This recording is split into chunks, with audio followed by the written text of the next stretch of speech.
Hi everybody! Welcome back to another Elden Ring lore run stream. Hello everybody. How's it going? Hope you're excited. It's day 2 of DLC.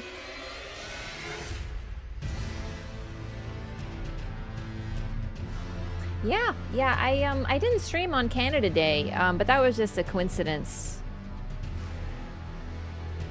Today, for me, is just Saturday, but it was a really good Saturday. Well, except for the game. I was a little bummed about I was watching the Canada versus Morocco game. Want to see some DLC boss fights? Oh gosh, Rana will be coming up. I might have to get a new weapon for her, because I don't want to just jump L1 her, but I guess we can see how it goes.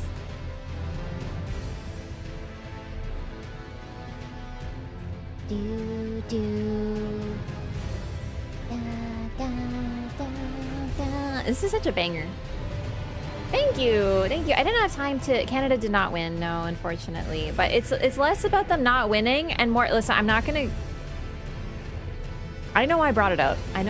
But like I'm like, seriously, the refs are fucking psychotic. Okay, like no.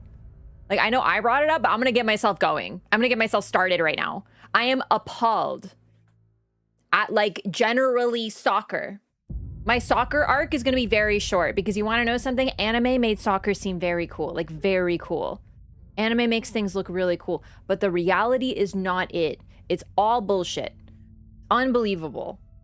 I thought it was like everyone's kicking all the time, but it's actually not, because all you do is you pass the ball to yourself for the full first half. And then you farm fucking fouls and shit. And don't even get me started.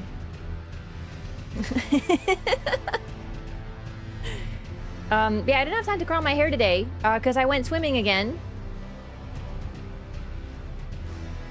And then I washed it. FIFA boss made that call. Okay, listen. What really got me is one of the Moroccan players fouled a Canadian player, and the Canadian player was like, "What the fuck, bro?" And then okay, Moroccan player gets a yellow card, right? And then Canadian player is like, "Bro, that was fucked up." He's like pissed. He gets a yellow card. For what? And then I'm watching Paraguay v France, and I see one of the players, I don't know which one's which. I was really early in the game, so I still wasn't sure which team was who. Shove a player to the ground. And then he gets back up, and then he shoves him again. No yellow cards. Excuse me? No, seriously, I actually get it. I've been, like, all these people are like, oh my god, the refs are bad. I get it now. That was fucking insane. Like, what is happening there? Like, I was so mad, right? No, seriously, some shit is fucked with those refs. Like, oh my god, I was shocked. I was appalled. I seen it. So it was Paraguay pushing France? Yeah, I thought so. And we got 3 yellow cards? I know, seriously, insanity. Watching the game at a Boston Pizza at Blue Mountain and somebody threw a beer at the TV. Oh, no. Understandable reaction. No, I'm kidding. Don't throw beer bottles at televisions, even if they don't show you things that you don't like. Anyway, I can't watch sports. I'm learning I cannot get into sports. I'm too passionate. I'm too passionate. Like, I literally, like, I'm like watching a game and I don't care who wins because I'm not involved with those teams. I'm just like, whoever wins, wins, yay. And I'm like, I can't watch. I can't. It's too stressful. Like, I'm not allowed to be into sports. I get way too into them. I'm going to be like, I'm going to be that person who's like yelling at the TV.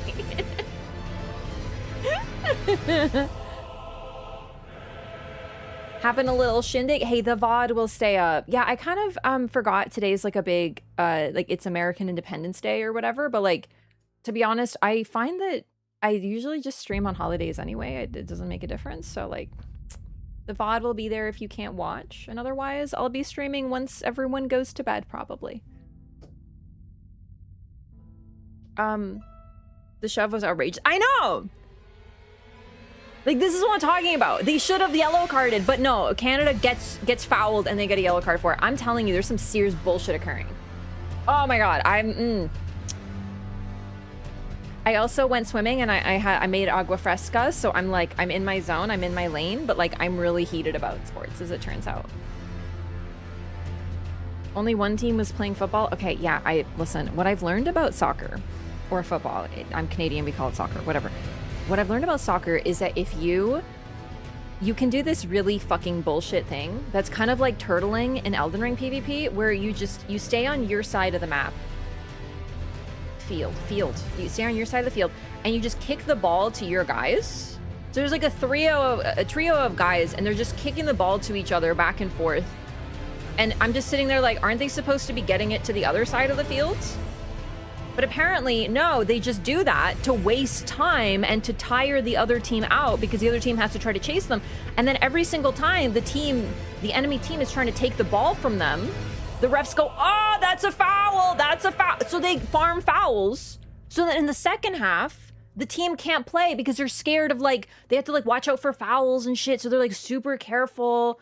It's complete bullshit. You get rewarded for not playing the game. And this is at the World Cup. This is supposed to be a showcase of the sport at the highest level. And it's just 3 guys kicking the ball to each other. I could do that.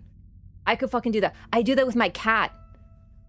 He's not very good at it, but I do because I'll kick the toy to him and then he'll bat it back and then I'll kick it back to him. I could play. Apparently I could play world-class soccer. Apparently is what I've learned. Crazy. Soccer is so exciting when they're not doing that shit. I should be the referee. I don't even know the rules. I'd probably do better calls. I'd be like, your vibes are bad. Sit down. I'd be a great referee. It's sort of like poker where you could actually be really good at poker if you don't know the rules of poker because you're not bluffing or anything because you don't really know what you have. So perhaps I would make an excellent referee. They bow, insta red card. Yeah, you're out of the game. Teabagging. Seriously, I've been training with my cat at soccer. It turns out I could play for the fucking world teams. The stream of the extraction game was a really fun stream. Oh my god, that was so fun actually. Like that was so crazy. I played Hunger yesterday, which is a playtest. It's a playtest of a PvPvE extraction game. It was really fun.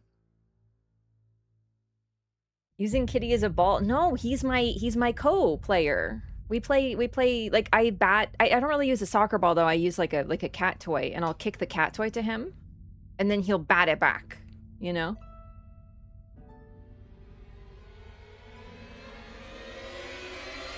Marlo uses Wraff as the soccer ball. I wish. I was telling him today because he wanted dinner, but I had to do something. So I was just like, hey buddy, like you're gonna have to wait. And he was just staring at me really impatiently with his big eyes, just like. And I'm like, oh my God, like, have you considered, I was talking to him, I'm like, buddy, you know, you're very small as a cat. Like, you're very small. So if you were bigger, you could make me. You could, like, drag me to your food dish. So have you considered being bigger? Like, I just was, like, advising him on this. He really do be staring, though. Oh, before I forget, though. Hang on. I wanted to open the figgies. I got some figgies. I got actually so many freaking figgies. So I'm not talking about soccer anymore. I'm over soccer. I'm over it. I'm totally over it. But I do actually... I'm probably going to watch more of the games, though. I want to see some good freaking soccer. You know what I mean? Anyway, so I got more figgies. So, I'm a, oh my God, I forgot about this. Did I show these already, chat? I don't remember. I don't think I did. Okay. So I got more figgies. Figgies. I'm a figgies partner. So they send me figgies so that I can show them off to you guys. And then I can reflect chat and you guys can see yourselves in the reflection. This is my favorite one. Bathtub Geralt. He's got a little ducky in there. Oh, that one's going on the shelf. This is some intense music to open packages to. I know, this is me when I open packages. I'm just like... So, I got the newest collection from the Witcher line. Yeah, I feel like I would remember, which is awesome. We have Imlerith. He's one of the baddies. He's one of the bad elves. We got Geralt in a bathtub, which is incredible. We got Zoltan. And we got a freaking Leshen, which is amazing. This is the coolest enemy in Witcher, and it's not close. And then, as if that weren't enough, I have the next part of the freaking Cyberpunk collection. We got Jackie. Finally, we got Jackie. I've been waiting for Jackie.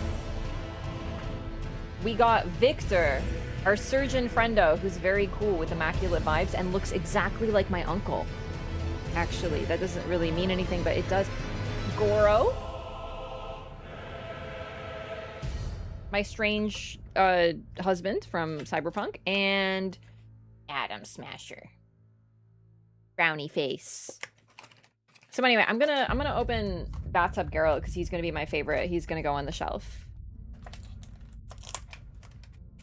I've opened these before. They're super freaking cool collectibles that I think are really neat. But I'm gonna show them off anew. I have a pretty cool uncle. I said he looks like him, not that he is him, but he is actually very cool, actually. All my uncles are really cool. Alright, so check this out. We got Bathtub Geralt. And he's like a little magnet, so you can put him on your fridge if you want, and he's like bendy. And then you can also stick him to this nice metal background, which is like him in the nice environment, and he's having a nice bath there. It's got everything you could possibly want. Geralt in a bathtub, rubber ducky, feet. And then if you want to stand it up, where did I put the stand? I think I threw it dramatically somewhere. There it is. This is the perfect opening music, isn't it? I love this. I have some of these in my background, but it's sort of, there's a lot of stuff in my background, so a little hard to see, but they're super freaking neat. I'm gonna put Bathtub Geralt with Yennefer.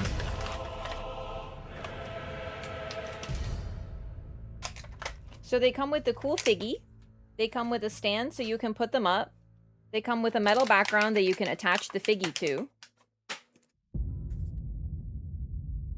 And then they also, if you want to stick them on your wall, come with a double-sided sticky thingy. Ta-da! You can just stick it flat on the wall and have a little decoration. I think some of these are going to become my fridge magnets, though. They're very cute.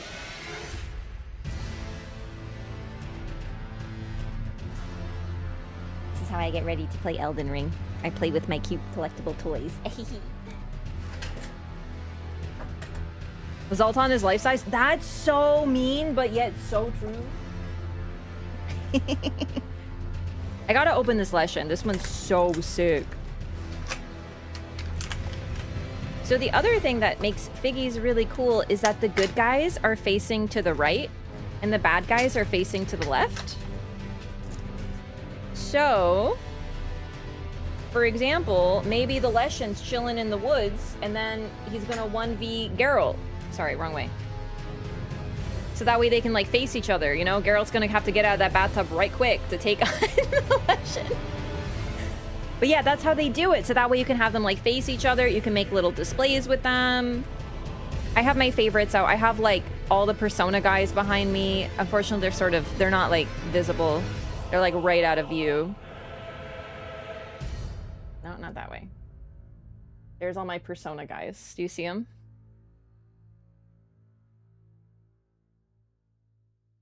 They're super freaking cool. I really like these things.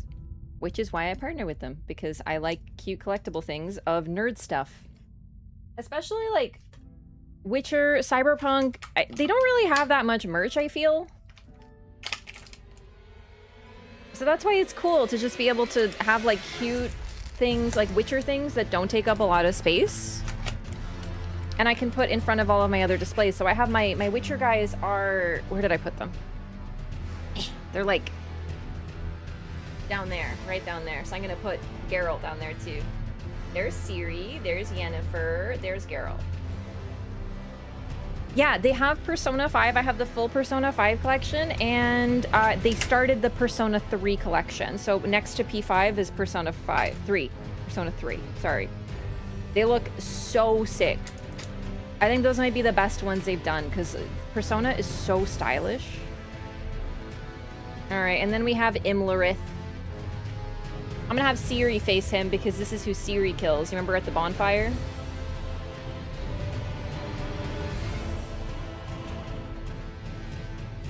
Yeah, I have Joker, Morgana on Fox and Queen.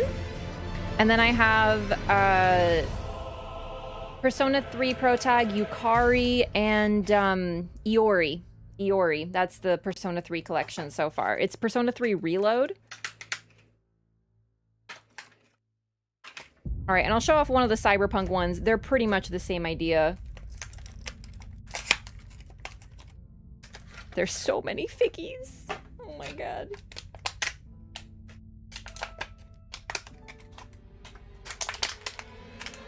This is Jackie. I can't tell what the background is, though. Is it his garage? Is it the bar?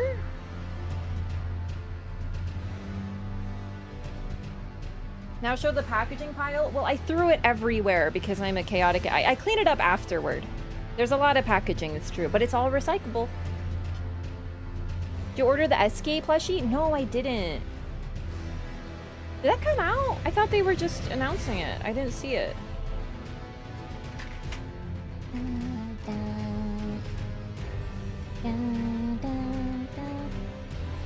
Ta-da! I really love these things. I think eventually I'm just gonna have a full wall of Figgies. Oh, right, and it's double-sided too. I forgot to show that part. I like the background that's like them in the world. But there's also an alternate background that's like just, you know, the game if you want them all to match. And I love how they're 3D. It's like they got a drop shadow. They're freaking sick. Share a link for the SK plush? I mean, if it's still available, are you in the Discord? Because honestly, I'm not going to look at it now. I'm about to play some freaking Elden Ring. Yeah, gamers, you can use my code. My code is Wraff. If you want to order yourself some Figgies. You get a discount. And they have a lot of properties. They have like Sonic, they have Cyberpunk, they have Witcher, they have Persona, they have Metaphor Refantasio, they have Street Fighter, they have so many properties every single time. Every few months they're releasing more and more and more of them. So it's really cool if you want to try out like a cool collectible that's a little different from others and doesn't take a lot of space. I don't think they have Dragon Age. But they've been expanding. The newest ones are, what's that thing called? The Digital Circus? The Amazing Digital Circus or whatever? I've been hearing that. About that a lot. Pretty much there's always more and more and more, and I'm like, oh my gosh, this is amazing. The nostalgia from this theme? Can we do, is it like, can we still have nostalgia for something that's like 4 years old?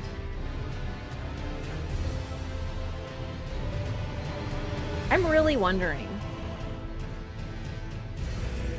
Maybe I played this game too much. Really? For 4 years ago? But it's so new still. Thank you for sharing the link.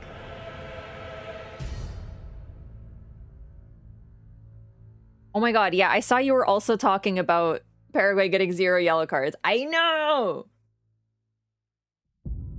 Insane. Insane. Personal because I haven't played it in a while. No, that's fair. I'm not trying to call you out or anything. I just really wonder because like I always associate nostalgia with like older, like I think like 15. My mark is like 15 years. I guess maybe that's like just me though.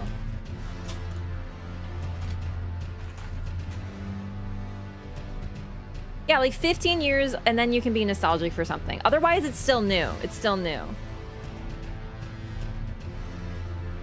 It was like, what, 7 years old? Well, there you go. That's probably why.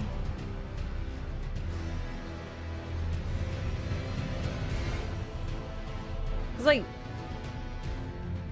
Oblivion. I'm nostalgic toward Oblivion. I hear that music and I'm like, yes.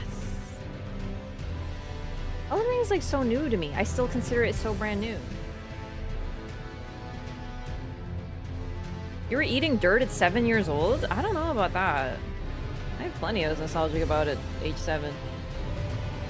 Don't get nostalgia for Bloodborne? Only 11 years old? No, I don't. I love it, but it's not nostalgia. It's like a modern love.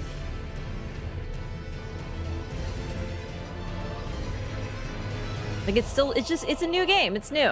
When it hits 15 years old, then we can talk about nostalgia. Nostalgia is for Demon Souls? It's true. I think, see, I'm not nostalgic for Dark Souls. Dark Souls came out 15 years ago now. That's crazy, first of all. But it was, I only played it like 5 years ago. So I think that that's sort of your own thing. Like, when did you play it? If you played it in 2011, probably a bit of nostalgic. But for me, I was like, I played it like 5 years ago. Yeah. So...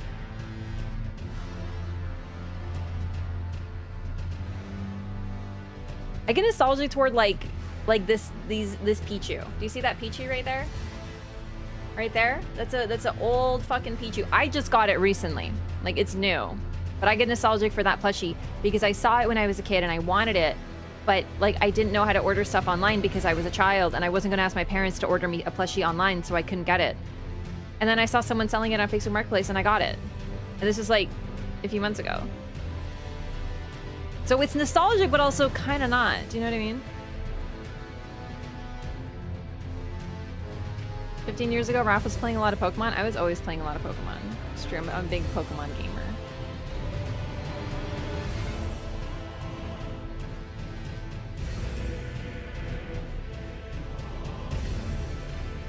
I am having a lovely Saturday. I went swimming. It was kind of rainy though. I wish it wasn't rainy, so I would have been swimming instead of watching the fucking football game. Soccer, football. I'm getting influenced. If it hadn't been raining, I would have been swimming and I wouldn't have seen so much of it.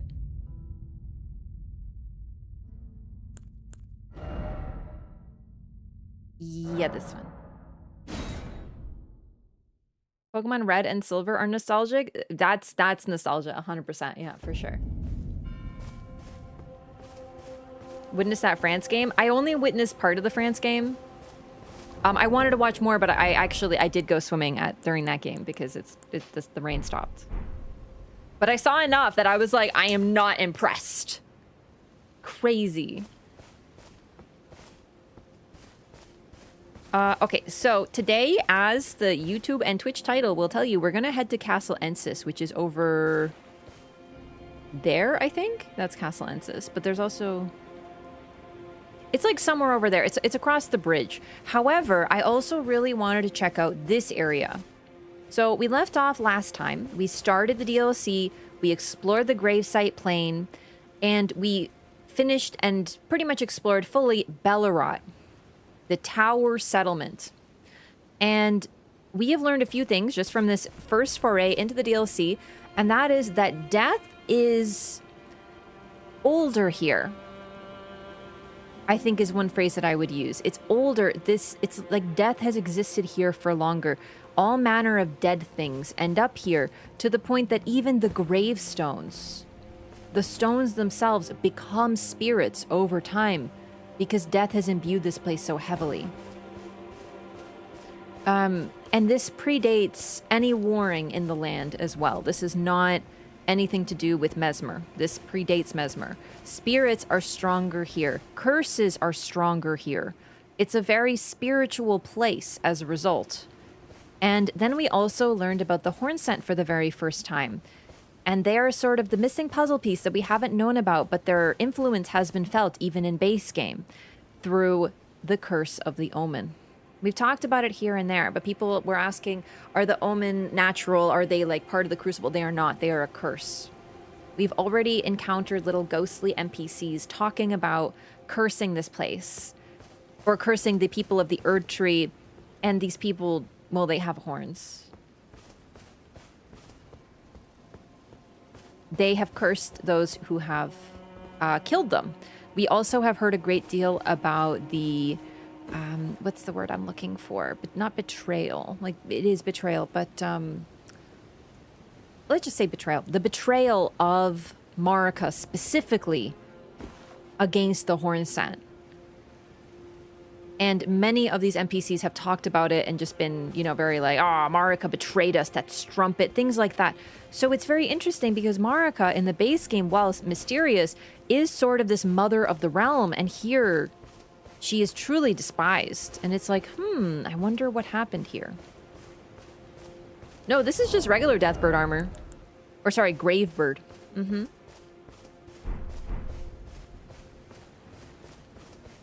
So that's a good summary of what we've encountered up till now. Also, the horn scent are very, very, very religious. That is like the main aspect of their culture. Oh, right. One other thing. We went to the jail and we encountered the dark side of the horn scent already. Although I guess I should say that I don't know that the horn scent have a light side. They are not trustworthy. Spoilers. They are, what does the trailer say? Never saints. Yeah, I'm gonna try to find more, like, sort of like we did in the base game, like, find, like, some Radigan stuff that's like, hey, maybe Radigan has some good traits. I'm doing that for the horn scent as well. But as it is, they're basically one-dimensional villains in this game.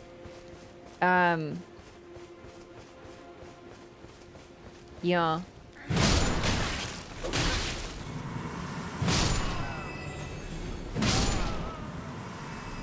It is really interesting that the horn scent cursed the children of the Erd Tree with horns, though. It's true, because the horns are their mark of the divine. Like, that's how they know they are chosen by the divine, is that the horn scent have horns. They are literally, their name just depicts this. They are sent horns. So the curse on the people of the Erd Tree manifesting as horns growing all over the body is actually pretty ironic, considering that it's the mark of the horn scent and the mark of the divine for them, but they use it as a curse. They twist it. Their gift to the divine, from the divine, they inflict as a curse. It's very unusual. The horn scent are, like I said, we'll show this a little bit more, but they really are kind of meant to be pretty one-dimensional.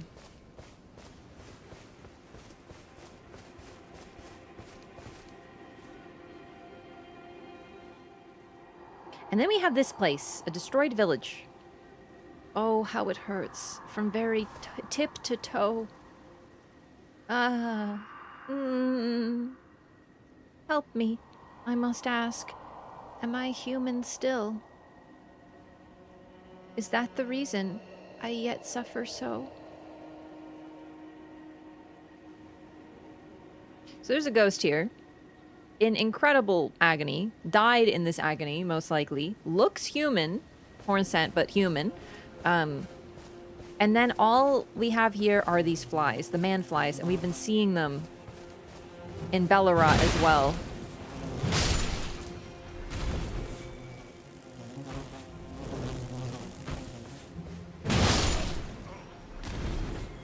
So looking at them, they are, well, man flies. They're men and also flies. Their hands are extended, become claw-like. They're warped. They literally have wings like flies. Oh, I did not mean to talk to this guy again. And since we have this ghost here, immediately the implication is that these people were transformed into this form. They changed. Their bodies are also entirely covered with bandages. You can see it's as if they were wrapped up entirely. And then their bodies changed. They grew extra arms, things like that. Something really awful happened.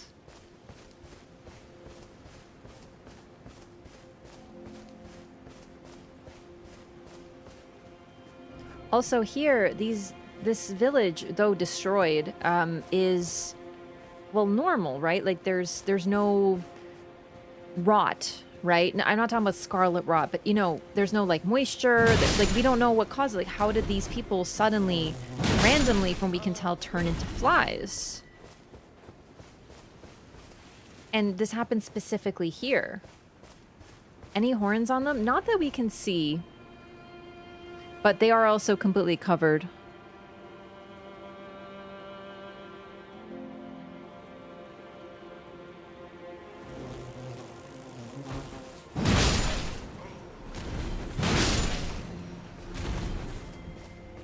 So what we're learning is that people here were human and then they turned to flies, partial flies. Because of this guy. He teaches us that. I love the ghost NPCs. They really do give us so much lore. They're such a great avenue for lore and environmental storytelling. Slight diversion back to the Hornsent religion. Have you acquired any lore on the Curse Blades yet? Yes, we have. So the Curse Blades are beings that are trying to become... Oh, actually, thank you for reminding me. There is something I wanted to talk about the Curse Blades. So... we enter the DLC here.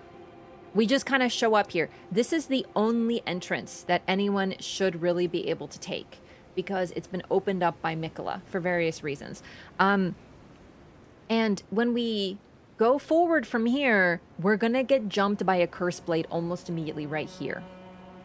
We also see Curse Blades in Bellerot, mainly patrolling near the stage front, right? But basically, the Hornsent are still fighting because we get jumped by a Curse Blade. They know that Tarnished come in here. Tarnished are children of the Erd Tree, children of Marica, and anyone who enters that way will get attacked by the Curse Blade. So that's what's so interesting to me as well, is that it's very clear that the Hornsent are still fighting. They have not given up. Their soldiers are still actively trying to kill people of the Erd Tree. And I think that signifies something very important. It might be why the crusade continues. So, there's that. The Curse Blades, though, what is the item I got?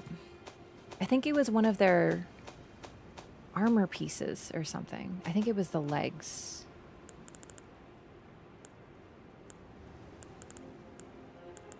Ascetics ankle guards. Ankle guards of the Tower's ascetics, which embody their commitment to an austere existence of strict self-control. In order to ascend from their mortal flesh into tutelary deities of the land, they heighten their spirituality through severe ascetic training. So, the training that the Curse Blades go through is likely dance, right? They dance, and that is part of... And actually, dancing is a big part of the Hornsent religion as well, because of the Divine Beast. It dances, but the dance is transformed for martial means when they need to fight. So that's why they have these like very fluid, gorgeous, constant movements. And, you know, it's literally the Divine Beast is told to dance and cavort to kill us.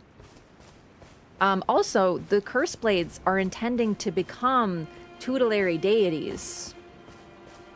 Like the bodies that we've been seeing, the ones that are meant to sort of like teach every village has one. So their intent is to die while basically mummifying themselves. Curse Blade is basically the DLC version of the Chapel's Grafted Scion. Yeah, a very similar idea.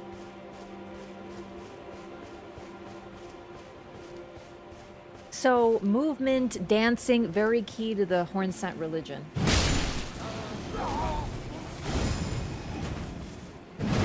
Oops. Wow, that hits very hard. This day might straight up kill me. Yup. There goes a grab.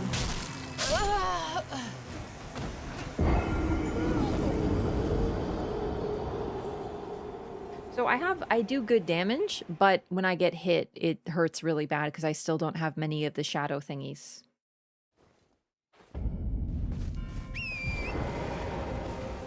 So we don't know about the Shadow Realm. We don't know why it exists yet. Oh, sorry, right.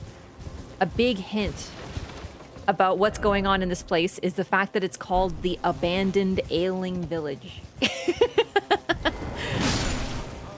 What happened here? Well, they're sick. They became sick, and the sickness turned them into manflies. At least this is implied.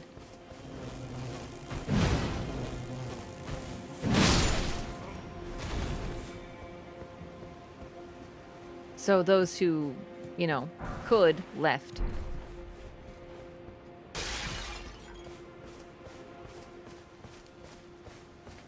Okay, hang on. We'll talk about the Shadow Realm, but I'm not going to talk about it yet because we actually don't know why the Shadow Realm exists at this point in the playthrough. Where are we on the map? Why is this place literally veiled? We don't know. At this point in the playthrough, we don't know.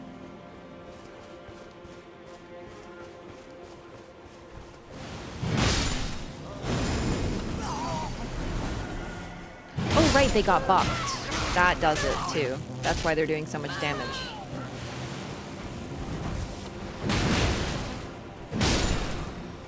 Is that swarm of flies? Okay, hang on. I gotta rest and see what seal that was. I kind of forgot about something. When we're talking about man-flies, flies and blood flies specifically are associated with the with Mog's covenant, the Formless Mother.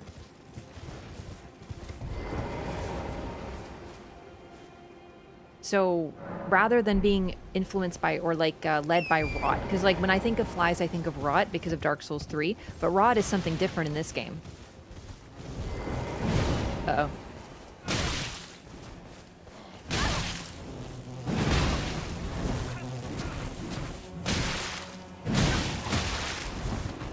Okay.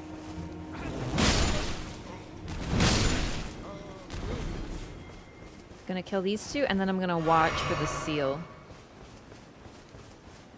So yeah, the Formless Mother is associated with blood flies, to the point that creatures afflicted with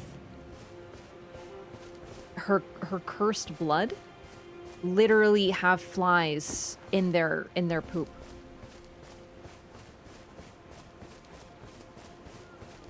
Okay, watching for the seal.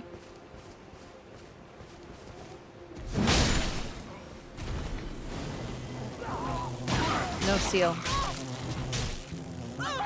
It's just a buff. But let me see swarm of flies. Jesus, they really are so vicious with this.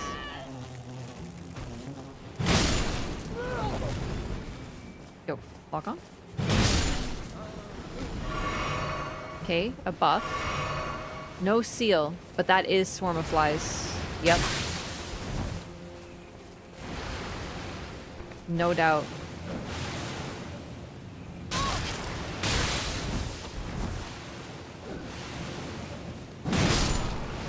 Interesting that it's no seal though. Whoops. Fly mold. All right, let's reread this again. A species of fungus known for its deathly sweet stench. Cultivated using the flesh and blood of man-flies, it can serve as pot innards.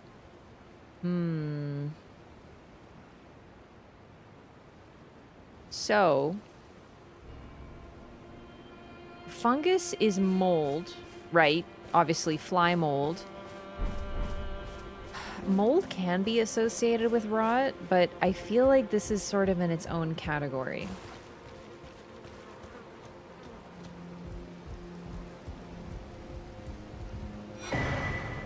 Ailment talisman. A talisman depicting a soul taken by sickness. When certain ailments are triggered, this talisman grants resistance to the same ailment. When the weak were infected with the dreaded fly sickness, they perished well before the metamorphosis could take hold. Oddly, those who cared for the infected and made certain they were given a proper burial were never afflicted themselves.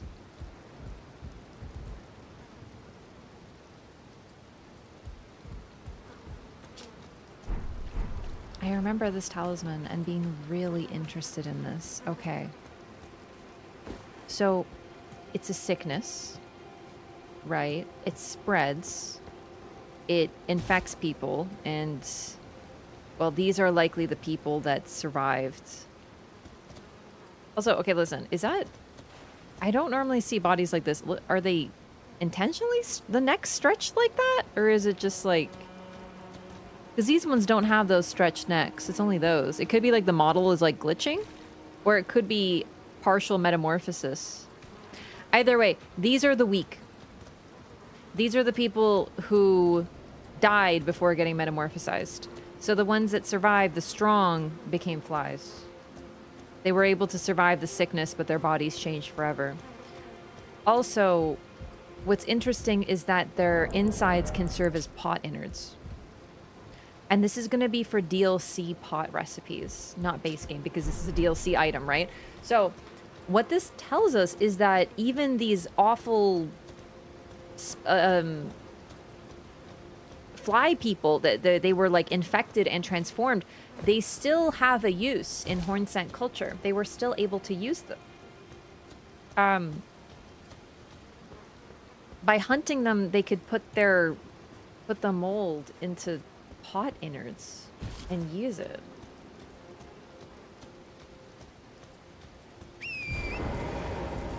I mean, I guess it's not any more fucked up than using your own people who are perhaps healthy as pot innards, but still.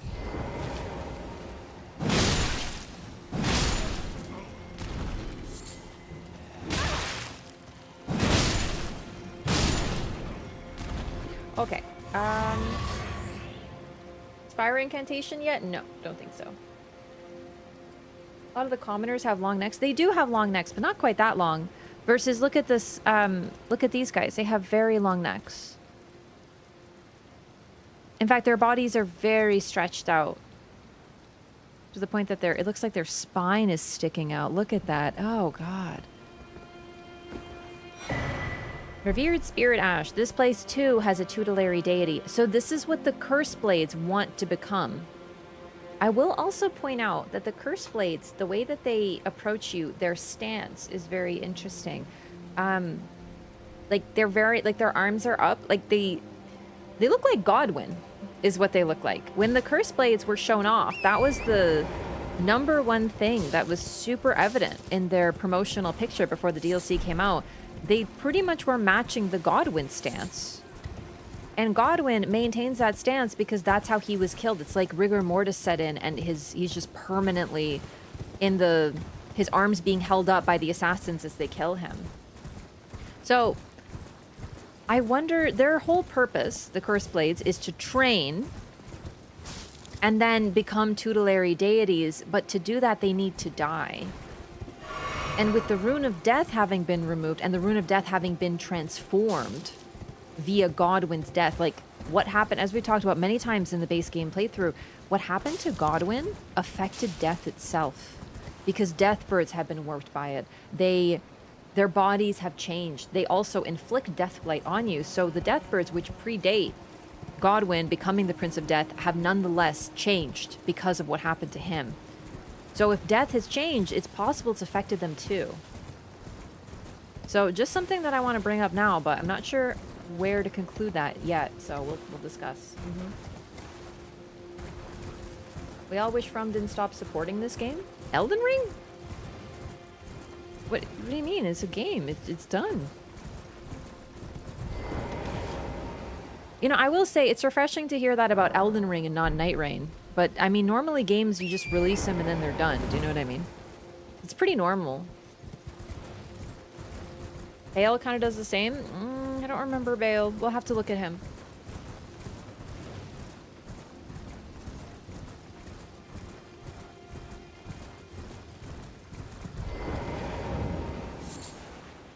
For Witcher 3, no game is dead?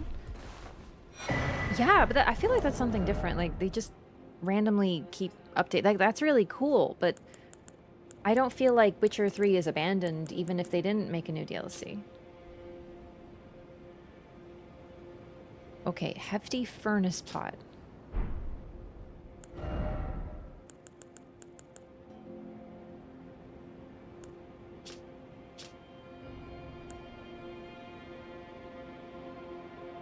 Craftable item prepared using a hefty cracked pot imbued with a hex of the furnace.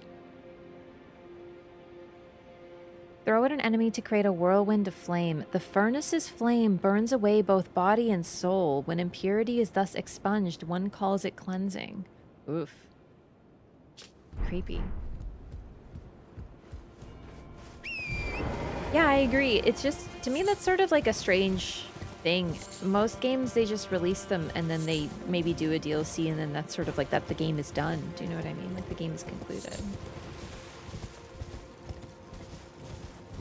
Like if you write a book and you finish the book and you complete the book and the book is done and there's no sequel, no one says you abandon the book. It just, the book's done, the story's done, the story's been told.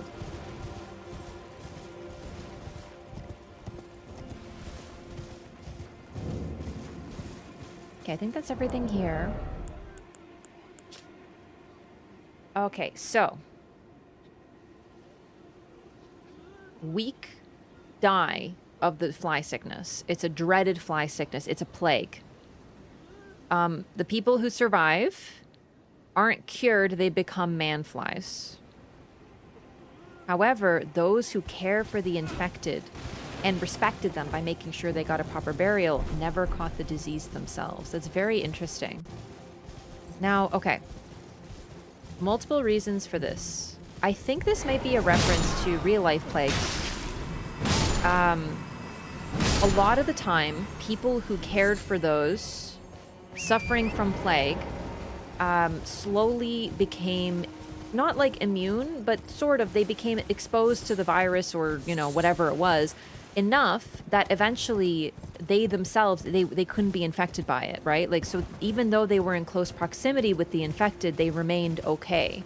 They didn't get infected themselves. It's a real phenomenon because they became sort of inoculated to it due to like small doses of the virus entering their system and then, you know.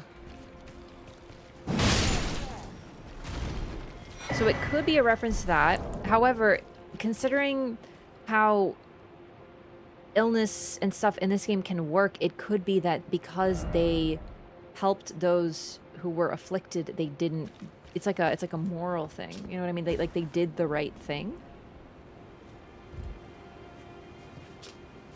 Hefty fly pot. Okay, what does this do?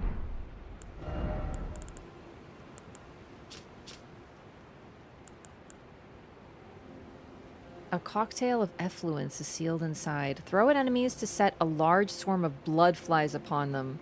The vile swarm deals damage and greatly builds up onset of blood loss. The cacophony of their wings assails the sanity of berserkers. The maggots found in waste feed on blood and turn into vicious flies that are pitiably short-lived.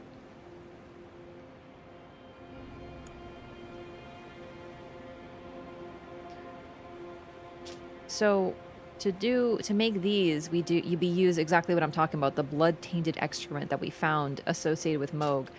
This is an advanced version. And we use fly mold and sanguine amaryllis. The flies are associated with the Formless Mother. Also, yeah, someone mentioned that flies are also associated with Deathblight. Yes, they are. Like, we see flies, but it's never, like, mentioned directly. Do you know what I mean? Like, we see them, of course, flies are associated, but when we know what these are called. They're called blood flies. We know where they came from. They're very strongly associated specifically with Moog and the Formless Mother. And now we have another link. So that's kind of crazy that there are two groups here that have associations with the Formless Mother. One, the people who are afflicted with this dreaded fly sickness, and the Bloodfiends, which are basically just like Moog.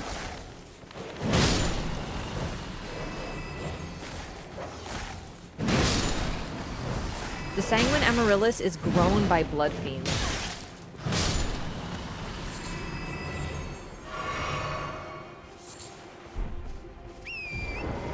Alright, I went over this area. I think we found everything over here, but... yeah, as far as I can remember. Let's go to Castle Ensis.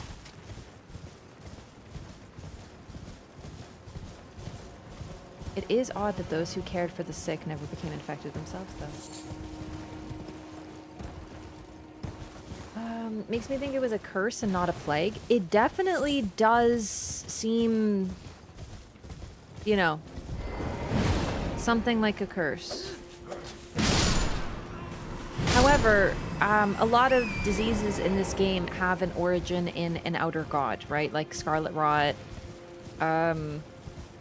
That's a big one, but same, it's not described as a disease, but frankly, those afflicted by the Formless Mother's blood are covered in blood pustules.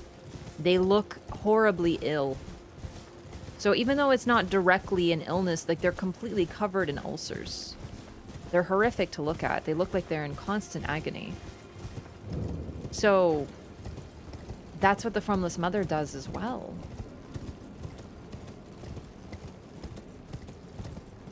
I'm also thinking of balancers is true.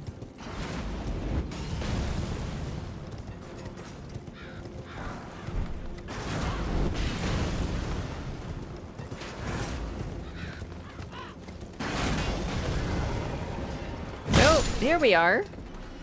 And what a nice greeting we have seen here. All right, if only I could hit these guys.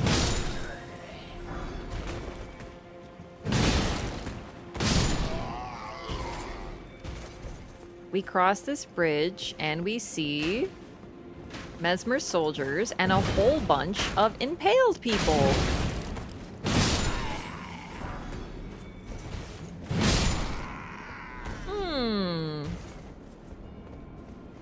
So that's Bellerot, right? And it's quite defensible. This would have been where... like, this marks Mesmer's territory, presumably. Like, this is, like, them guarding the bridge so they can't traverse it.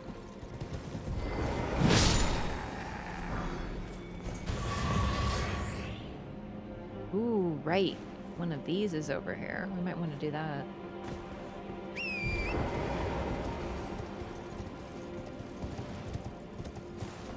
I'm of the belief that the horn scent intentionally infected these people so they could grow the fly mold specifically for their potting rituals.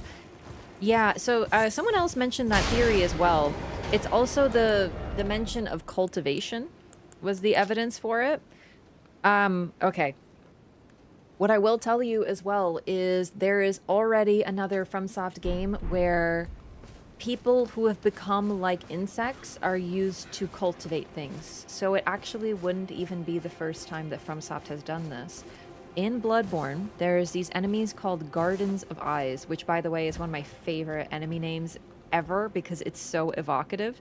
They are associated with Byrgenwerth. We only see them in that one area, and Byrgenwerth is a place where it's a school. The leader of the school decided that what he wanted to do was grow eyes on the inside so that he could have more insight. It sounds unhinged, but, well, it is. And let's be real, Bloodborne is an incredibly unhinged video game. So basically, since he wanted to grow eyes on the inside, he needed eyes, and one of the methods was, presumably, growing them on people. So there's these enemies out there called Gardens of Eyes, and they are just covered in eyes. They're bug men. And with the name like that, I think it kind of talks about what they were used for. Perfumers! Okay, yeah, that's very telling that they're here too. So perfumers were Leyndell's defense specialists, but they were eventually used for offense as well during the Shattering War. But here we see that it wasn't, you know, it wasn't the first time they were used in war outside of Leyndell. Because here they are.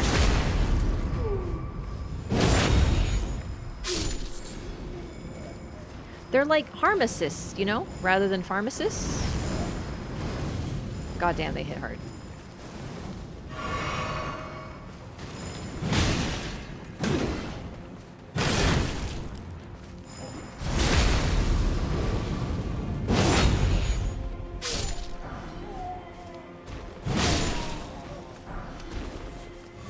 Perfumer wrote. Not new, but this just confirms they're from the Erdtree capital. They're the exact same perfumers we've been seeing. Golden shield used by the perfumers of Lanedale during military service.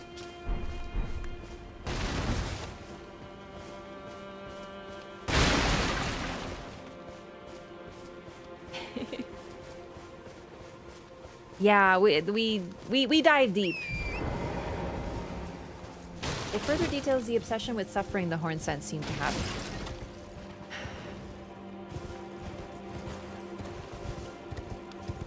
Yeah. In suffering. So yeah, I think that's a very fair thing to say. We've already seen that suffering seems to be an integral aspect of their religion. It's actually not unusual. But I guess the issue that I have is like, all right, so the tutelary deities, well, they seem to choose it, right? Like they choose that they want to become tutelary deities. They go through this training, become ascetics. But I mean, the prisoners of the Hornsent, they don't choose to be put in pots. So choosing an austere existence and choosing to deprive yourself of things for your religion is one thing, but you know, being forced to suffer is quite another.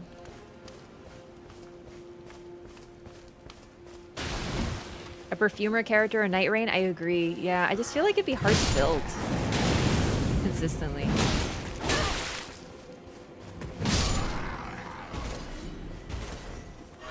Starting to think the Formless Mother might play a much bigger role than I realized. Like, there are actually so many hints for her influence. I agree. I didn't even actually realize that the ailing flies are associated with her too. And then the Bloodfiends. Okay, so let's talk about this. Where were we? No. Here. Right here. Okay. The Prospect Town. It's a Hornsent town. And it has the same coverings, but the people here potentially transformed into Bloodfiends? Right? And then we have another town, because all that's left here is Bloodfiends and worship of the Formless Mother. And then here we have a whole town where people transformed into flies, and both are associated. It's a sickness. They suffered, and the ones who survived through their suffering became something else. But they can still be used for pots.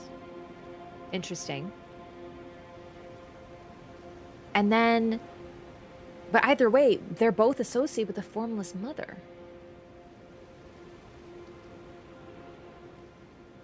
The Hornsent practice their religion indiscriminately and without consent. Yes, that is definitely true. Also, it's very much prevalent. Like, the entire society is highly religious, and they all follow this religion. You know what I mean? So it ingrains every aspect of their culture. Even the smallest village has a tutelary deity to guide them. You know what? I think they would have loved this suffering by this logic. Okay, we're gonna read this. And Gerber, thanks so much for 65 months. Oh my goodness. Thank you so much. I appreciate that very much. And thank you for the tier 3 as well. Good to see you. Hope you're well. Happy 4th, indeed. Oh, I forgot to read the thingy. Fire Knights Cookbook 2. A record of crafting techniques left by the Fire Knights who served Mesmer the Impaler. Details the art of wielding fire for the benefit of soldiers setting out to join the crusade. Fire Coil.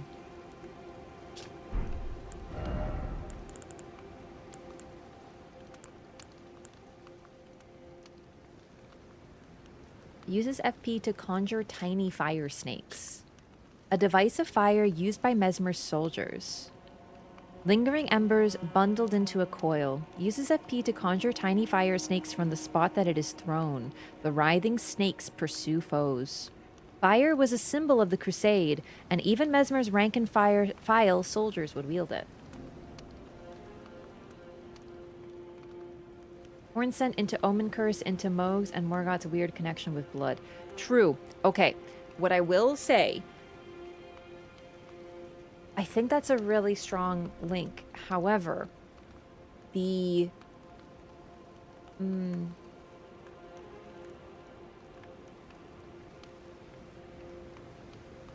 The Formless Mother comes to those who are in suffering. A lot of outer gods are summoned by suffering. This is known, right? We have the Blood Star, which, by the way, there's a lot of like, is the Blood Star the Formless Mother? Who knows? Because they're sort of distinct, but what happens is people have their eyes gouged out, and in that darkness, they see the Blood Star. It's associated with suffering and sin, with briars of sin being their main, like, spell. And what briars are is you damage yourself, and you use your own blood, and you wield it as thorns that stab someone else. It's like, suffering is inherent. That's very much like the Formless Mother. It could be another one of her aspects. And then we have the Omen twins who called for, who accidentally called her in their suffering.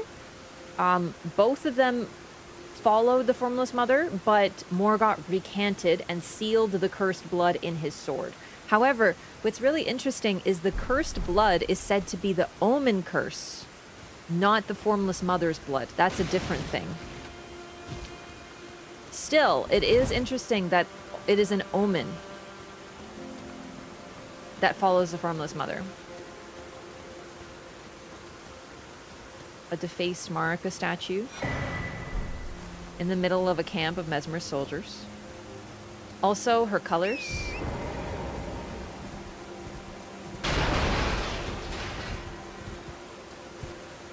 Black and gold.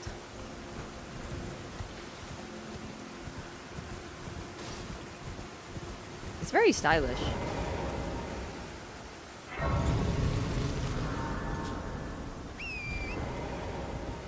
Hornsent Inquisitors also attack with fire. Yeah. So Hornsent, we'll talk about the Inquisitors. Well, we've already encountered them, but yeah, we'll talk about them more when we get more into their field. But in this era, this is an era that predates the Erd Tree. Absolutely everybody used fire. And once again, we got to talk about the factions. We have the Hornsent. They use holy, but as discussed, the Inquisitors, we've already seen them. They have those little candles and they blow fire at you. And then we have the Fire Giants, which were enemies to the Hornsent. They used the Flame of Ruin. And then we have the Glowmite Queen, who is also associated with fire, and also was linked to, and has always been linked to, serpents, including perhaps the Abyssal Serpent. So pretty much every group used fire. Now, keep in mind, Mesmer counts as a group that used fire. He is under the Erd Tree umbrella, but where did he get this fire from? His particular fire comes from a different source, and that's sort of like what's happening here is like literally every group uses some sort of fire in this day and age. Everyone that we can think of. Oh, also, blood flame. The Formless Mother's blood is literally a form of flame. It burns you and it inflicts bleed upon you. Holy shit. It's all different types of fire. Fire is always destructive. In Elden Ring, fire is associated with destroying, always. Even if it's like a cleansing flame, it nonetheless is destroying something. This puts it into opposition with Dark Souls. In Dark Souls, the fire is multifaceted. It is warmth, it is protection, it is light, but it is also, of course, a burning flame of destruction. However, it's generally sort of, at the very least, neutral, veering toward positive.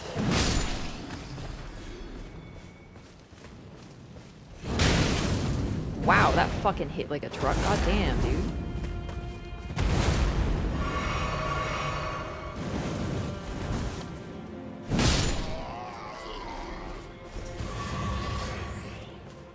So Moog worshipped the Formless Mother. And it is Moog that gives us access to the DLC through his blood. He is an omen, but he is also a worshipper of the Formless Mother. So, we talked a little bit about, like, why did Miquella choose Moog? We don't have all the answers to this yet. We don't know why, but I think it's getting pretty clear already that this place, locked away somehow, is still a part of the Lands Between, and yet, it's otherwise been inaccessible. So, likely, and then we have the Omen, who are cursed by the Hornsent. Okay, makes sense, right? Bloodfiends. Okay. Okay, I didn't know I aggroed the other one. Alright, hang on. Moog. Why was Moog chosen? So I always gave a lot of weight to the fact that he's an omen, and the Hornsent came from this land, and as the Hornsent Grandam tells us, she says, what's the phrase she uses? This land has been ours since time immemorial, or something like that. This is where the Hornsent rule. And as such, they can't be kept away from their own lands. However, Moog also worships the Formless Mother. And I think that is, well, that is something, you know, we've discussed. I think this is the time where I have to give that more weight. No, Radigan wasn't corrupted by Scarlet Rot.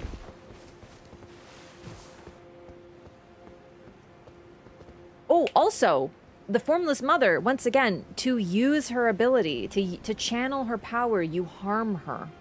You cut the Formless Mother with all of the spells associated with Blood Flame. You're literally wounding her. Even the way that Moog fights, you see him stab upwards and blood spurts out. That is the blood of the Formless Mother. So yes, inherently, suffering is a part of the Formless Mother worship. Even she herself. She suffers and she wants others to suffer. This is how you worship. The Bloodfiends tear off the limbs of their own compatriots to worship.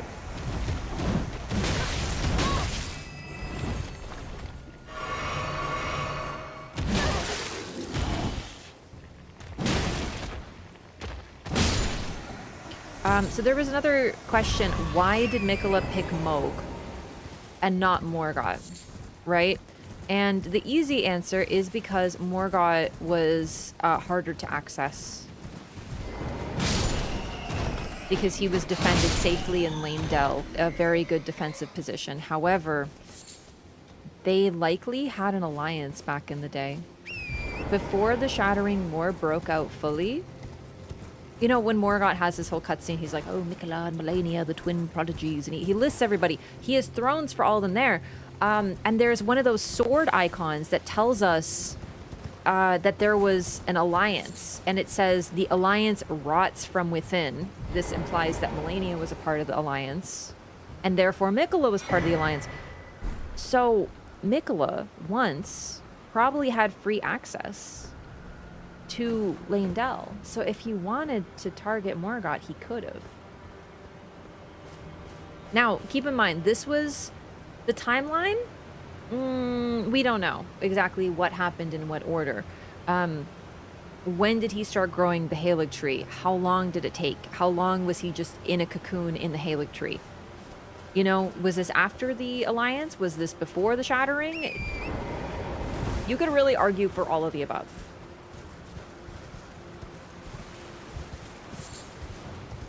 So basically what I'm saying is that Moog was chosen, not Morgott. And it's highly likely that Miquella still could have gotten access to Morgott if he so chose. So he picked Moog on purpose, which means it's not just the Omen blood he needed, it's likely the Formless Mother's blood as well.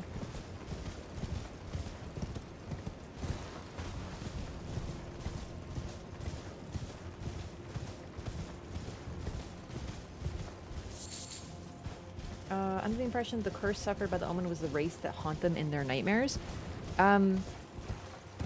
Yes, and that is basically the angry horn-sent spirits. They witness them in their nightmares, but they're also, like, afflicted with horns.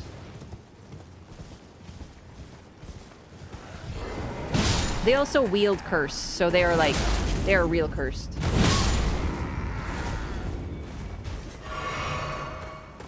I think this leads to a dungeon, so we should do this.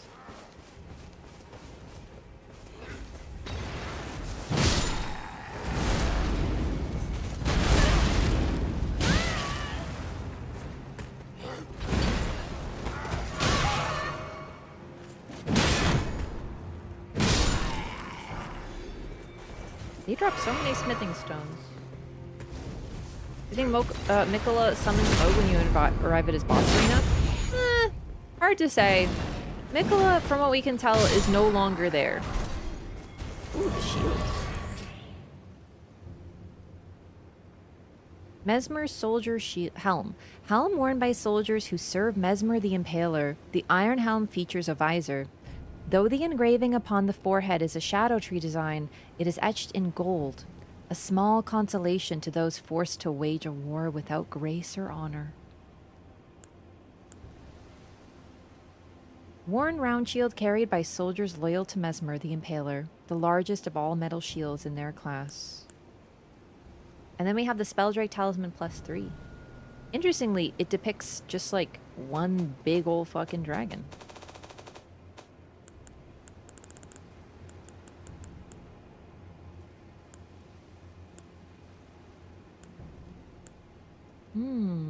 Spelldrake +1 is 2 dragons. This is 3 dragons, but this is just 1 giant dragon. A large depiction. Interesting. Almost as if the dragons were bigger.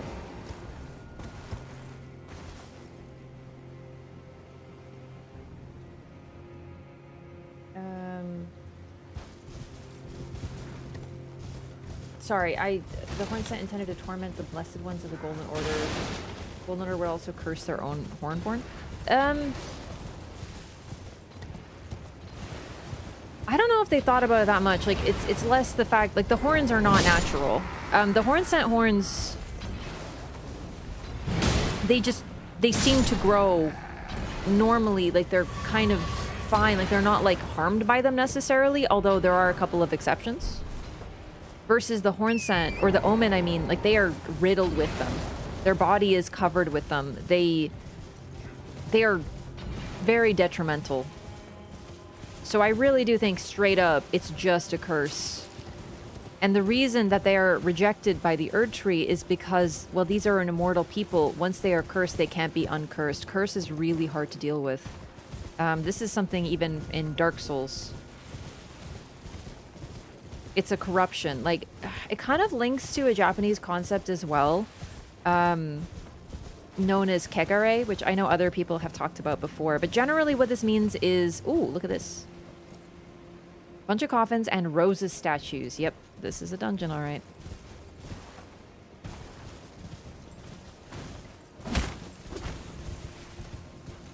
GPT says? You mean Chat GPT? Alright, listen. The reason ChatGPT is saying this is because it took it from lore creators. How about you just talk to lore creators and see what they have to say rather than fucking asking AI, dude? Like, what? What do you think it's getting that information from? It's just like yoinking it from people who wrote about this because they're passionate. Is that Vulgar Militia? Damn, they got some new moves. Not wrong all the time. It's not that it's not wrong, it's that it's just stealing from people like me and people who do this out of love and passion. So, you know, maybe don't ask AI what is lore. What the fuck? Like, where do you think it's getting that from?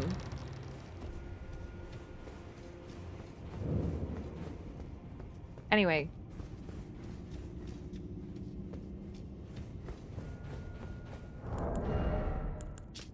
Oh, here we go. Shadow Militiaman Helm. Wow, that's lucky. Helm is dark as shadow, worn by vulgar militiamen. Freshly singed battlegrounds effusing with the stench of the dead. Forbidden lands that will be exiled for the memory of history. What better place than the realm of shadow, then, for such an army? So the vulgar militia has been around for a long time.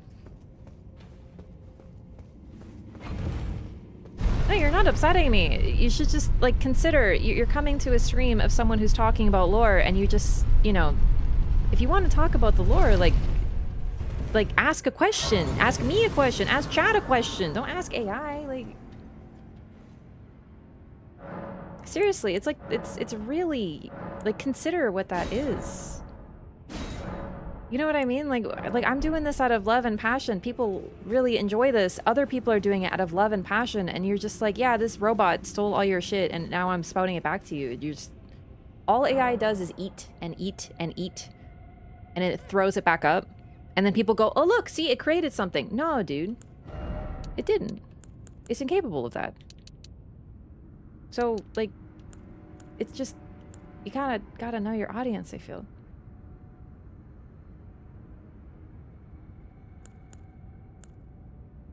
If you share the same passion for Elden Ring, don't do AI. Vulgar militia are not a different species, they're just short.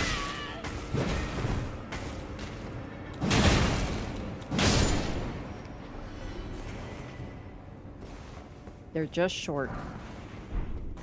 Really though, that is the lore. They weren't really wanted.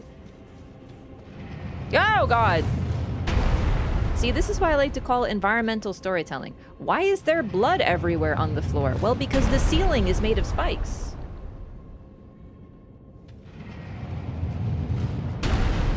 Yeah, it's added by Seamless. I'm really fucking annoyed by it. I really wish I hadn't done this in Seamless, but I was having performance issues, and apparently it was supposed to be a fix, and it's caused other problems.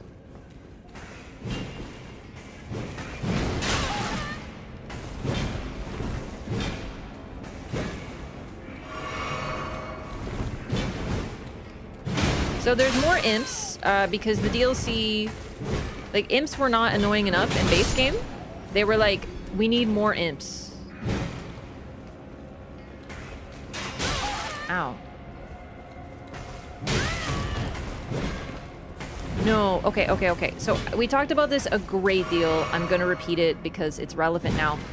Horns are fine and are associated with the primordial crucible. The horn scent are also linked to the crucible. They are a natural people.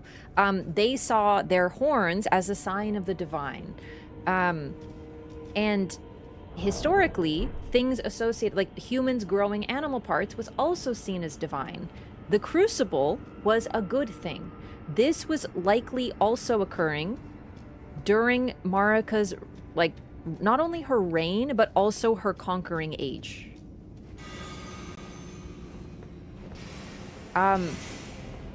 It's highly likely, and in fact, I would say pretty much guaranteed, that Marica and the Age of the Erd Tree had no problem with things that were associated with the Crucible, with the exception of Hornsent. But, I mean, the Hornsent are a different fucking story. They didn't hate them because they had horns. They hated them because they were trying to kill them and killed all their people and killed their own people and made everyone suffer. So that's why they were despised, not because they had horns. Also, the Misbegotten were likely not despised either, and were just a part of the army. This is shown through Hugh, who has a strong relationship with Marica. Okay, but these imps are really funny, so they're okay. I will make an exception because they are very funny. Alright, so that's Misbegotten. Oh, and Crucible Knights literally fought as part of Godfrey's army. They were his knights.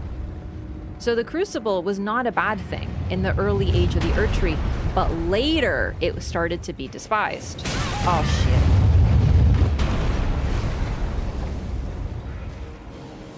Oh, God. No! Fuck! I don't know their timing yet. I still forgive them because they're very funny. They're basically doing an Omega lol face just with their whole shit. You know what I mean? Why did the Erdtree conceal the Omen underground? Because they're cursed. So this was a major discussion point during the Elden Ring lore run. So once again, I'm repeating it. Omen are not natural. They are cursed. That's the difference between them. Fuck. Oh no, no, no, no. Ah! And other, like the Misbegotten.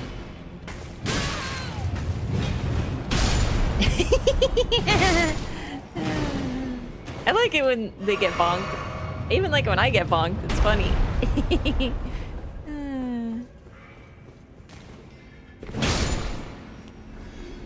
So yeah, we're in another catacomb.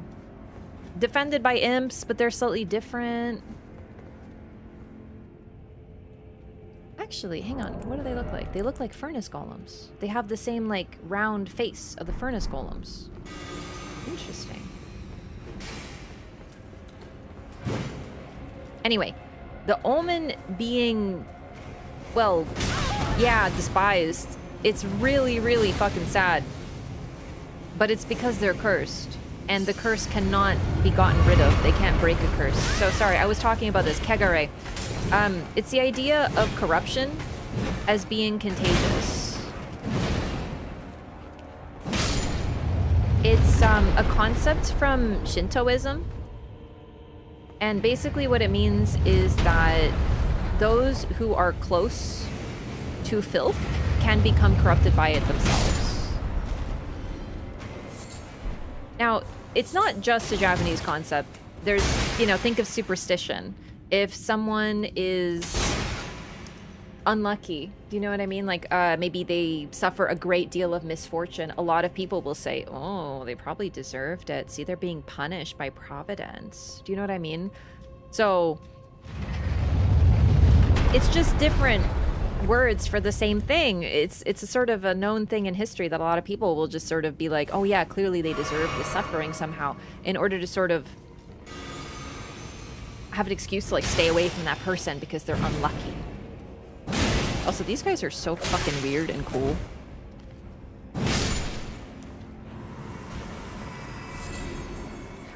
You also probably noticed they use death sorcery on us. The seal, if you spotted it. Okay, you really can't ever see the seal in these, huh? Well, either way, it's the death sorcery. You saw the half-wheel mark of the centipede. They believe the Omen curse was contagious. Likely, yes. Which is why they had to hide them away. And, you know, it wasn't a good thing. But it's one of those things that it's like, it's not the Omen's fault that they were cursed. And it's very sad. And we should feel bad for them. We should. There were people who tried to ease their suffering. The perfumers, some of them tried to ease the suffering of the Omen and Misbegotten, which is why a lot of people associate them together, and I totally get why, because in the end they have like crucible parts, and at this point in society they were looked down upon and seen as filthy. But that happened later. That was likely due to the Golden Order fundamentalism that became more prevalent under Radigan. Because Radigan, that we see very strongly, he despised the Crucible. He saw it as chaotic and rejected it, which is why Godfrey's army, the Crucible Knights, at the later point in history, are just spread all around the place with no organization because they were forced out. Why did that happen, and when did that happen? Who despised the Crucible? Radigan. Radigan also was very much a self-hater because he has the red hair, red being associated with the Crucible, and thus rejected it and despised it and saw it as unclean and all this and chaotic, even though it was a part of him. So that's likely what happened there.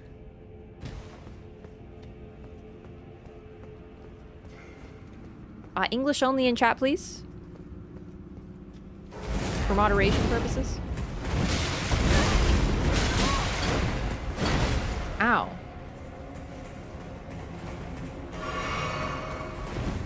The sorcerer guys up close? No, unfortunately, they look all like dusty.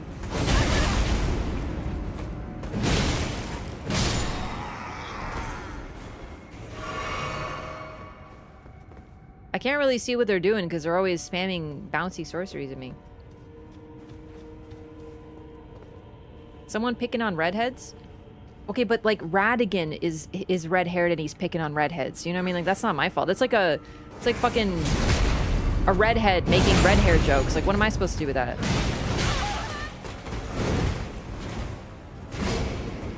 As I said the other stream, Radigan would be the type of person to say the Crucible is for unks. Yeah.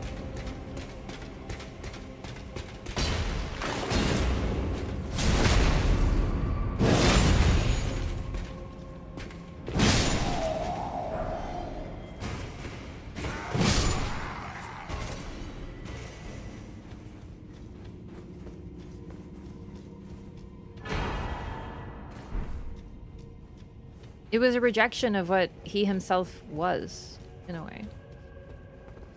Okay,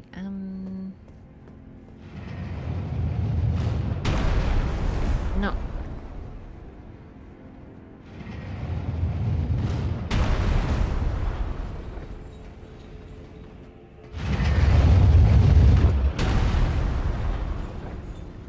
Whee!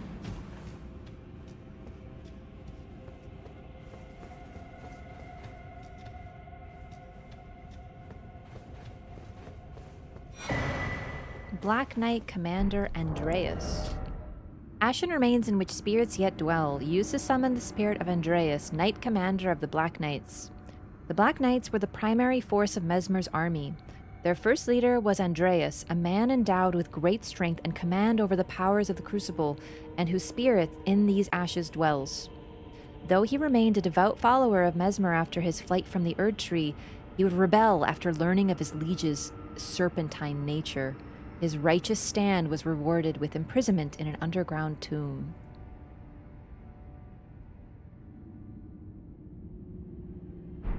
Bro, that sucks. I love him for his serpentine nature. Radigan only likes Mikla because he didn't have red hair. No, straight up, chat. There is a very important reason why the only child that we know that Radigan had a relationship with was the one child that didn't have red hair. Yeah.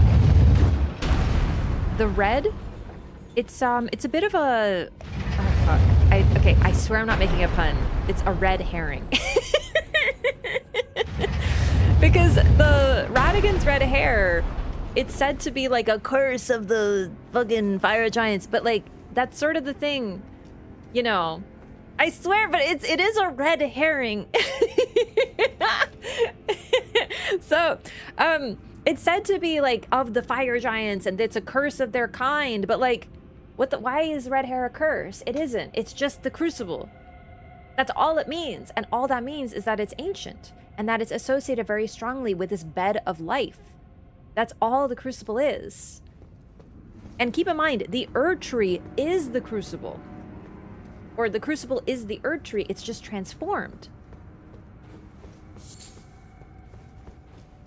And also, it was not a negative transformation because the Crucible Knights, I think there's strong evidence that they predate Godfrey. Like they fought with him and they became his knights, but I don't think that he like created them or anything. So they are sort of like spirits that protect the tree. And even though they protect the tree, or sorry, they protect the Crucible, they fought for the Erd Tree. Also, I say that they're spirits sort of intentionally because they don't bleed.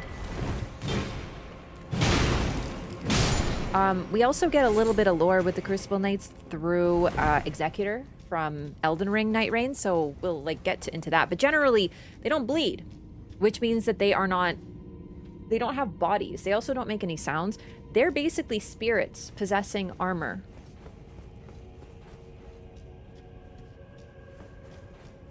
And considering Erd Tree avatars showed up one day when, like after the Shattering to protect the minor Erd Trees, it's not unheard of, and ulcerated tree spirits as well, it's not unheard of that they would just have like spirits that protect trees and stuff. Ow. Do you think it's intentional that unalloyed gold has red in it? What do you mean? I don't think unalloyed gold has red in it. You mean Mikola's gold? Yep.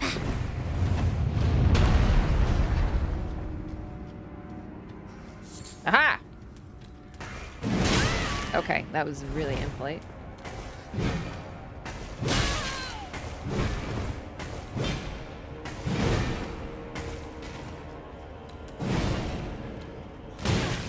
God damn it. That was actually meant to be a jump.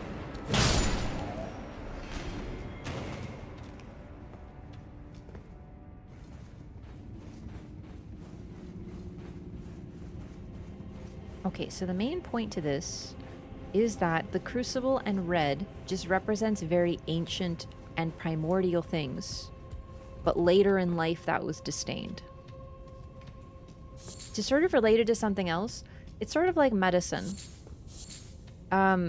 Initially, all medicine came from plants and herbalism and stuff like that, and then as society progressed, we started to look down on nature generally, and people were like, oh no, I don't want any of that fucking tree stuff. I want some man-made medicine because this is science and more advanced. And then generally, like, herbalism was looked down upon, right? And a lot of that knowledge was lost.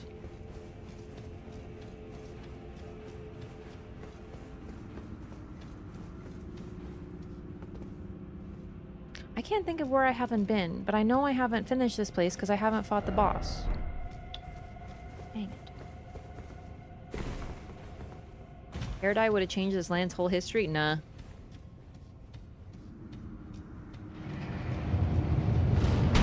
Went up there. Where haven't I been? It's been a while, so I forgot most of these places. Let's just go sort of what seems to be the main way. Probably just missed a turn somewhere.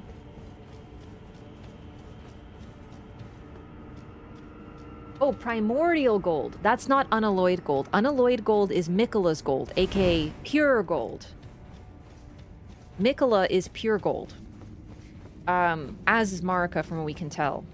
However, yeah, the primordial gold is red. It's very intentional, that relation. Oh my god, did I just go in a big circle? I think I did.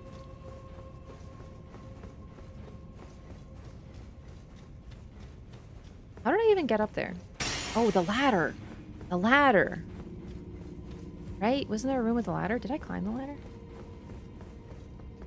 Oh, I haven't been down here? Oh, right. This way. Yes. So we go through here and then we run through the room with the evil roof.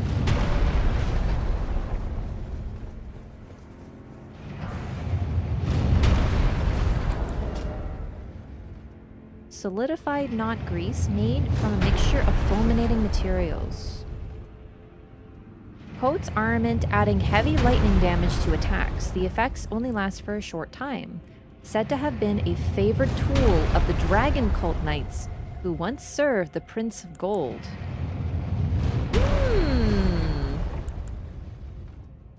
Who could that be? I wonder if this will tell us. The Ancient Dragon Knights Cookbook 1. A record of crafting techniques of the ancient dragon knight who followed Godwin's golden knights into the realm of shadow. Acquire the knowledge to craft the following red lightning pot. So, Godwin's knights came here.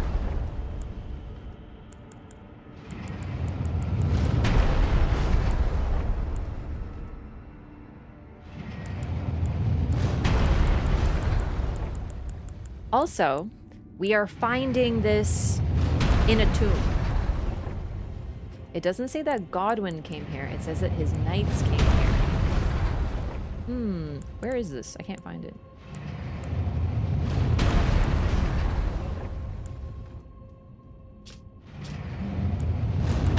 Oh, here it is, right here. Right, okay. Craftable item prepared using a ritual pot. A cocktail of red fulminating materials is sealed inside. Another thing, lightning with red in it is particularly ancient. Primordial, associated with Crucible. Even including red lightning. Throw at an enemy to inflict lightning damage that links to surrounding enemies. The ancient dragons who betrayed their lord to side with a tyrant were known for wielding branching red lightning. Oh my.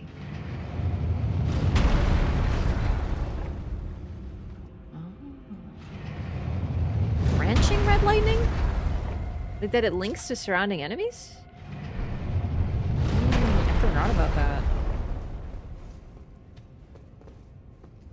Mesmer also cursed with the fire and the serpent? Sort of. The curses of Melina and Mesmer are a little different. But we'll get to them more. So Mesmer had these loyal soldiers, but when they learned of his serpentine nature, even his most loyal turned against him. Telling.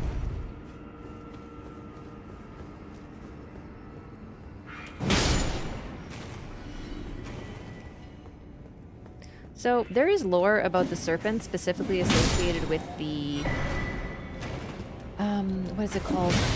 The Colosseums, but unfortunately it involves items that I either missed or are RNG drops. I think they're RNG drops. Oh cool, forked-tongued hatchet.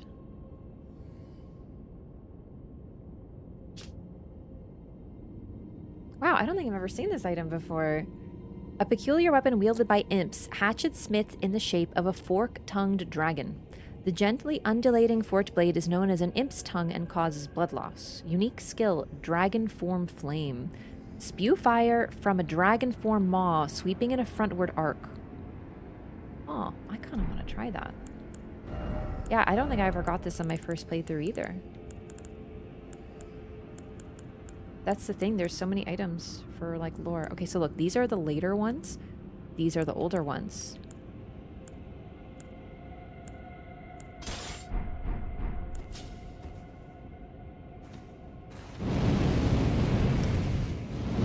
Oh, that's so cool. That's what the dragon cultists do. The dragon communion cultists.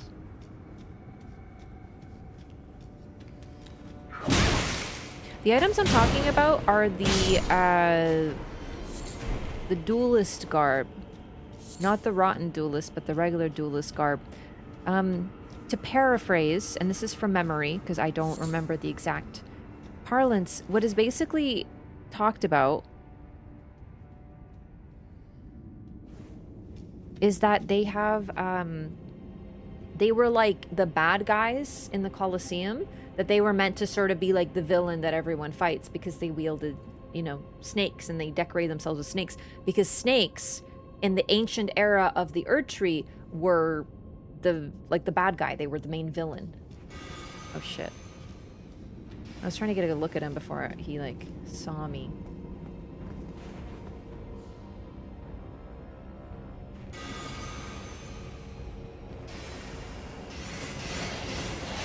Oh god! Oh my god!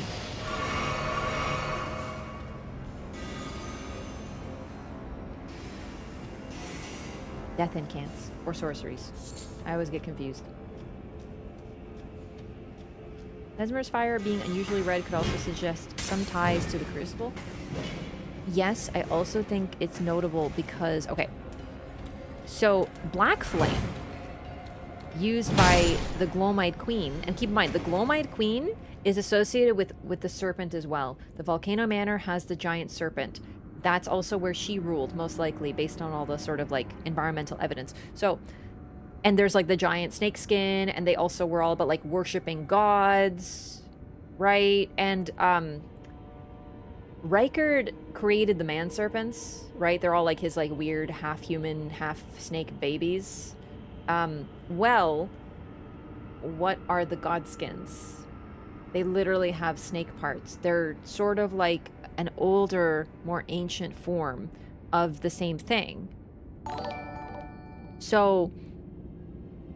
the Black Flame is white and black, but we also know that it changed when the Rune of Death was removed, and the Rune of Death is a black and red flame.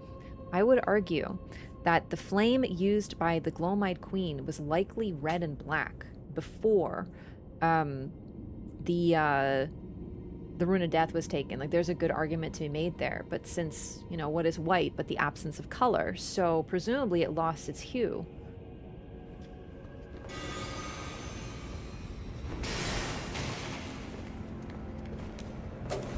look like dusty fucking old men. Oh, is that a baby? Oh, fuck, that's a baby. Oh, okay. Neat. Like a old baby skeleton nestled in there, huh? Yeah, cool.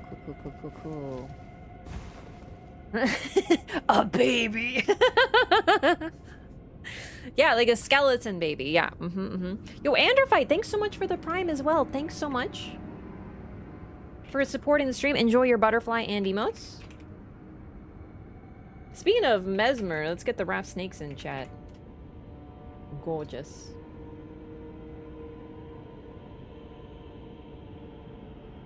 The snake is viewed as a traitor to the Erd Tree, and the audience delighted in seeing these bronze effigies beaten and battered.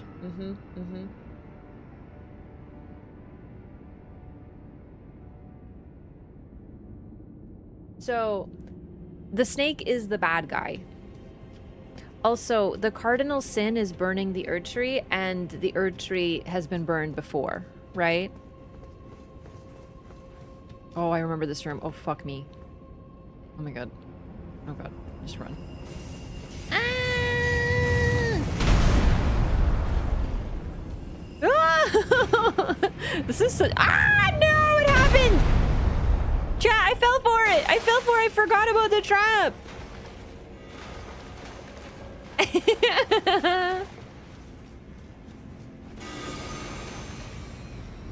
No!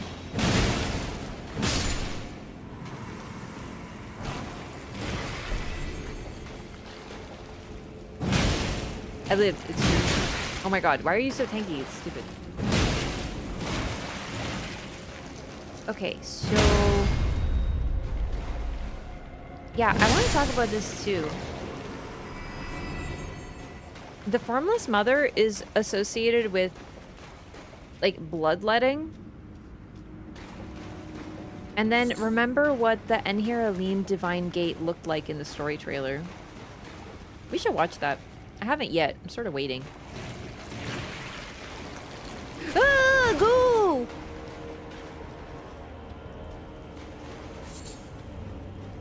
Yeah, no, someone was saying it could be associated with the Formless Mother, and I think that's a strong...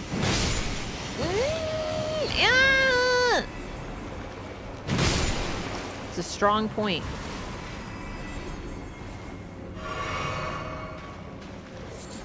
Alright, so...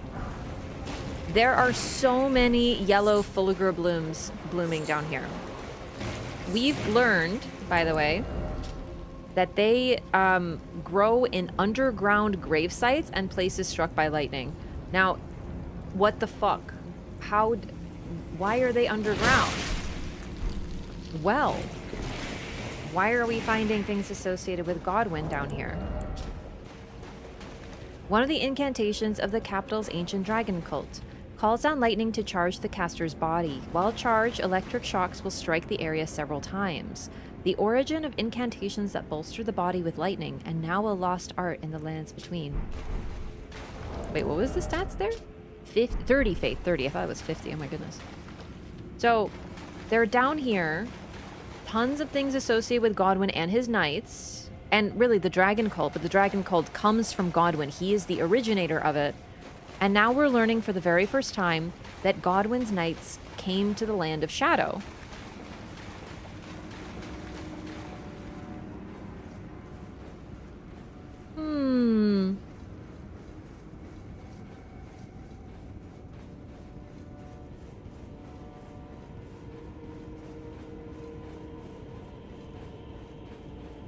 Holy shit, this is a long ladder.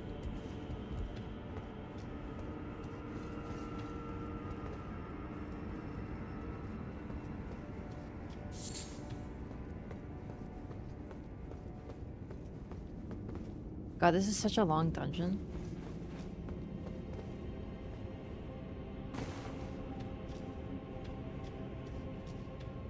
Wait, I've been here? Oh. Oh. Do they have to be dead? No, not necessarily. Wait. back at the start? Oh my. Oh wait, no. This may not be the start. This may be like the second elevator. God, this is such a long dungeon.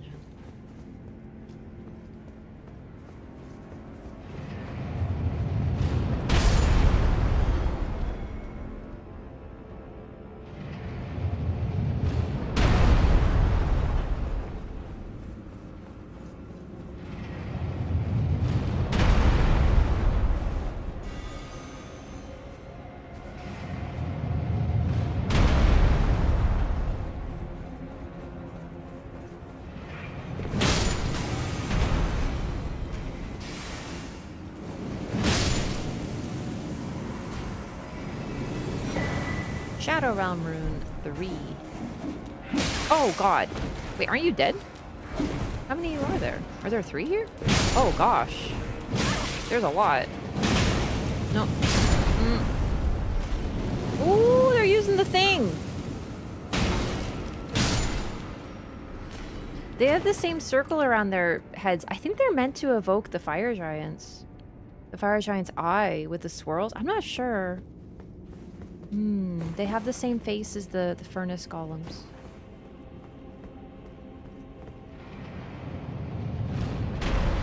Aha! I remember this. Oh no!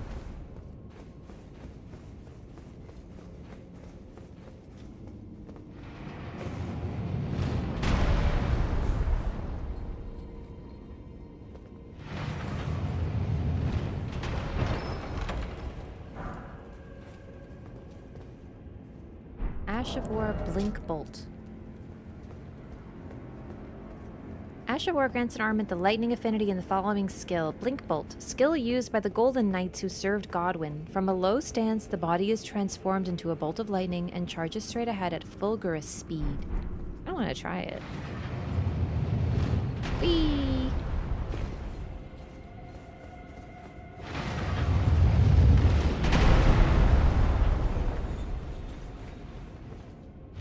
Aha, this is for that, like, really sneaky hidden quest. Stone Sheath Sword. A sword that none can pull from its scabbard of cracked stone. Relic of a lost civilization from a time long past, said to have served a ritual purpose at altars of light and darkness. Yes, I remember this now. I had to do this twice, but I don't remember it super well. Is it a straight sword? I thought it was. Yes, I must have just missed it.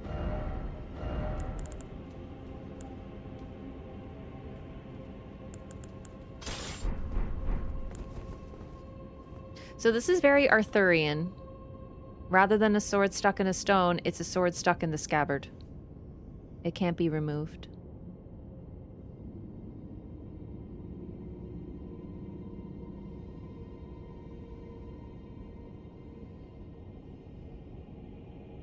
We don't see much of it, but it sure does look like the ruins of old. Potentially. Like the swirls make me think of their stone sculptures.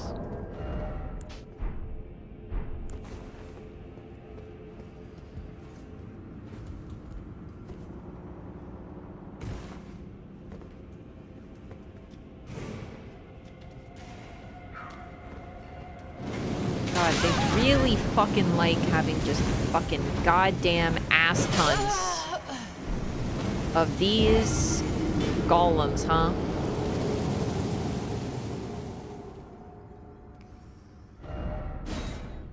That's okay. It's good to get a reset. It is a blunt sword, but there's something special to it.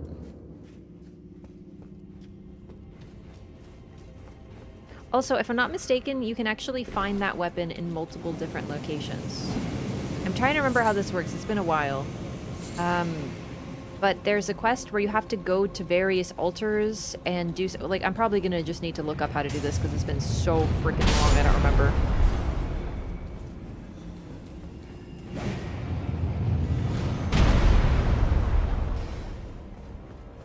Yeah, you can get it in multiple spots.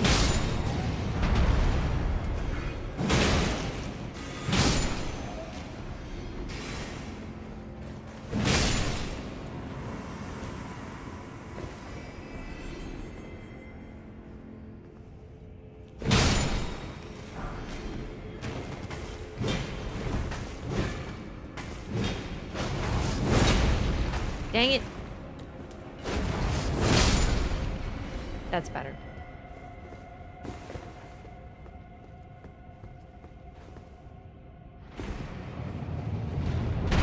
Ugh. I do love the animation of you just getting smacked down to the ground. It's great. Oh god. I thought the one behind me slammed. Whoops.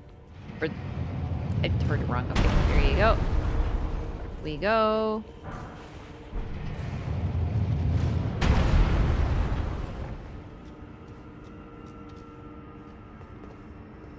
No, that is a different quest that you're thinking of.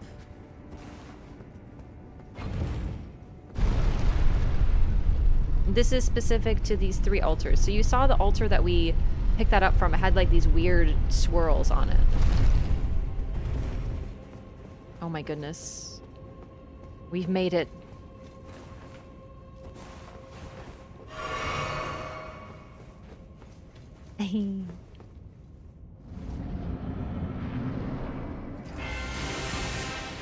Banger!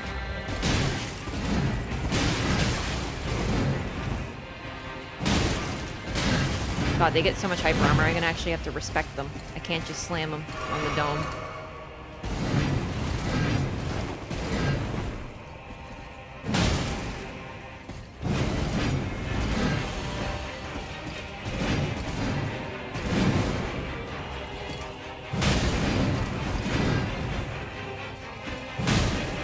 Also, they don't bleed.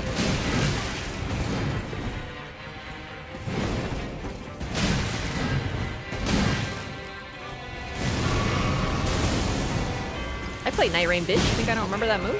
Fuck you, guy. Okay, but I haven't played Night Rain DLC that much, so I don't remember this super good.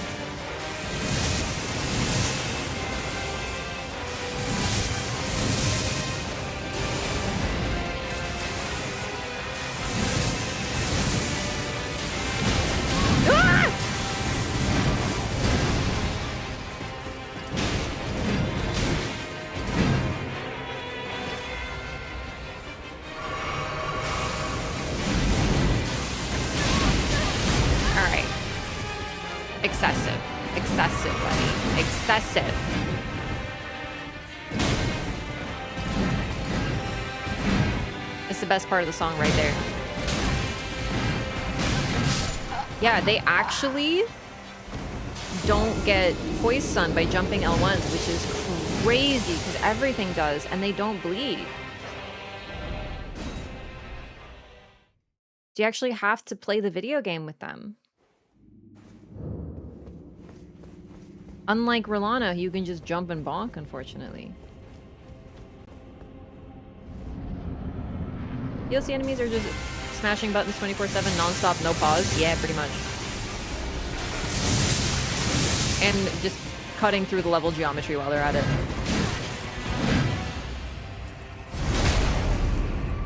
But I can forgive them because they look so cool. Death Knights I enjoy, actually. Well, okay, I guess I should say I enjoy their, like, design and stuff. I think they're really cool. I love their weird wings made of death.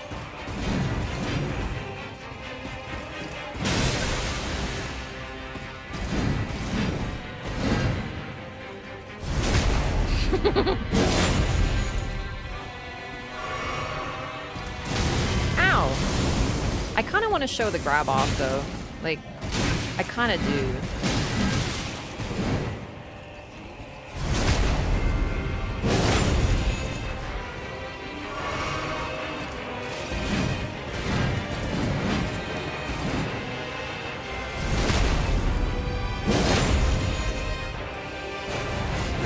Damn it.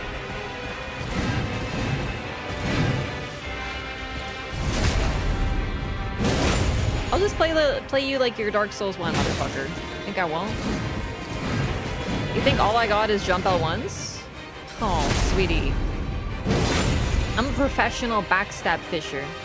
I love fishing minigames so much. I put my fishing minigame into my Elden Ring. That's right, motherfucker. I'm gonna Stardew Valley your ass. Fish! Oh, fuck. Missed.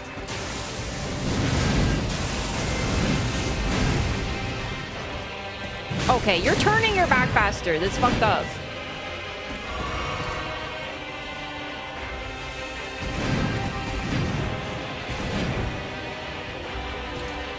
Dude, he knows. He's got my number now.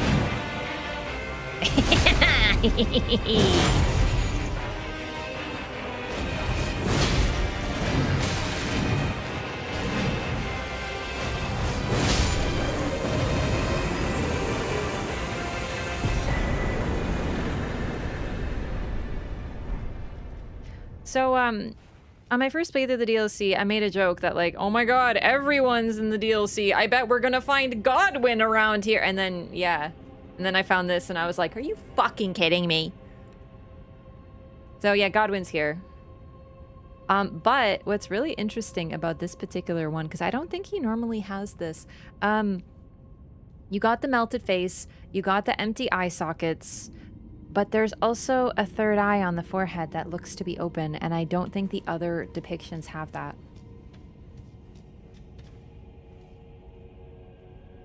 The other faces of Godwin don't have that. It also kind of looks like a pimple. Or a pustule. But the placement is really notable. I thought they did. I don't remember it. He's looking more dashing than usual. Yes, he is indeed. Oh, maybe I don't remember. I don't remember him having a big old third eye on his dome. Let's go take a look. He does look better when his face isn't upside down, I suppose.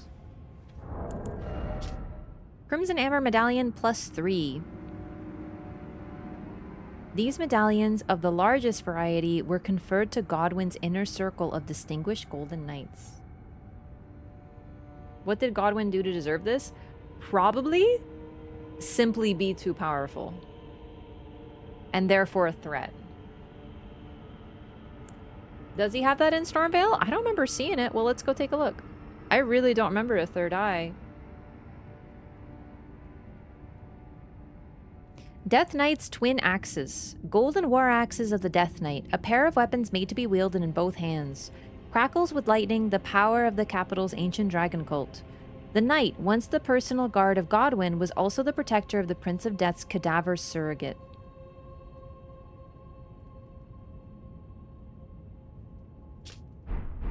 So, you know how he's growing other bodies? Now they're like cadaver surrogates. So that's what he's guarding here.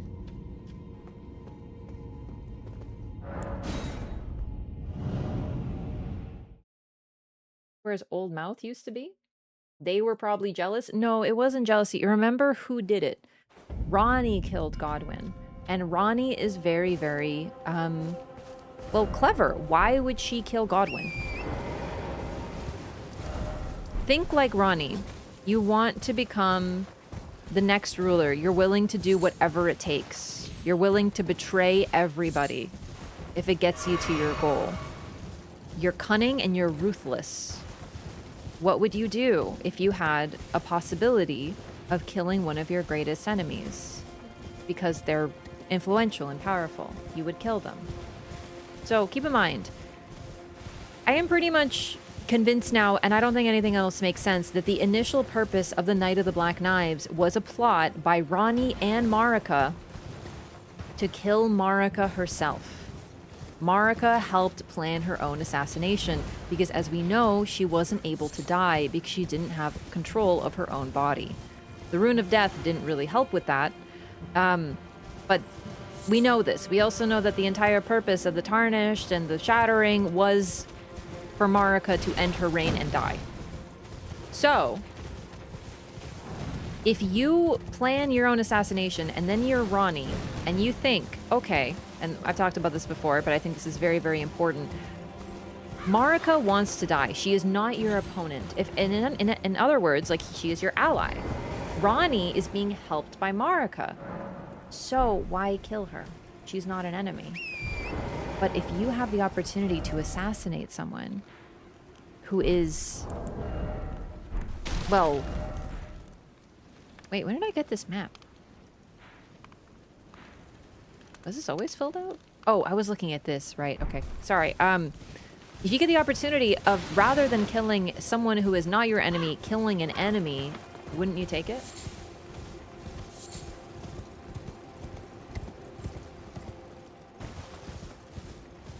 I don't think Godwin was Marica's favorite. I think all of her children, I think she cared for all of her children, but the problem is that, well, someone needed to die, and why not make it someone who's very powerful?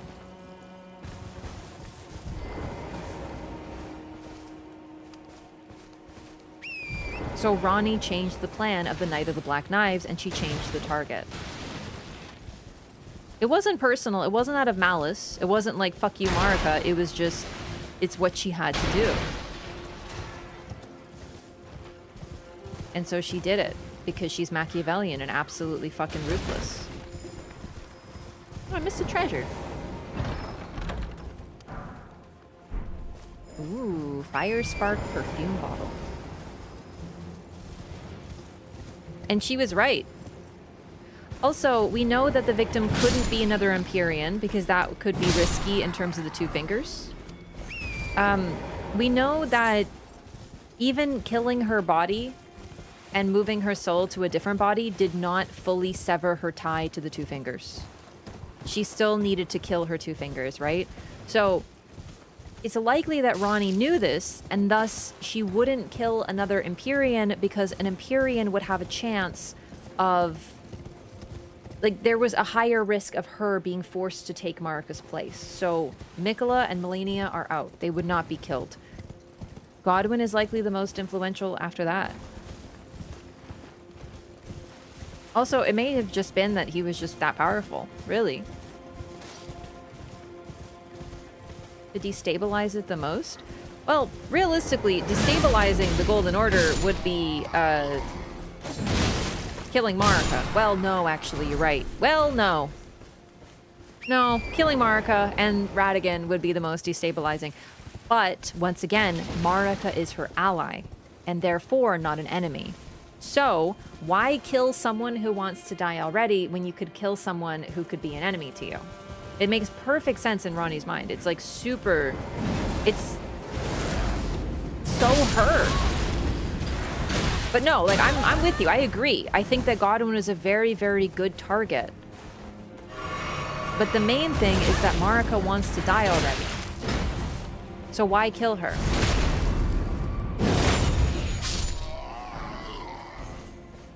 Makes you think Marica was involved in the original plan. The main evidence, because this was like strong evidence for years that we talked about. The Black Knives all being Newman, and thus being kin of Marica, and the one who held the Rune of Death being Malekith, and nonetheless, despite Malekith being Malekith, somehow Ronnie was able to steal a piece of the Rune of Death. She knows nothing about Malekith. Now, Ronnie's very, very clever. Like, I wouldn't put it past her to, you know, somehow find Malekith's weakness, but Malekith is absolutely OP and very ancient. So she wouldn't have any insight into him. Other than perhaps through Blythe, but even then that's a stretch. But who are Malekith and the Black Knives tied to? Marica. Marica would know Malekith's weakness, how to sneak up and take something without him knowing. There's tons of evidence she had to have been involved. But why did she plan her own child's assassination? She wouldn't. That's the answer. For years, I was like, well, I guess it had to be done. So for some reason, Godwin had to die. No, that doesn't make any sense. She wouldn't kill one of her own children.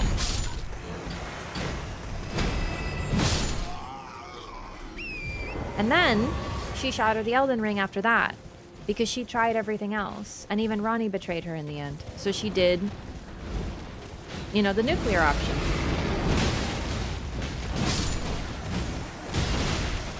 So here are fiends fighting against Mesmer's soldiers. It makes sense. But I think it's pretty notable that these are enemies.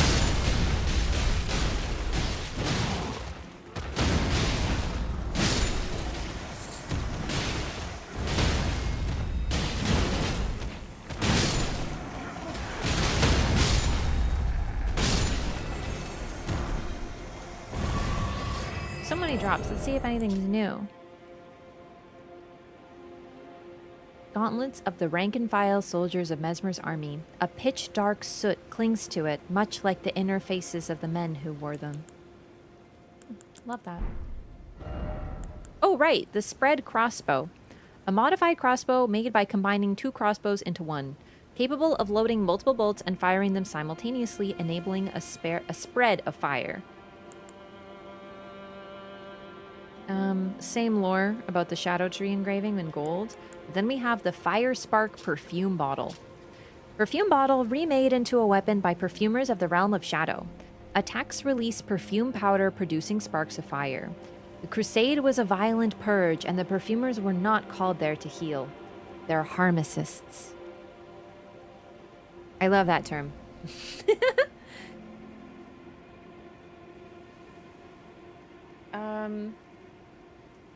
Wasn't Godwin the first to be Miquella's consort? There's no, as far as I can tell, no evidence of that. Or Godwin was also in on it? There's no evidence of that.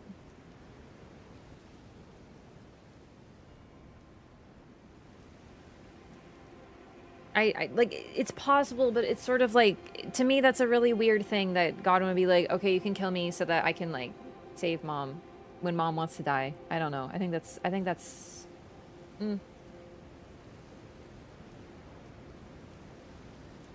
Marica went to great lengths to keep Godwin with his deathblight hidden in the Erd Tree's roots?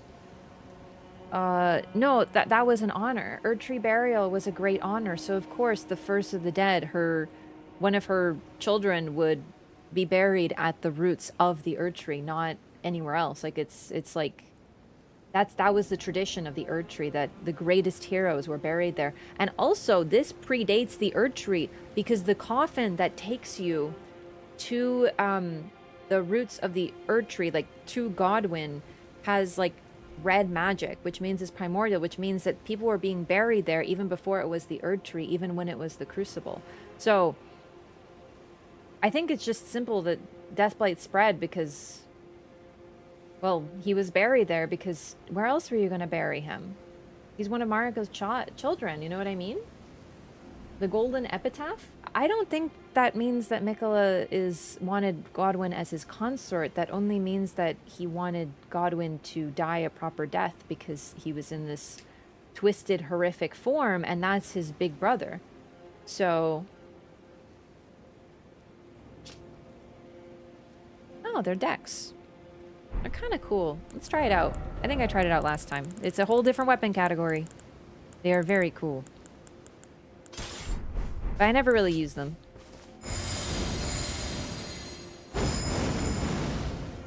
Damn, it is kind of neat though.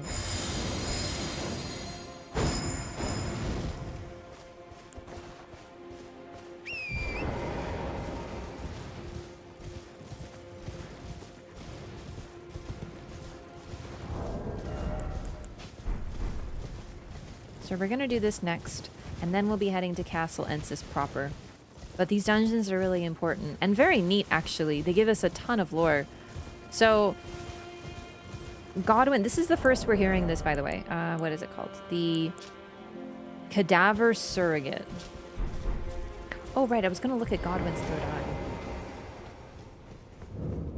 Ruined Forge Lava Intake.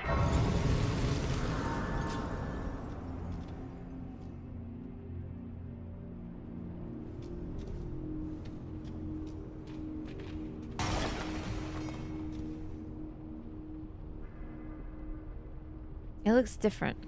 I don't think we've seen anything like this in base game.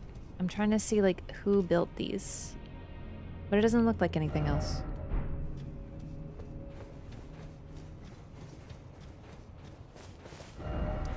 Alright, let's go look at Godwin real quick. It's just possible I forgot that he had the third eye. I don't remember there being a third eye, though. Let's see. Let's go to him at the roots first.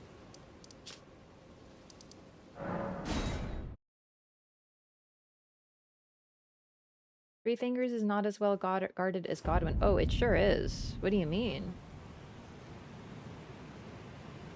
Deathblight, okay. Deathblight is also scary to everybody. It's not just the Golden Order. The Deathblight, to me, is like... It's the one problem that Ronnie created that she doesn't fix. Okay, so maybe that's why I didn't see it on this, because, like, his hair covers it. If it's even there. I don't think he has one on his OG body.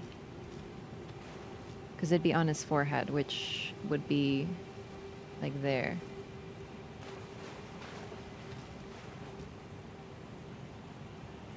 I don't think so. Or if it is, it's not visible. Okay, so that's telling. Let's go to the one in Stormvale, though. Because it could just be concealed here. But in Stormvale, it'll be there.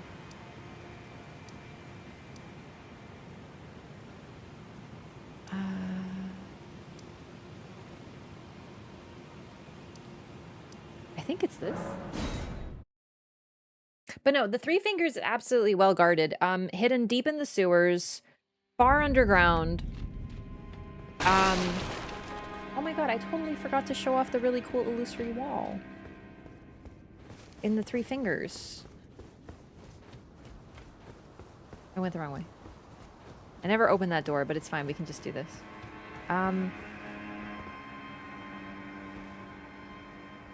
So, the Three Fingers is sealed away. It's protected by Moog. I do believe it's like an aspect of Moog that he sent there to protect it because he wants to create a dynasty. He has no interest in the Frenzy Flame going away, and he would also know that it's down there because he, you know, was like locked up down there. So the two people who guard it the most are Morgott and Moog. Melina, though she doesn't have any physical power to stop you, also begs you not to take the Frenzied Flame. So Morgott is sealing it with his body. Well, his life, more accurately. He sealed it. Killing him is the only thing that opens it. It is really hard to access Leyndell. It is super protected.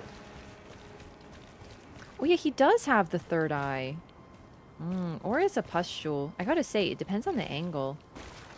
It just looks like layered skin, but it does look uncomfortably like an eye. Also, his actual eye sockets are empty, which is really striking. Yeah, he totally does have it. I just forgot.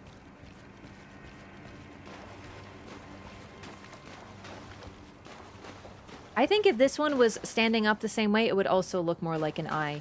Because this one's more like sticking out. However, I will say the placement is really, really key. It's like a third eye.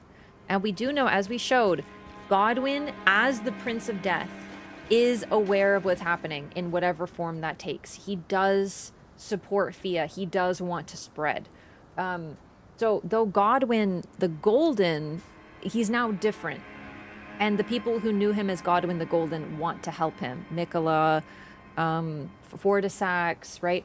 But his knights follow him as Godwin, and then they became Death Knights to guard him in his new form. So it's sort of like the Crucible Knights in a way. The Crucible Knights started as following the Crucible, but then when the Crucible changed, they followed it as well. So Godwin's Knights, we've learned that for the first time. The Death Knights, Godwin's Knights, followed him and supported him even when he became the Prince of Death. However, Fortisax and Nicola, not fans. Is it the same or are they separate? Godwin is growing like a cancer all over the world because he's buried at the roots of the Erd Tree. And, well, he is of the Newman people. He's also kind of a plant, likely. So he's able to grow on a tree, and he spreads like a disease all throughout the world because of this. So this is just another body of his, or the phrase he used in the DLC, a cadaver surrogate. And he's growing all over the place, so they're all his body now.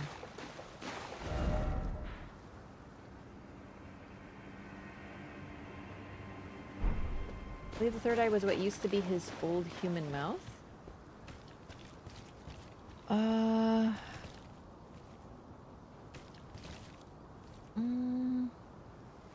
mean, it's possible. His face is flipped, but the third eye placement is very key, though. We even see it with Trina in Trina's torch, as we've shown a couple times before.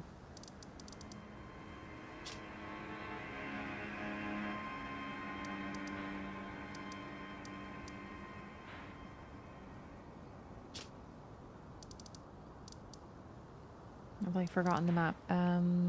Yeah, here. No. No.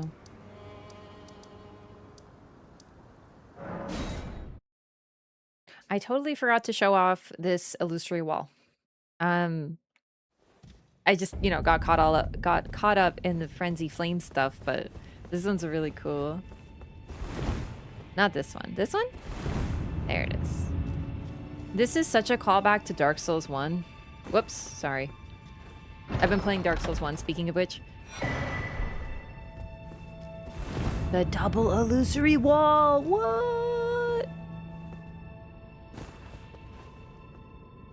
This also leads down to Godwin. It's just another path. To the Erdtree roots.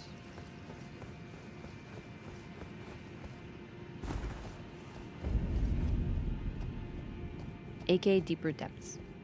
Might as well do this though. I just, yeah, plain forgot about it. I found this in my first playthrough and I was so freaking pumped about it. Hitting every single wall really paid off, dog.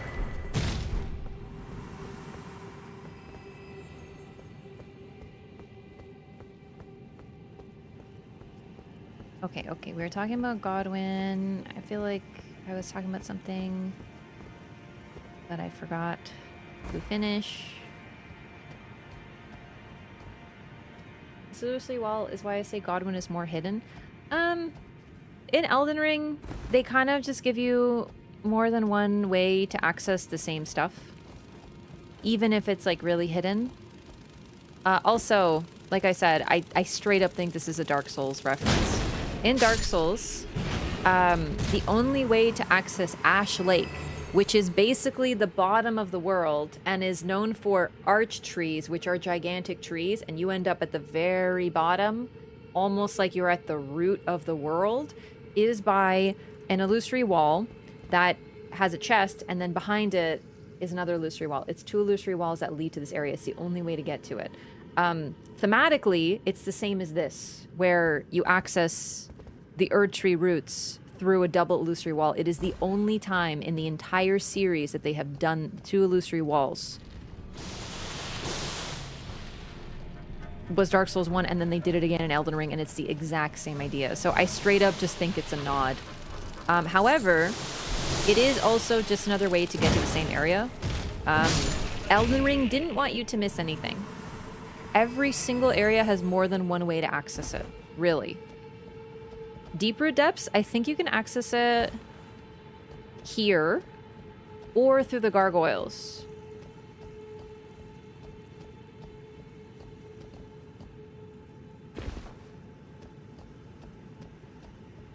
I don't think this is Godwin being more hidden than the Frenzy Flame.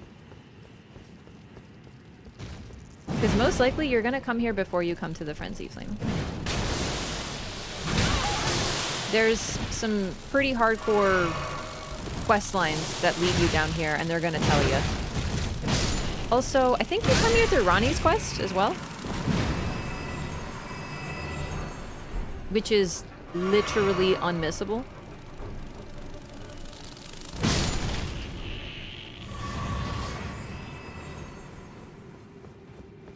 Although she might take you to a different level, I don't remember now. Yeah, I don't think this is hidden. This is like the Erdtree roots. Being buried at Erdtree roots is meant to be an honor. Heroes of the Shattering War are buried at the minor Erdtrees. But generally, Erdtree burial is an ancient tradition. It's very protected here, but it's not meant to be a secret. A gigantic tree is going to have roots, So it's not meant to be hidden away. Right, you come here through Fia's quest, which is linked to Ronnie's quest. Good point, yeah. Like, fair point. I know why you're saying that. I guess I just disagree fundamentally with the conclusion.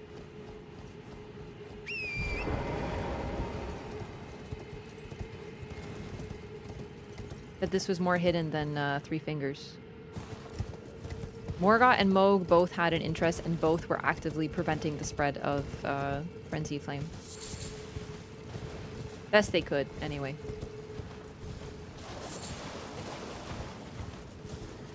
Okay.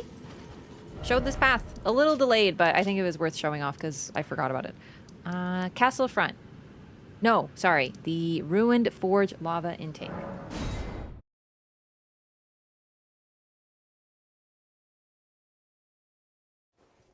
All the same protections as the Three Fingers plus the Nameless Eternal City.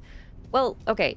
Like, I get it, but this isn't the main way you're supposed to get to Deeproot Depths. The main way to get to Deeproot Depths is through Nokron. And the gargoyles, because gargoyles are protecting the ancient burial site.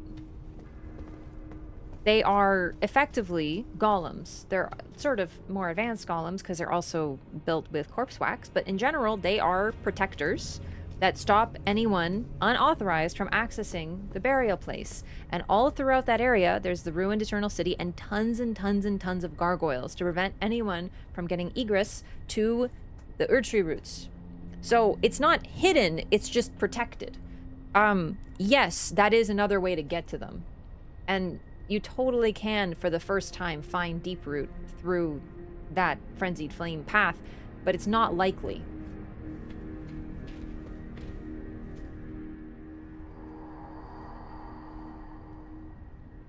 By grace, if e'er I see another rock, I shall find it. Of this I have no doubt. The altar of the forge cannot be far. The altar of the forge. Lava.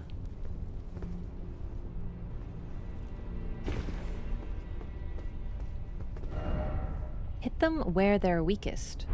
Someone left a note for us. How nice. I gotta say, this makes me think a lot of the Volcano Manor.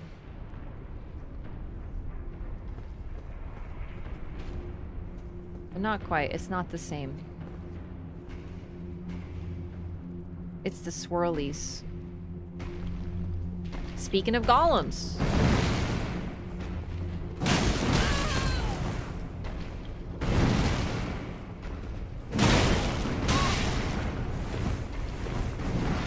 Try the darts? Okay, good idea. I don't think these will work, but it's worth it. God damn it. Oh, wait, yo! I forgot! Living lava, like crystal tears. They do the same stuff as crystal tears. It's so interesting. Alright. So, just part of our testing. We're testing if these golems are affected by crystal darts. Ow. Oh shit, I clicked wrong. Hang on. There we go.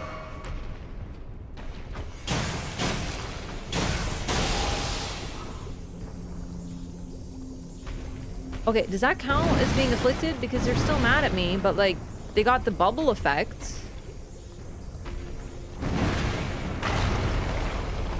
So these were made by the same crystal golem. More!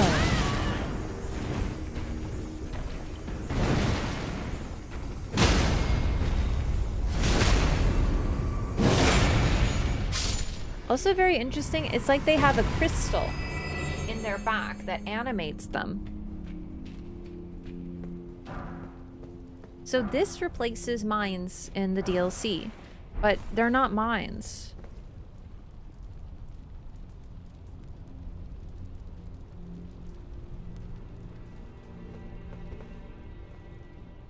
Okay, this has to be fire giants, right? So fire giants are the origin of blacksmithing traditions. They were the first smiths, and the art was learned from them.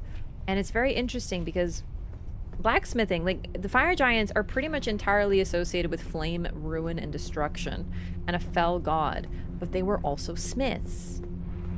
In the fire, they created things. But no, chat, that is crazy lore. So for context, the crystal darts. Long ago, it is said that a golem crafter employed a similar crystal tool. So whoever made the golems, this works on imps, this works on watchdogs, this works on these golems, and it also works on... Does it work on crystallians? Crystallians are alive, so I feel like no. But I wonder if it's not the same golem crafter who created the crystallians. Oh, the crystallians are a bit confusing because it said that they were made by non-human hands and they're still looking for their creator.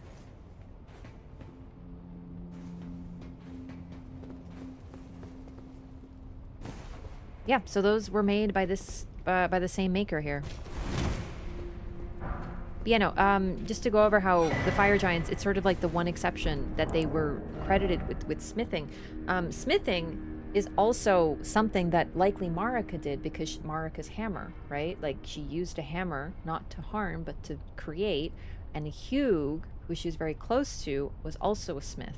So Hugh, I have a theory that Hugh taught her smithing, but it's we just know that they both did some sort of hammer creation stuff. Also, it's likely how she made the Elden Ring is with her hammer. She smithed it into the form that it took. But either way, even though they are otherwise associated with destruction, the one thing they do is blacksmithing, which uses fire to mold things and create something else out of them. So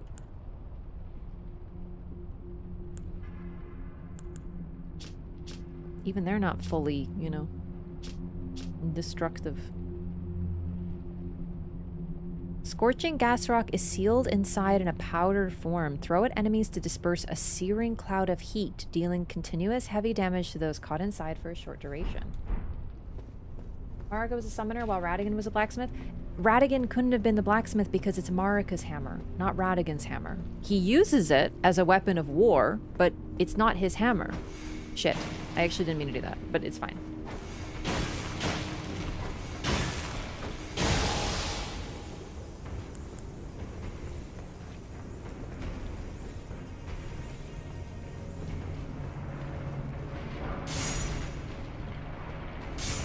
Oh, look, there we go. It works.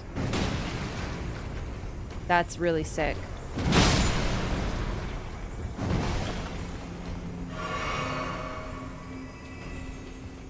The Rana people? We'll talk about Ra when we get there again. I don't really remember Ra.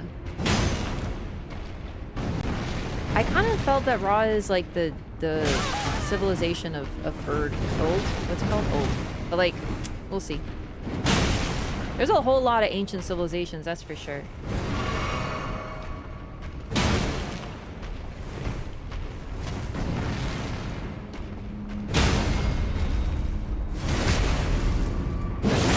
I do like how they're wearing little smithing aprons. It's very cute.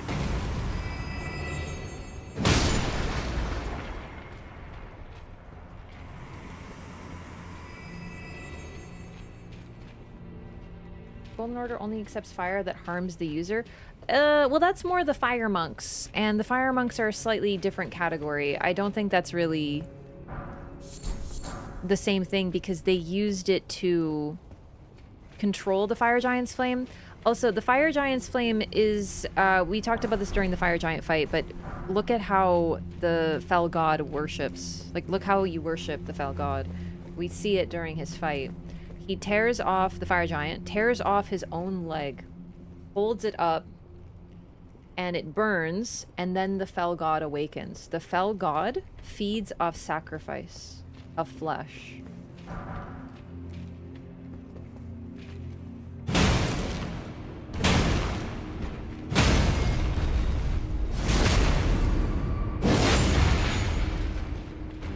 This is also likely why the fire giant is wounded in the first place. Because if you look at its injuries, yeah, okay, I know they were fighting a war, but the injuries are like the skin has been scorched off of his wrists and ankle to the bone. And it hasn't healed in all this time. Yeah, it is also definitely, I think it's sort of a reference to Dark Souls 2 with the giant tearing off his arm, but the practice is different. The giant in Dark Souls 2 does it in a rage, using it as a weapon.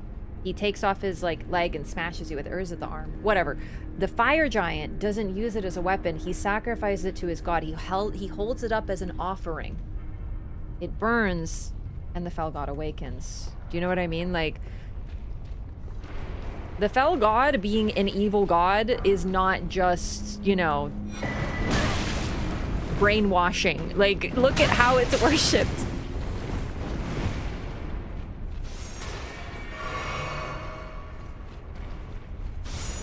Wait's leg is splinted makes me think it was broken.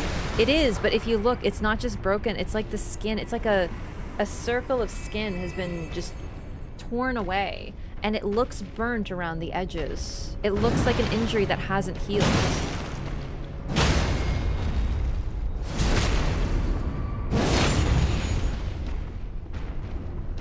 I think there's one thing that is pretty much near inarguable.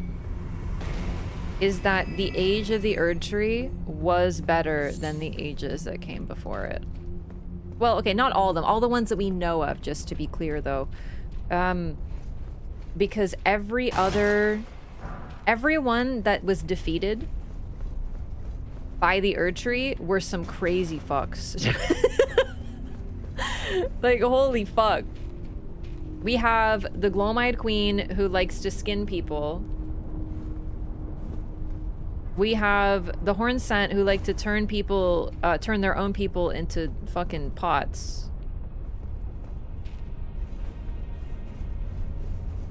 And not just their own, but we'll get to that.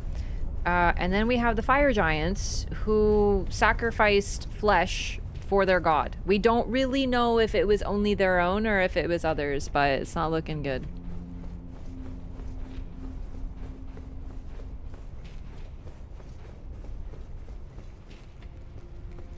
I don't remember where to go. But isn't there something up here? Did I go over here? Where is that ladder? Oh, maybe it's here?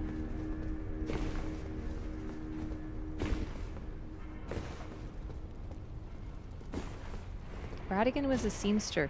It's true. I think though it's... He did the sewing of the mouths closed, but other than that, we don't see him creating anything. Also, Marica was also a seamster. She created the Mimic Veil. I have a theory that Radigan lost his ability to create during the separation with Marica.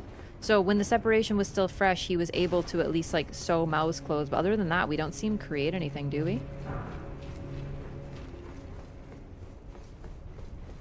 I think the division between them, like initially they were similar and then they started to become more of what they are. Do you know what I mean? Did he sew the mouths by himself? We don't know, but it's definitely implied.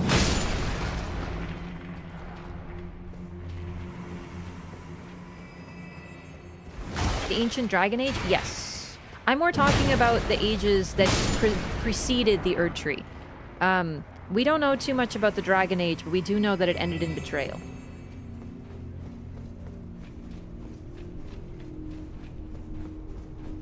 Oh, well, we just got a hint of that. We don't know all the details yet.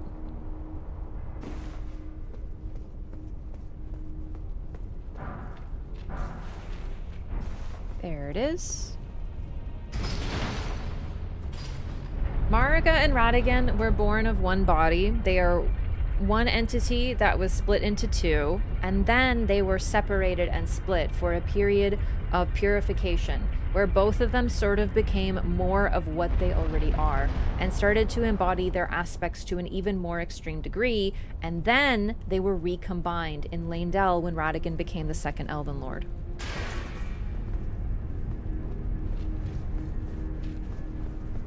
So there was a period of they were one, and there was a period of they were two, but they were always one. They were always of the same entity, but they were likely split for a time, which is when they became more extreme versions of whatever they are, whatever they represented. And also, likely when they became enemies.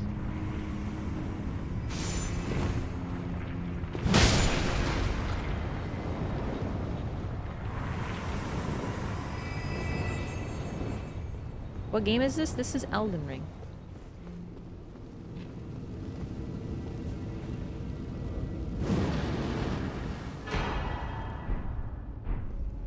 Anvil Hammer, an ancient dragon smithing stone. Smithing stone made by polishing a golden gravel stone, a scale of the ancient dragon lord and hidden treasure of Farum Azula. So I know I read this before, but I wanted to reread it. It's sort of for the purposes of DLC, they also wanted you to be able to upgrade more weapons and stuff, but from a lore perspective, the main tools for smithing were from the dragons, who were made of stone, and specifically from the dragon lord himself. And we get this from this anvil, as well as the anvil hammer. One of the treasures of the ruined forges, a tremendous hammer that incorporates as its head the red-hot anvil of the forge. It is said that the anvil's shape is inspired by that of an altar, and that long ago it was indeed used as such in rite and ritual. Unique skill, smithing art spears. Slam the red-hot anvil into the ground, sending up countless spears as it is pulled out. The spears disappear instantly. This is one of the few weapons in this game that uses all stats, almost, except for Arcane. Strength, Dex, Intelligence, and Faith. It's pretty neat. Also, we got the Smith Script dagger here. Dagger engraved with the Smith Script.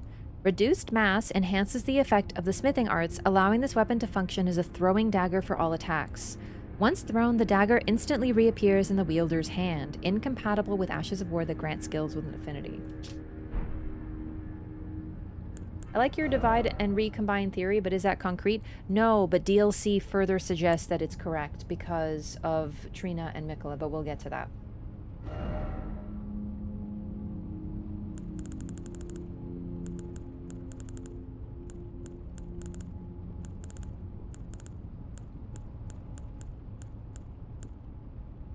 It's a dagger.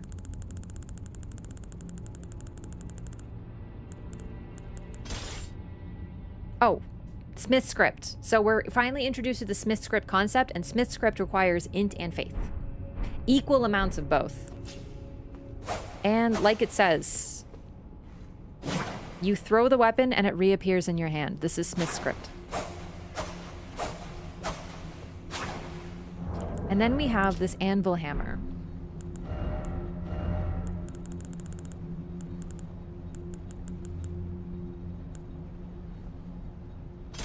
I'm going to show these off.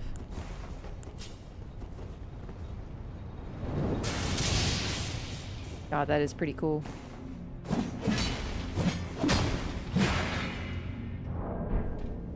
I think we're done here. Like, I think we did everything in here. So I'm just going to go back out so we can have a little bit more light when we show this.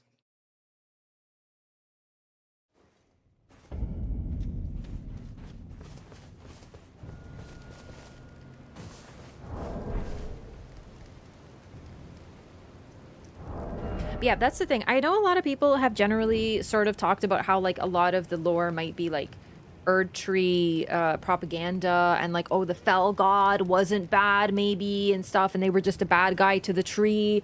I don't think that's true, basically. I'm in the heavy camp of maybe the thing the game tells us is bad was actually pretty just bad.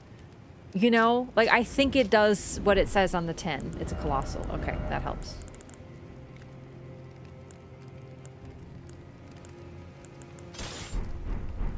We only have the one example of the fire giants, but we see how, well, they are treated by their god. It literally uses them as like a vessel and demands flesh sacrifice in order to use its full power. All right, so this is basically a miniature of the anvil that we received this weapon from. So you notice it was like a gigantic anvil, and gigantic, like you would have to be a giant to use it. Maybe literally.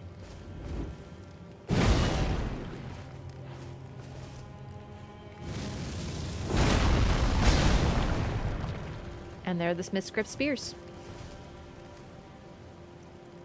And this is a miniature version, so it's like a place of worship. This was a site of worship for the people. I'm not sure what to conclude about the ruined forges yet. This is something I want to reconsider, but I will say that this looks, well, frankly, looks exactly like the Fire Giant's kiln.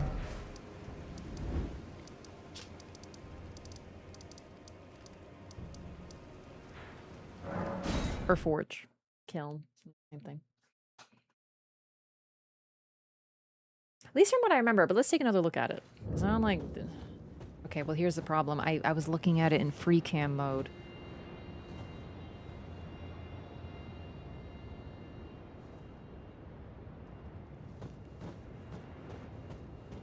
Okay, no, I can't remember. It's not here. We can't see it from here. Let's go from here. I know, seriously, I actually have the stat spread to use this. It's amazing. I'm only level freaking 166, so I'd hope so, but yeah.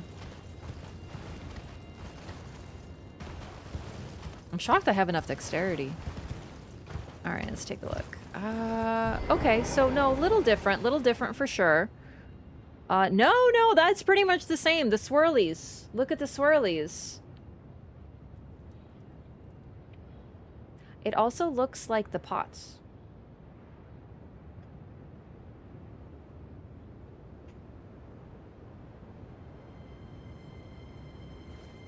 The fire giants were enemies of the Hornsan. In fact, I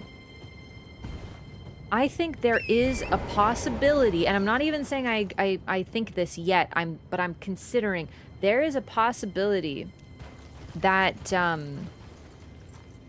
the War of the Giants was fought first before Marica then conquered the Hornsan. Possibly. I'm not sure. I think the Divinity Gate idea is like when did she...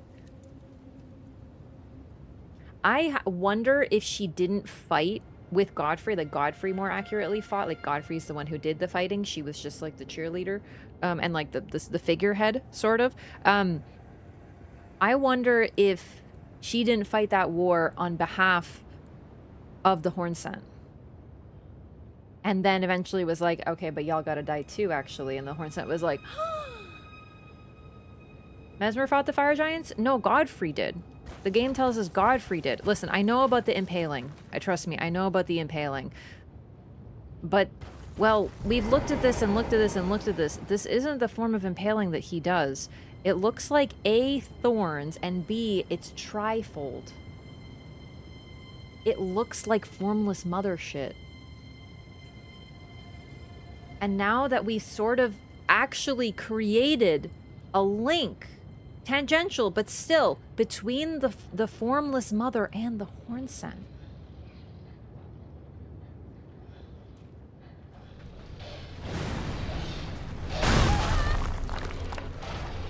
Trust me, the impaling thing got me too. I was like, maybe Mesmer did this, maybe Mesmer fought in this war, but like, it doesn't fit. His impaling is different.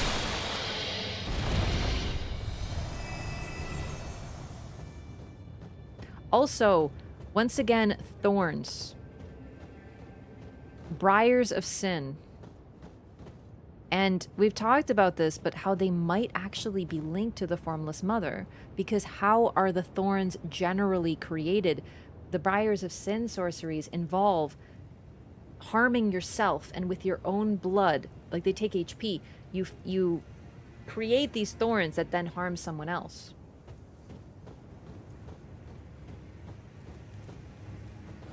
We've never seen them used on this scale before.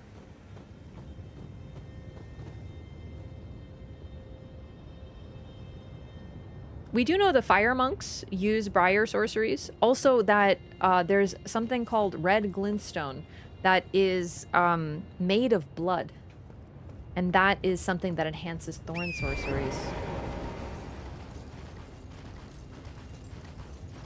glintstone is said to be the amber of the cosmos, and it has residual life of the stars within it. So if red glintstone exists, it must be linked to the blood star.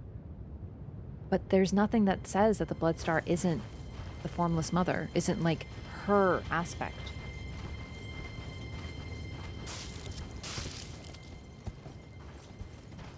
There are some anecdotes about the early forces of the Erd Tree comprising penal battalions. Sounds like a very Hornsent thing to send prisoners to fight their wars. Yes, I was actually thinking about that, but I couldn't find an item that said this. Can you, do you know what item said that? Yes, it was Marica and Godfrey, but just to be clear, Marica was not a fighter, so she was more like the figurehead, and she gave healing, support, buffs, and blessings to her champion. She didn't fight directly. Godfrey did the fighting. It was still under her command, but it's just, you know, I think like the roles are really important here. It's not like she was out there fucking hammering people. Was it red glintstone on the golem's back? Red glintstone looks different, but let's do a little comparison. I remember being more like truly blood red, but then again, with the lighting in there, it's kind of hard to tell. This is red glintstone.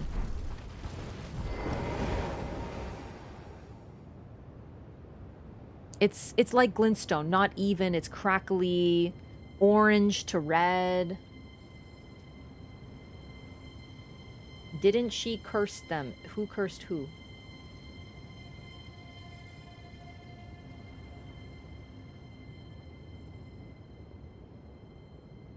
Banish Knight armor?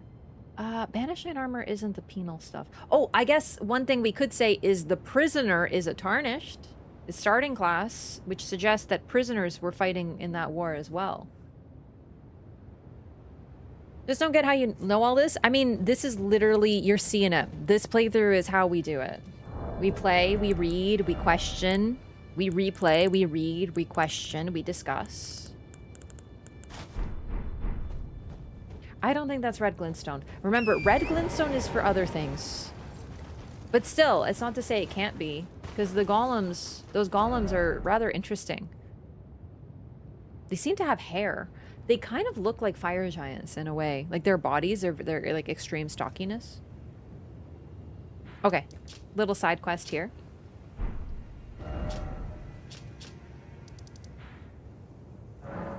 Lots of reason to side quest though. So the reason I wanted to go to Castle Ensis next, of course, the dungeons ended up taking a while because they're really immense and there's a lot to discuss with them. Castle Ensis is next because we got a note from Letta that Mikola went east. So we were here, we went all the way here, and then we find a note saying, oh, like we can't access this place because it's shrouded in shadow. I believe Mikola headed east. So east, right here, baby. This is where he went next. Night Rain did help, that's true. Let's maybe get some decks, because I'm hoping to be able to wield more weapons, so I want to slowly level everything. At this point, stats are not necessary anymore. Like, it's just for, like, showing off lore shit. Marica cursed the fire giants after she and Godfrey destroy civilization. Not exactly. So that's a fun one. Because, oh, that might be at the... Alright, the item, I don't have it. I think it's at the Enya. She cursed the fire giant to tend his flame alone forever. However, he was already cursed to tend his flame forever because the fire giants are all sort of possessed by this fell god. Like, literally, their body is a vessel for the fell god. So, the curse was inflicted upon them by their own god. What she did was just like, you're gonna do it forever now, alone. But he's just doing what he's always had to do. Because that's what the fell god demands. Presumably.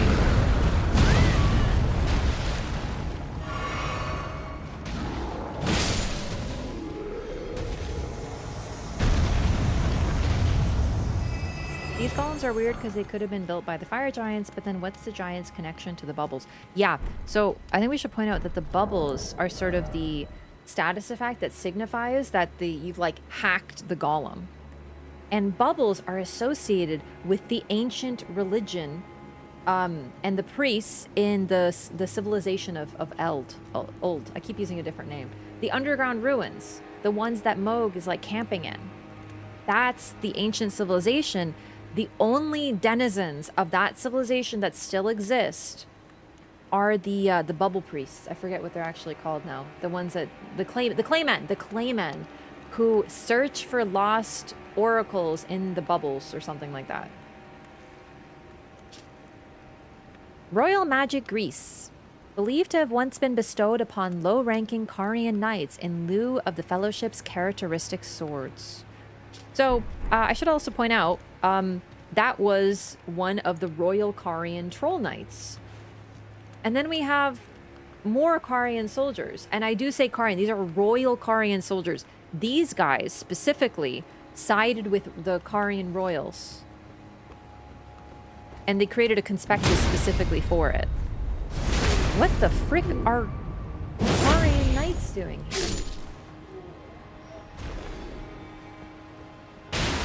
That should be what you're asking, because we don't know very much about the Carian Knights.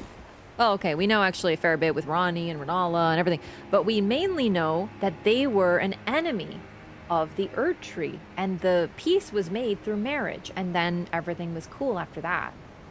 Yo, oh god, I clicked something. What did I click? Oh my god. Okay, sorry. Esnet, thank you so much for 10 gifted. I tried to tab out and I clicked something awful. I appreciate it so much. Thank you so much for supporting the community and the stream. Welcome, new butterflies. Thanks so much. Enjoy your emotes. Let's get some Wraff snakes in the chat in honor of DLC. This is my DLC emote.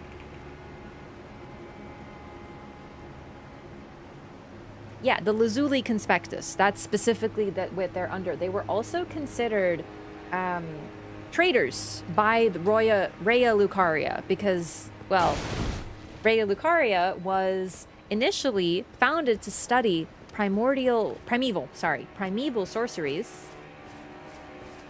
But when Rana came to power, she's like, no. So the ones who sided with her very specifically and created the Lazuli Conspectus were considered the traitors to them. Yeah. Thanks so much. I'm glad you enjoy the lore.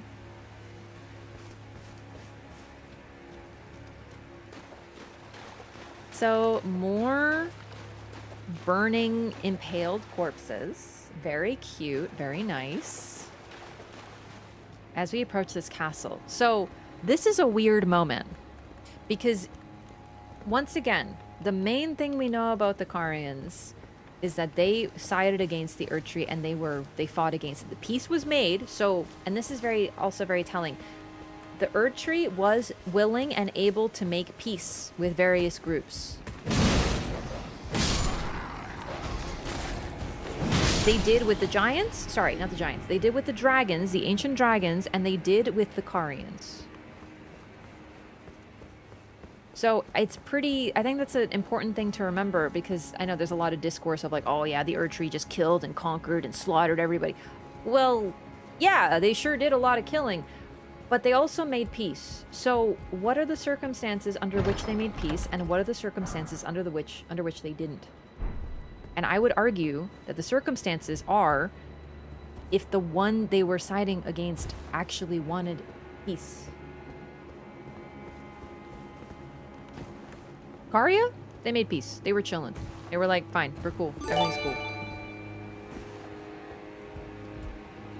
Dragons? They were like, we're cool now. Yo, Esna, thanks for 10 more gifted subs. Okay, hang on. Mesmer Soldier Ashes. Exile Soldier set. Let me see. Do I have those? Exile. Okay, maybe I do have those. Thank you so much for supporting the stream.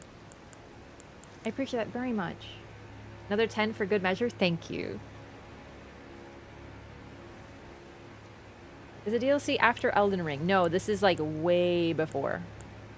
This is the stuff that Elden Ring was created on. This is the history. These are the ancient warriors. These guys have been fighting since before the Age of the Erd Tree began.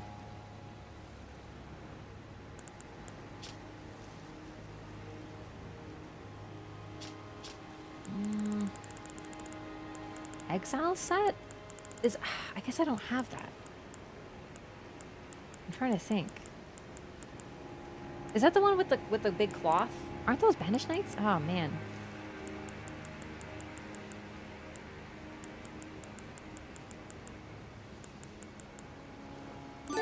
Maybe I don't have the... Maybe the pants. I have so many pants. Pants tends to be the one I get the most of.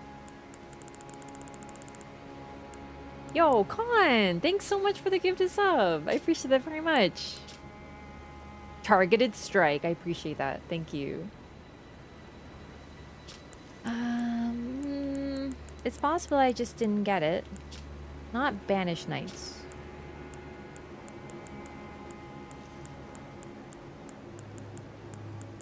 At least that isn't what I'm thinking of, so I don't think that's it. Oh, wait! Worn by soldiers sent to the penal colonies. Okay, but I'm hoping for a bit more. I know there were penal colonies. I know there were... it's not...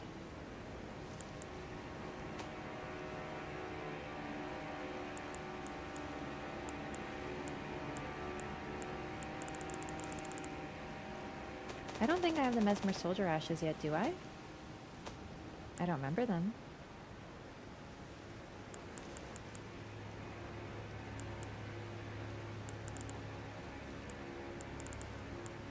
Where are my DLC ashes? I know I've gotten a couple. Oh, here we go, here we go. Did I even read this? I don't remember this. The Claymen. So we talked about the Claymen. They're the only denizens of the ancient civilization who remain. But they were a part of it. They're the priests. Used to summon the spirits of 2 Claymen. Bowed with age, these spirits are sluggish but hard to stagger. The warped remains of priests who searched for revelation in service of the ancient dynasty. They employ 2 sorceries that produce smaller and larger bubbles.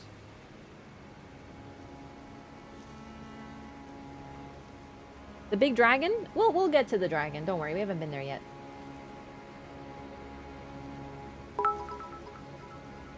Oh my goodness! Hype train level up. Thanks so much for leveling up the hype train. I appreciate that. I know it's not a sub, but I'm gonna still thank you for that. You probably got a bit badge for that. Thanks so much. Seriously. Multiple masters of bubbles? Yeah. So hang on. I want to talk about the Claymen for a second because those like ruins might be associated with the ancient dynasty. The Claymen search for lost oracles within their bubbles. And another word for oracle is augur. Oh my goodness. And once more. Okay. Oh my god. 25 gifted subs. All right, we are interrupting the lore at this time to bring you some freaking hype. Thanks so much. Goodness, it's 45 freaking gifted subs. And more, yeah. Thanks so much, seriously. I'm really glad that you're enjoying the lore. I'm glad everyone's enjoying the lore. Silent Hill 2 money. Oh god, don't remind me that I have to play Silent Hill 2 soon. Don't remind me. Oh my god, I'm gonna have a heart attack and die. I'm really excited for it. I'm kidding. But I am scared. I'm not very good at horror games. I'm gonna cry. It's gonna be great. I have to protect my throat because I'm gonna be screaming so much. Oh my goodness. Okay, chat is just casually popping off. One Man Army, thank you so much for 9 months. Enjoy your new butterfly and thank you for choosing to use your Prime here. 9 freaking months. Thank you so much. And Con with 10 gifted subs as well. Thank you, seriously.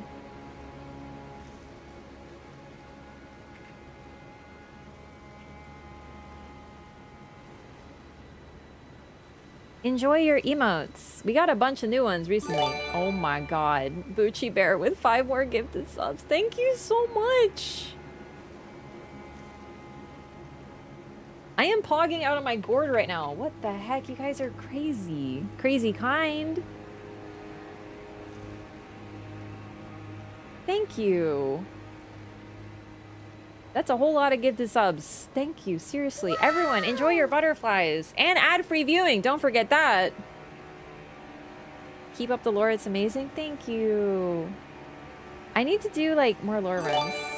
Again, I know I just did them, but that's the thing, is I can just do more lore runs, because there's always more stuff to talk about. Bryce with 5 gifted subs as well! Oh my goodness. Thanks so much! More butterflies!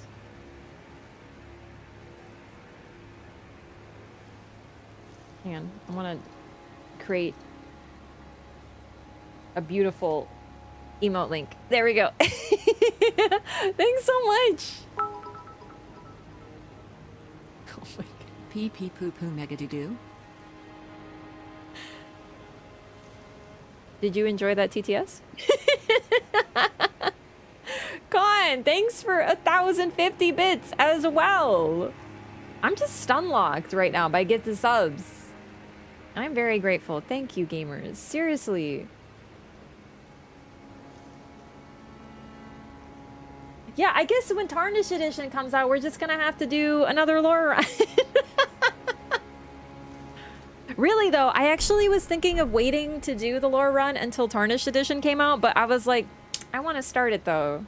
But maybe we'll just do another one. We'll have to play again to see if there's new lore in the Tarnished Edition.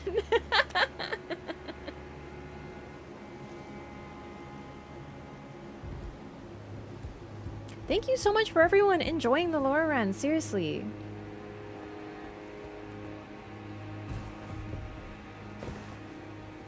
It means a lot to me that you guys enjoy this. I love this. I love doing lore. I love talking about it. It does tire me out sometimes and I need to turn my brain off and play Night Rain, but that's fine. That's normal. Laura Lou followed by Laura 2. Oh my god. Or they are working on new Elden Ring game. They are working on different games. It's not really gonna be Elden Ring though. If you heard anyone saying Elden Ring, then they probably were lying to you for social media clout. Wraff, this one item they added changes everything. I mean, here's the thing. I want to get some lore videos up, but I've been waiting to do the DLC to, like, confirm everything because it's been such a long time. So maybe indeed I'll do a lore video. I'll be like, oh my god, this... And then it'll turn out that the Lucatiel set is like, actually, did you know that Marica was an angel or something? And I'd be like, see? Was I part of game development? Me? No, my god, I wish. I'm just a normal individual who just plays video games a lot. Elden Ring movie though? Okay, I need to get the lore before the Elden Ring movie comes out because then I'm never playing fucking Elden Ring again. Because if Elden Ring, if they add any goddamn lore in that movie and I had to listen to people being like, Rev, why do you say that? The movie clearly says that this is the truth and I'm gonna fucking lose my shit. So realistically, it's more like when the movie comes out, Elden Ring, I will never speak of it again.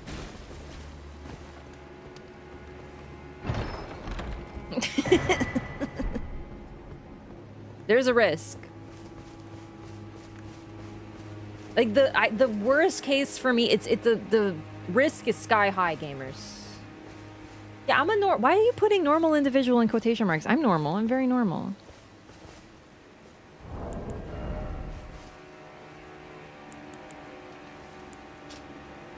Surely they'll be faithful to the source. I don't want to talk about it. I don't want to talk about it. You're gonna make me sad. I'm gonna cry. I'm gonna cry. And I'm not even playing a horror game yet. So now we have the Milady, a light greatsword, which is another weapon category they added in the DLC.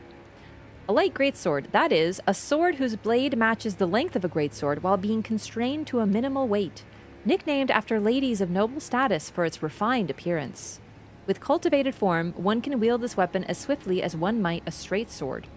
So it's kind of a random place that we find this, because we're not even at this castle yet. We haven't even seen, we're apparently approaching Castle Ensis, but sort of on like a rampart up ahead over here. Sorry, I can't ride my horse here. We find this weapon. So it's a new weapon, but it's also refined and associated with ladies of noble status.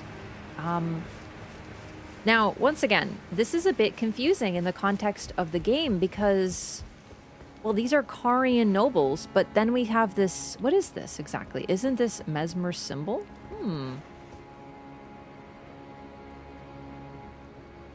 So why are Carians here? And then we're starting to get magic stuff, magic associations, like the Loyal Knights Cookbook, a record of crafting techniques of the Royal Carian Knights. So once again, this was a war that was fought way before anything in base game. This was likely going on for a long time, a very long time indeed. So if these guys were here, that means that there was a group of Carians that were loyal to the Erd Tree even before, or, well, technically, because you could say, oh no, they're not loyal to the Erd Tree, they're loyal to Mesmer. Okay, but Mesmer's loyal to the Erd Tree. So there's some Carian royals here.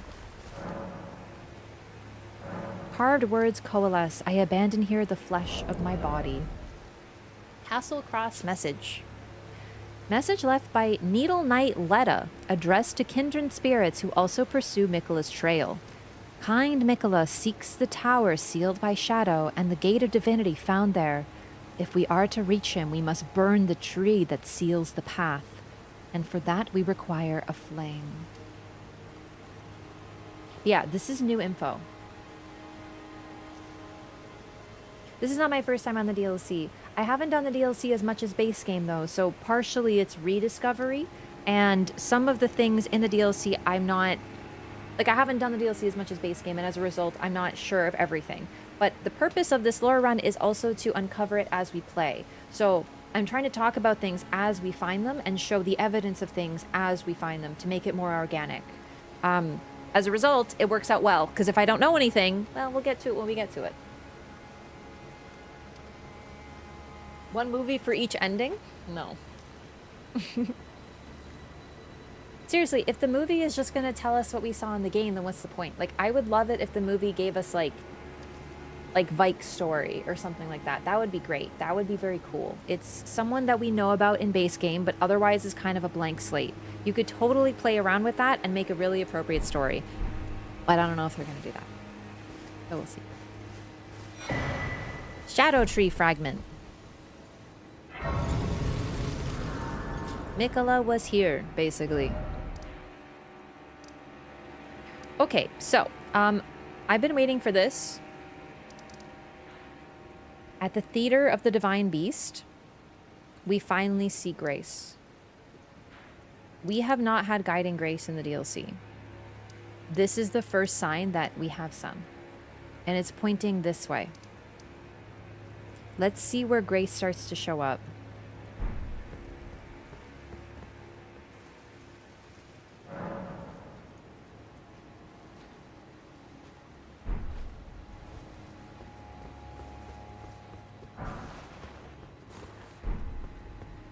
An anthology series focusing on one character or small storyline each. Yeah, basically, my hopes for the movie went in the garbage can when I saw that they were just showing Tarnished and Marica. I was like, But you have to remember, for me, I talk about Elden Ring lore a lot. I stream the games a lot. So for me, and the thing is, I talk lore specifically. So please understand, the best case scenario for me is that the movie doesn't fuck with anything and that it's okay. That's it. That's the best case scenario. The worst case is I have to hear first time chatter, hey, why are you saying this? The movie says the opposite. Every single day I play Elden Ring for the rest of my goddamn life. Forever. And I'm gonna wanna fucking perish in Minecraft. So please understand that is why. It's because the stakes for me are sky fucking high.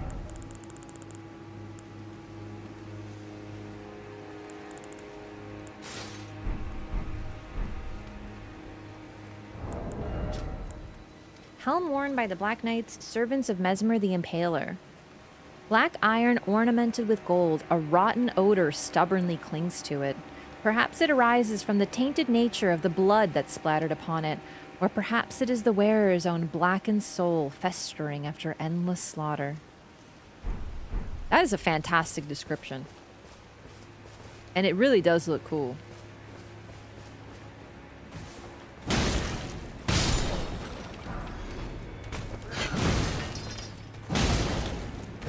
Yeah, I'm just really freaked that the movie is going to follow, like... Alright, let's be honest, chat. There's a reason that Marica tends to be seen so negatively in the lore discourse. And a lot of it is lore creators. And, like, I'm worried that they're gonna do that and just show this, like, one-dimensional villainous character, the likes of which a lot of people seem to believe she is, even though that's not what the game tells us.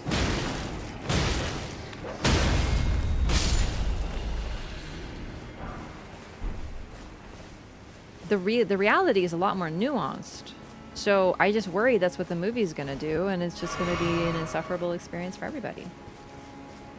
Or they're gonna do the you know, fucking Targaryen thing and be like, she blonde? Let's make her psycho. Yeah.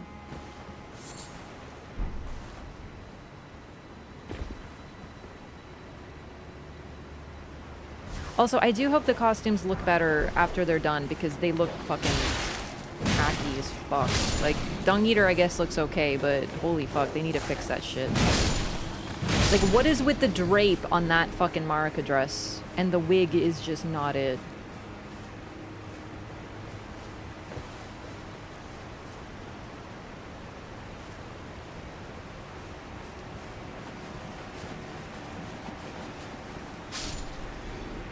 Did one of those birds decease?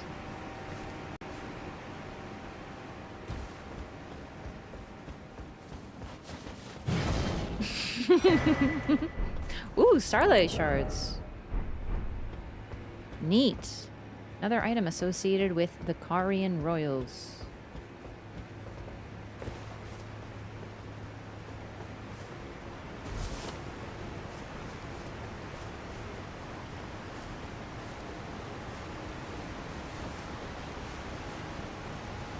Yo, these animals are gonna kill me.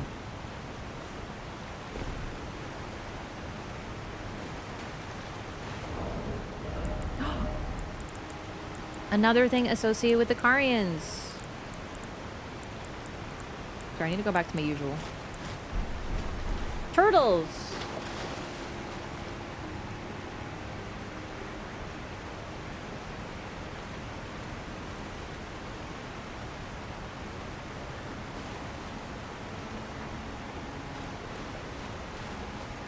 The Carians, consider them, and the Raya-Lucarians most likely, consider them wise beasts.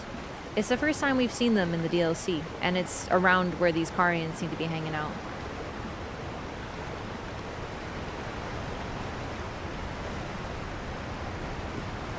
Marica is flawed? Oh, for sure. There is no character that comes out of this without flaws. The problem that I have is that generally, of the three main ruling figures of Dark Souls and Elden Ring, she is the only one that generally gets seen and talked about the way that she does. No one else gets it. I have a lot of insight from social media and streaming these games and seeing what generally people have to say about the characters, and I have never heard the vitriol toward Vendrick or Gwyn that I have toward Marica. Which I find very ironic, because those two characters tend to be a lot more villainous.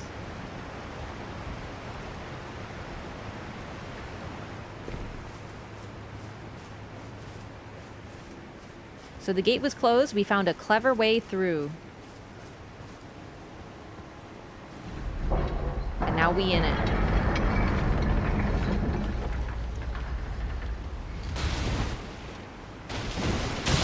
Also, I feel like literally no one talks about the good that Marica did at all. I feel like the only fucking person on this planet. So, for example, the jar tradition. Also, the fact that the people who came before her were all fucking insane. Like, damn. There is no doubt that the Age of the Erdtree was an improvement for general people. There's a reason that she called it that she wants to create an age glistening with life. And that is what she did. It just, of course, she ended up trapped. But I think inarguably it's better than what came before. And that's the thing that I don't really hear enough discourse about, in my opinion. Is that with its flaws, of course it wasn't perfect, but generally, holy fuck, better than being turned into a pot or your skin flayed off by a person who wants to skin you for no reason. Oh yeah, a lot of people are surprised that Gwyn is generally like pure villain, even though the game makes it pretty clear, except for the propaganda. And Vendrick as well. It is his responsibility. Everything that happens is his fault, including Nishandra. If Nishandra becomes a villain, it's because of him, because it is his will that she does. Because she is a mirror of his own humanity, reflecting back at him. And he's so terrified of it that he flees.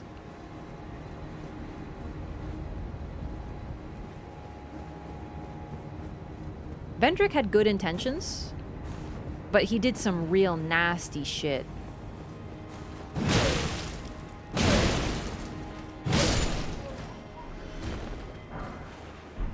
So we have sorcerers and we have pages. They're associated with the Erdtree and with Karya. So Ensis is already proving to be really freaking confusing. Like, what exactly is going on here? Also, is that blue or is that black? Because, like, in this light, it almost looks blue.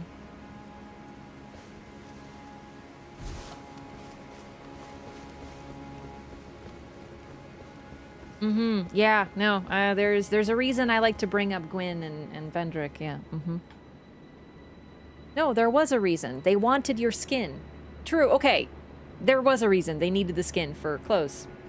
Of course, and power. So this is Mesmer's icon? Or is this a different one? Hang on. I think that's it.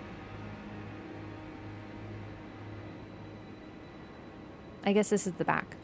So you see, it's interesting because that like golden spiraling crown is also associated with the Halig tree, but I guess here it's meant to represent the Golden Order, but it's not really its usual depiction.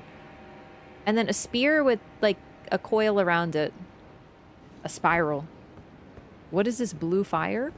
Is blue. And then we have Moonrithil. The Karian Knight.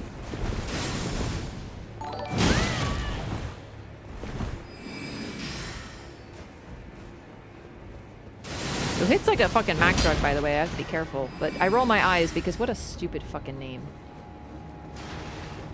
Oh, hi.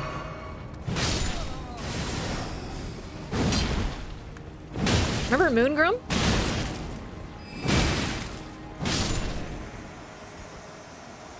Oh, we have Moonrithil now. Moonrithil's Night Sword. Oh, wait. Giant slab firefly. Oh, that's so interesting. Okay. Glintstone firefly improved by selective breeding, mainly found near Manus Meteor. The glintstone that produces its light has become freakishly enlarged, while the span of its life is as brief as a whisper. Ooh, very interesting. I totally forgot about this. Also, yes, this I believe is Dusk. In the game, it is a stunning skybox. I adore it. And I love seeing Bellerot in the shadow area over there. Miko Chung, thanks so much for 11 months. I appreciate this very much. Almost a year. Thank you so much. Hope you're well.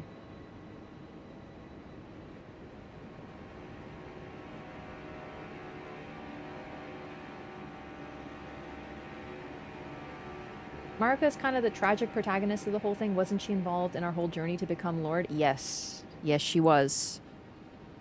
Yeah, no, seriously. She is the invisible hand that guides us through all of our actions. She allowed us to do this. However, of course, I think that people give way too much weight to the characters who are very negative toward Marica. So, for example, like, even, like, Roderica, Hugh, and even then, Hugh is not negative toward her. He just says the terror of her, the sheer terror of her. Roderica despises Marica for putting a curse on the Tarnished, which is that we do what we do, right? That we are here to kill and be killed, right? She sees it as a burden, and she sees what happened to Hugh as a burden. But the thing is that he chose it of his own accord. So even though she's upset by it, she sees it as, like, undue suffering, and she's angry at Marica. That's understandable, but people are like, see, even Roderica! And I'm like, bro, that's not what you're supposed to get from it. Like, people are... They listen to racist Granny, and they're like, yo, see, even racist Granny hates her. And I'm like, bro, come on.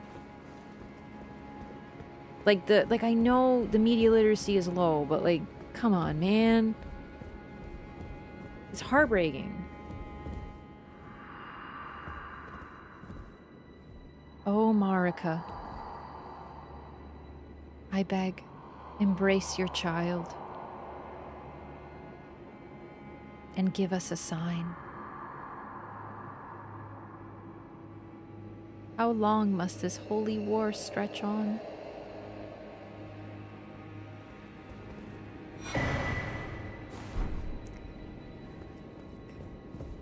I can hardly take this shit seriously. Okay, so now we have Rolana's cameo. So if you remember, we saw a Karian Knight before Moongrum defending Renala, and that's sort of like his role. And now we have another one, Moonrithil, another Karian Knight, here to defend who? And then shortly after, on this altar, with a Mesmer soldier praying to Marica, we get Rolana's cameo. So the Karian Knights are the bodyguards of any of the lunar princesses or queens or whatever. Well, I wonder who Rolana is, if there's Renala. Talisman featuring a gallant portrait of Rolana, the Twin Moon Knight, enhances attacks executed after maintaining the same stance for a certain length of time.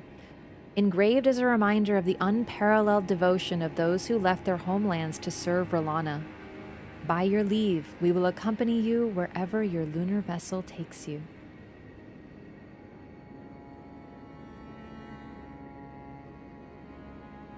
Funny how they mentioned selective breeding of glintstone fireflies. The regular glintflies are said to be unable to reproduce. Yes, because they are unable to attract a mate because their light has been taken over.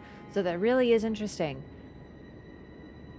How were they able to do that? I wanted to bring that up. How the, Rolana and Renala. Anyway, I found this very fucking funny. And a little campy. But Rolana's really cool, so it's fine.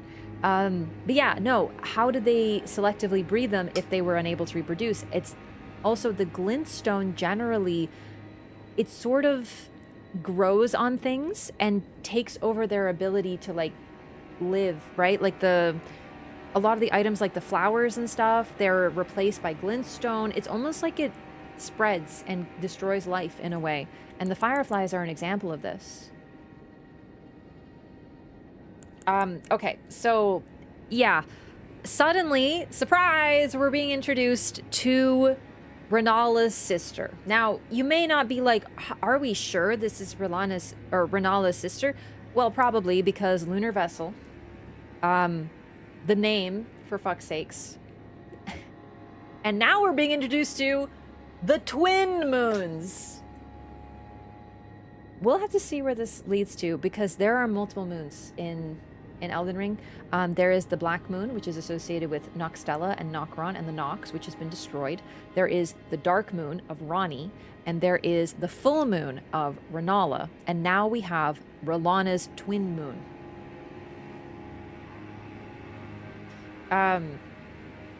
Marica did not create the greater will. No, no, no. Nobody except Enya knows Marica is imprisoned within the Erd Tree. Yeah, that's true. Well, Melina, but she doesn't know it at the time. She's forgotten it.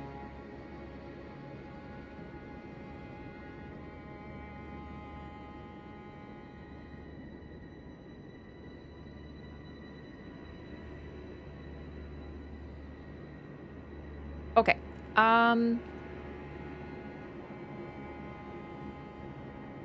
What else about Rana?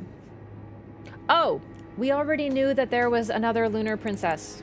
There was already a hint of her in base game, but I missed it until DLC.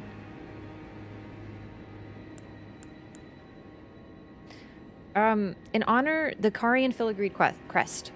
A talisman adorned with the royal crest. An honor said to have once been awarded to Karian knights who served as direct retainers to the kingdom's princesses. Now there is only one princess, Rani, daughter of Rennala. There were more princesses. Now, what this suggests, if Rennala is the queen, that means her daughters are princesses. She only has one daughter that we know of. However, her sister would also be a princess.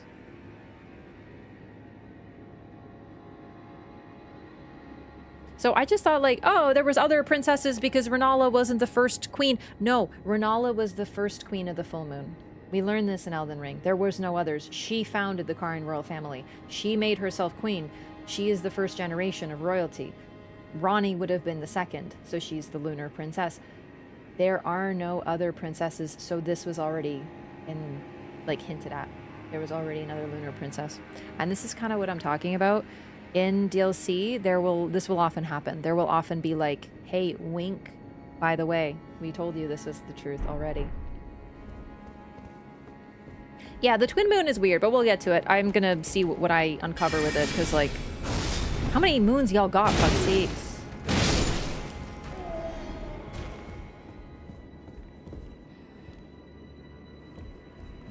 Rennala is the first, and if Rani has her way, last queen of Caria. Precisely.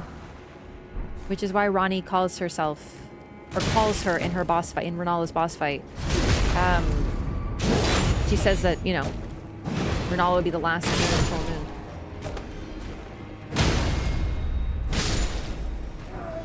The three towers do not indicate three princesses. They indicate the threefold aspects of the moon, and the whole thing associated with witchcraft witchcraft and the phases of a woman's life represented by the aspects of the moon.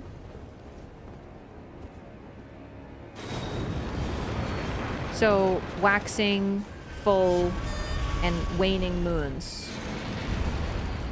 Waxing being the maiden, who Rani represents in the story, the one who undergoes a journey and is starting their quest and is starting to learn.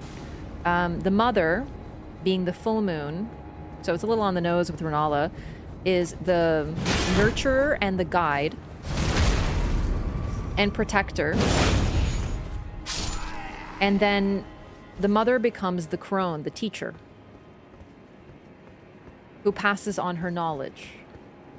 So then we have that in Rani, Rennala, and Rena, the snow crone.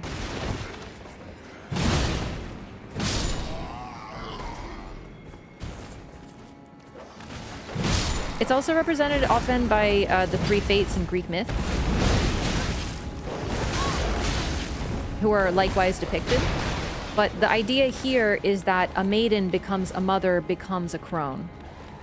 Right? Like, this is sort of the life cycle. So really, though they are three, they are one person.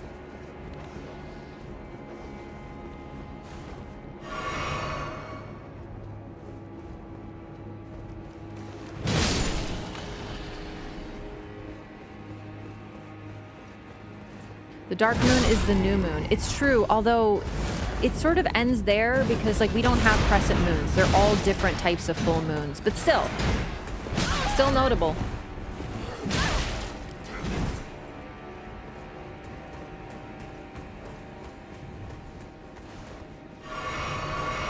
Feel like you need a 6-week lore course to catch up? Well, worry not. All the VODs are on YouTube. They're also on Twitch, but this playthrough has taken a long time, so some of the VODs will be gone.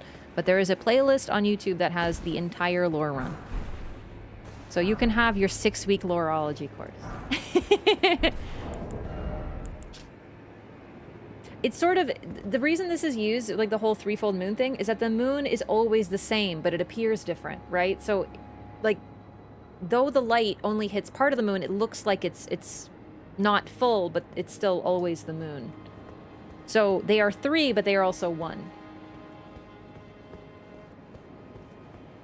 Mesmer Soldier Grieves. Okay, same lore.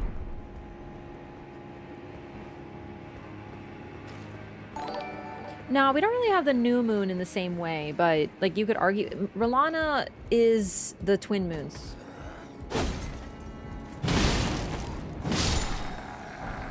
Definitely, though, you could argue that the dark moon is the new moon. I think that that's a fair assessment because what the dark moon is like a shadow moon. Fred Slacks, thank you so much for 27 months. My goodness.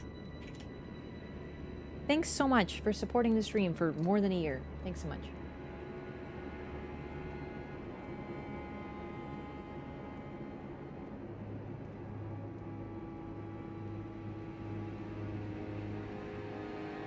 People who followed Mesmer are aware of the veil that seals them in. Do they know that Marica made the veil? They certainly have been trapped here and that she has not saved them.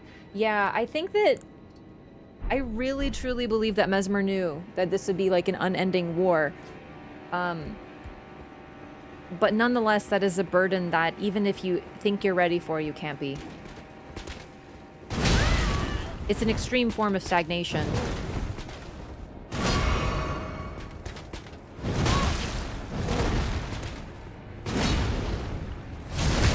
I also really wonder if Marica did intend to come back for him.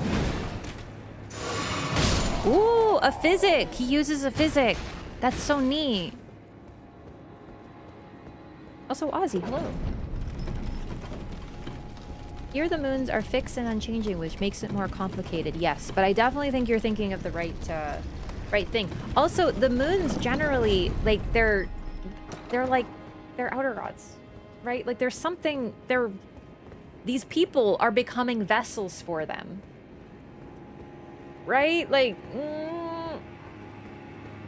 they are altered when they witness it. They are beguiled by it. I gotta wonder, like, I'm definitely side-eyeing the whole moon thing. Because I'm like... It's not like... You know... Let me tell you, being beguiled by something is not a good thing.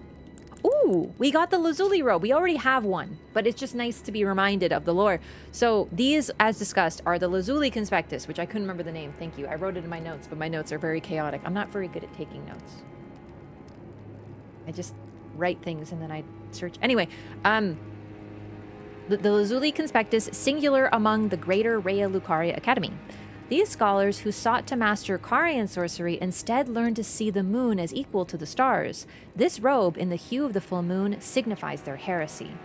Once again, these were traitors to Rhea Lucaria by their standards, because Rhea Lucaria, though they were like under Rana, they were like, or sorry, Ranala, they were kind of like, we are going to secretly still study the primeval current because that's what we were founded on. So these guys were like the traitors to them. Mm-hmm.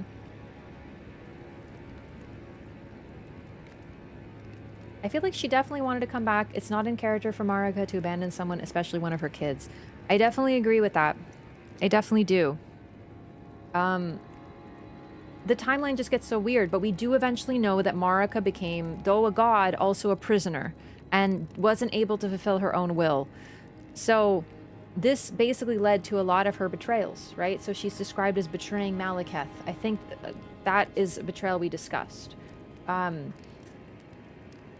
So, effectively, her betrayals were likely not by choice at a certain point. She was not a bad mother. No. That is a surface level read, but you have to look between the lines. She cared deeply about her children. and her actions were in order to help them. It's just, unfortunately, well, help comes in the form of destruction at this point in time.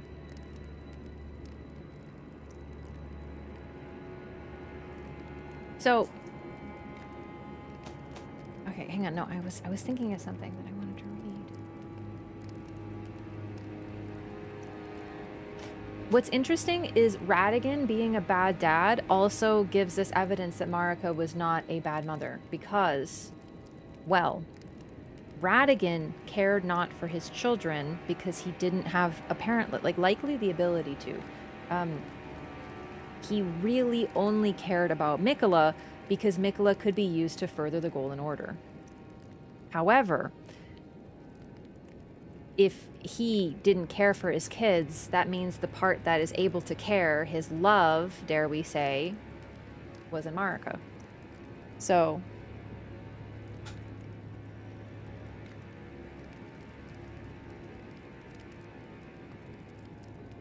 Marica passed down her sins to her offspring. Okay, but, like, let us not forget that her sins are defeating these fucking despotic tyrants. You know what I mean? Like, listen, like, let us not forget what these sins are. The Glomide Queen is a queen who basically birthed these half snake, half human adjacent monsters whose entire reason for being was to skin gods. That's who she defeated. That was her sin. She defeated these bloodthirsty skin peeler people. And then that cursed her children. Because the Erd Tree remembers all, chat. Oh my god, I totally forgot to go check my items. Hang on. My remembrance. My new remembrance item, because I got the Divine Beast. Remember what a remembrance is. Okay, to be fair, this is the Shadow Tree, not the Erd Tree. But I will argue that they're basically two sides of the same coin. The Shadow Tree remembers even their enemies. Okay, listen. I can't keep re-explaining the entire Marica discourse that I've been talking about for weeks in one stream. I just can't. Like, eventually, I'm gonna run out of time. So, in summary, that is one of the most misunderstood lines of dialogue in the entire fucking game. People use that as evidence that she hated her kids, but what is she actually saying? First of all, the first line of that dialogue that you're referencing is, "Demigods, my beloved children." People forget that part. They seem to erase that part, even though she literally starts off the speech by saying, "My children that I love." What she's saying is, make of yourselves what thy will. She's saying, go create something. Go do something. However, if you fail to become anything at all, you will amount to naught but sacrifices. You will be killed. Now, that's what happens, isn't it? The Tarnish comes in, and all of her children become sacrifices. She is warning them. That's the issue, is that people are like, oh, yo, she didn't hate, she hated her kids. No, dude, she's warning them of what will happen if they if they leave the world in stagnation. And she was correct. Because look what happens. The Tarnish show up and start killing everybody, because that's our role. If the gods fail, if the demigods fail to kill Marica, by the way, because that is what the point is. She wants to die. If none of them can kill her, the Tarnish comes in. This is the problem. She does not say she will abandon and let them die. That is literally not in the dialogue. That is a made-up thing. That is not anywhere. So that's it. All right, listen, I'm giving y'all homework. If you want to continue discussing this, watch the entire lore run. And you will understand what we're talking about. You will have all of it for you. There you go. I'm sorry. I can't keep repeating this stuff because I want to get to the new stuff in the DLC. You would be forsaken and not but sacrificed. What did I just say? That is a warning. That is what happens. She is locked up. She can't do anything. She's fucking like crucified like this, and she's like, hey, my children, if you don't fucking become a god, you're gonna be sacrificed. That's what fucking happens! Like, that's literally what happens! So we are the bad guys? No. We are the cleanup crew. That's the thing. And remember something very, very important. Where is it? What am I looking for? Hang on. Ah!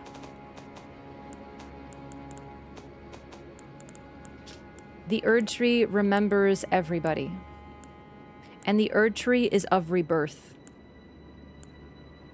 As long as life continues, none of these are lost. Everyone is remembered. And that's, I think, the thing that is easy to forget about in this game where we are sitting there and we, like, kill everybody, is we're trying to create something new, but what was lost is not destroyed. It is simply reborn.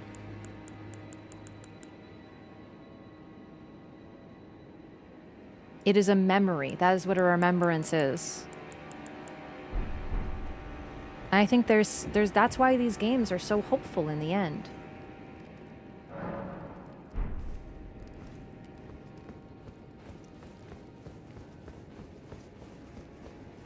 Who dis? Oh shit, Letta. Okay. So once again, I have some thoughts on this. Like, it's kind of a shame that we come here and in this area where you're like, oh, we're probably gonna fight a boss, right? We do indeed just have a fog wall. We walk in, there's no pomp or circumstance. This is a sort of, while it's a very cool fight, it's nonetheless a tiny bit disappointing because of this. So, that said,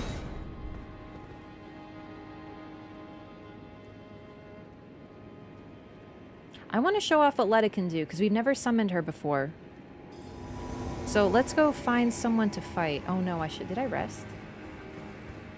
I'm not even talking about cutscenes. There is more than one way. Thanks to Seamless Co-op, I can rest while I have Letta. Okay.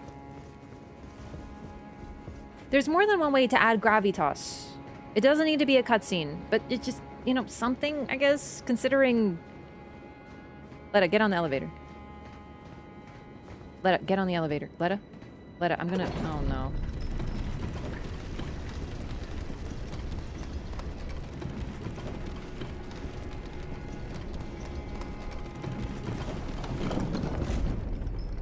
Letta, I want to just... I don't want to... Letta. I want to see what she can do, but I don't want to bring her into the fight. Okay, Letta.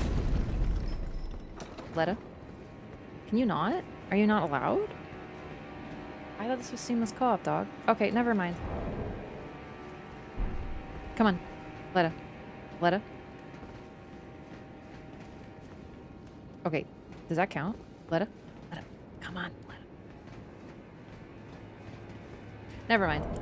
We'll see what she does later. Because right now she's not cooperating. Bye, Letta. You know what? We'll fight Rana a little bit. Summon her, Letta, I mean, and then, you know. Well, like, because we want to die a few times and show off some movesets and whatnot. I was hoping to switch weapons, because unfortunately the Great Stars will probably stagger Rana to shit, but it's fine.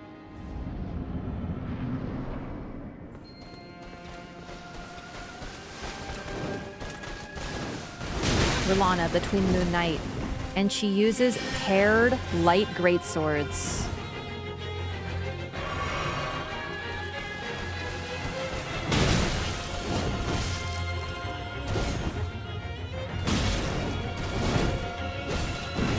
Oh, I missed.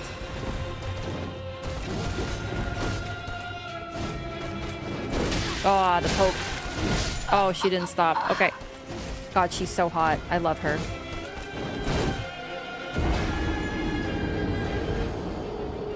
Oh, look at her hair!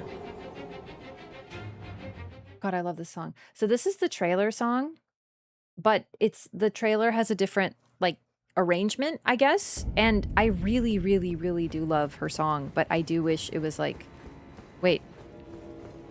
Oh, there it is. Okay. I do wish we had the version from the trailer.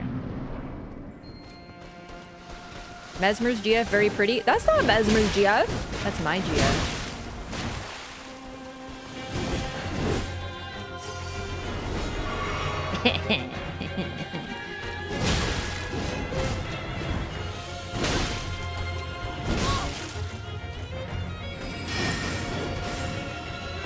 God, she's so cool. I want to be Rana when I grow up.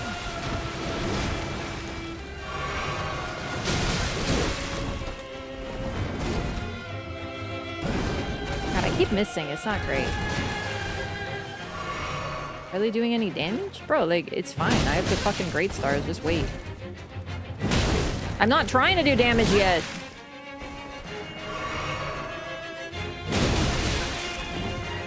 Did they change her? Did they make her not stagger from every jump L1? Because, or do I need Colossals? Because I swear to God, I watched a clip of someone fighting Rana on Twitter, and I was like, bro, because they just jump L1 and jump L1 and jump L1, and she just went, ah, and she didn't even get to move.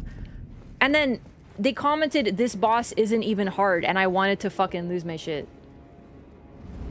But you're also Mesmer's GF. That's true. Yeah, that is, you're right. It's not a mod. It's just strength.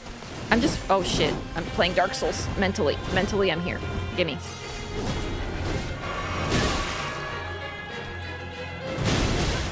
Yeah, she like stopped all the time. It was crazy. All right, baby girl, you gotta pause eventually.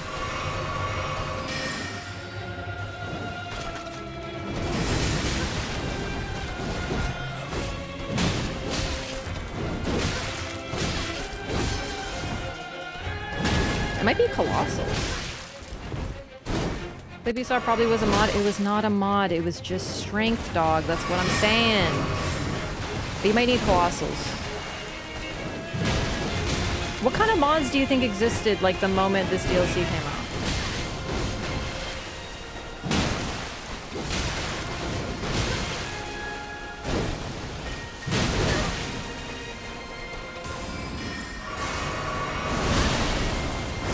Oh shit! Perfect.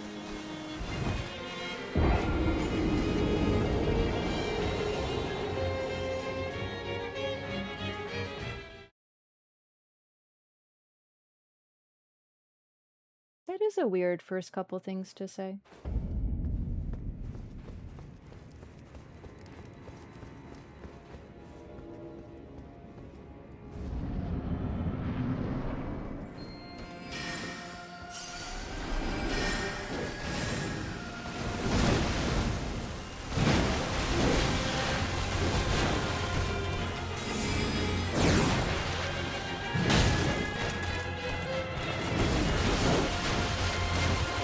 I am kind of like just spam rolling right now, but it's because like it works for the time being while you're learning. But eventually there will be a rhythm.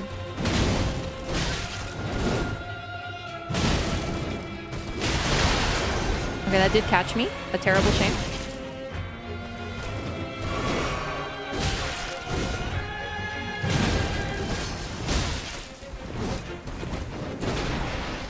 Oh, I got greedy there. I decided to go for a swing in the dance. She also is a lot like Pontiff Sullivan, but we haven't even seen the Pontiff Sullivan part. No, it wasn't the stance break that they were doing. It was stunning her so that she couldn't move, like Melania. You know how Melania like has no hyper armor, so if you hit her most of the time, she has a few moves that have hyper armor. Most of her moves don't have hyper armor.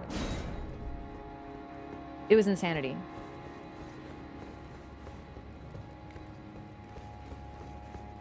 Hey, that works for me, though. I was literally scared that I wouldn't even get to fight Rana, so this is a win-win for me. Okay, so let me see. I did want to do Castle Ensis first for, like, story structure POV, but the problem is that I also was hoping to use a great katana in the DLC rather than just using the great stars the whole time. But the sword I wanted to use, where are great katanas? Right there.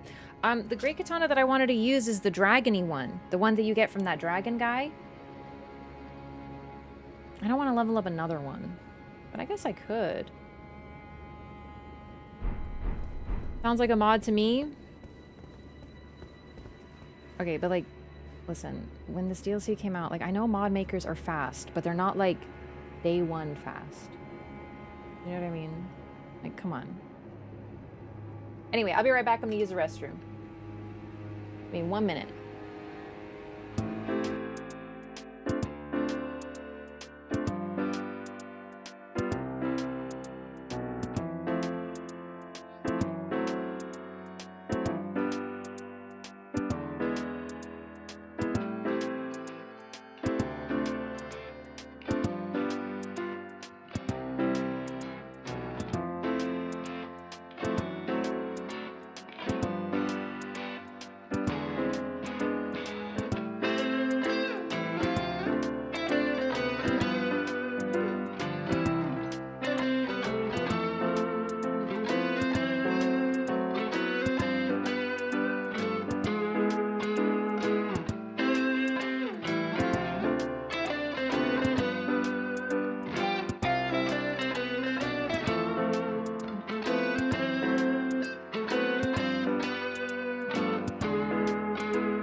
Okay, hello.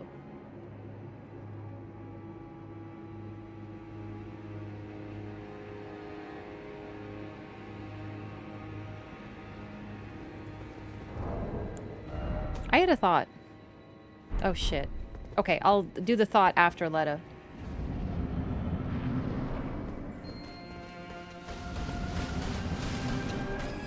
Alright, chat. Prove it was a mod by finding the clip I was talking about from Elden Ring release. And then the mod.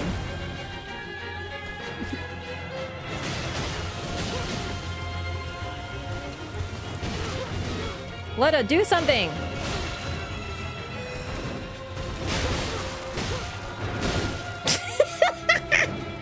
Man, Miquella's Knights fucking suck!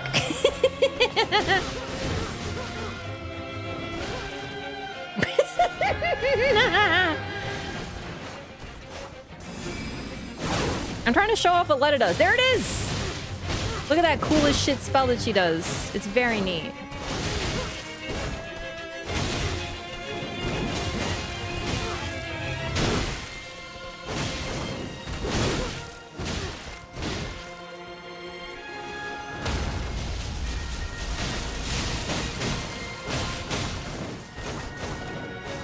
She did something like a Miquella Ring of Light, but different. It stays and holds in place.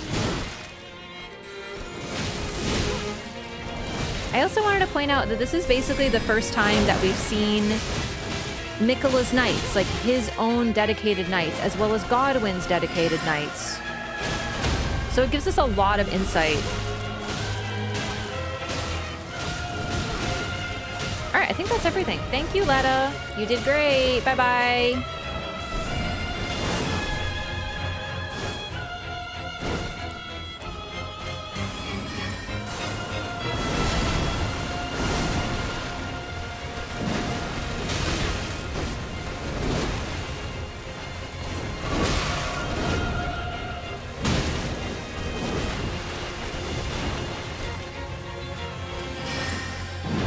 Oh,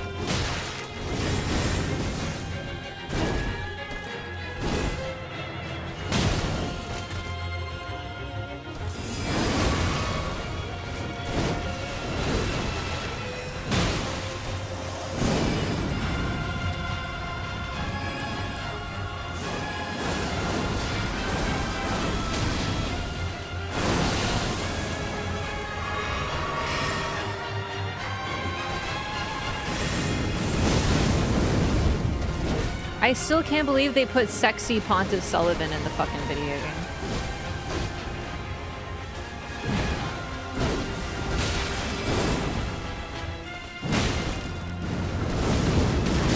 Oh my god. Oh shit, she got me. Okay, so the first time we have her hit phase 1.5, I think it's more of a 1.5 than a 2, but I don't remember now. She buffs her swords, and one of them is magic, and one of them is fire. And it's like, are you picking up what the game is putting down yet?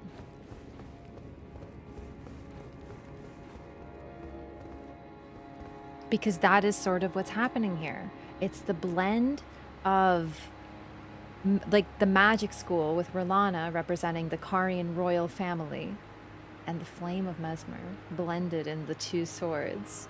Oh, it's so cool. Like, it's the coolest thing.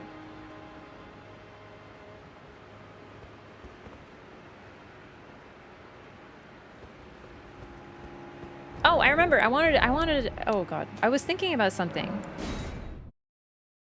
And I want to see if I'm remembering right.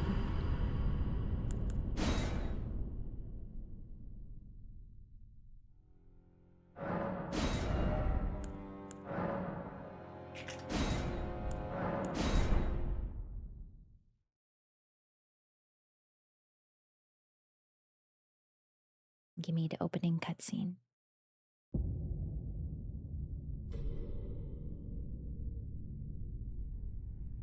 The fallen leaves tell a story.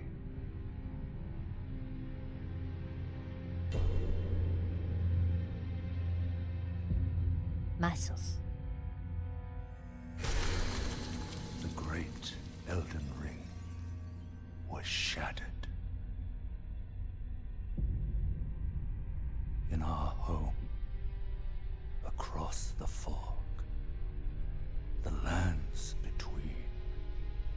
I'm thinking of the line where the opening cutscene man says, "A war that led to abandonment by the greater will."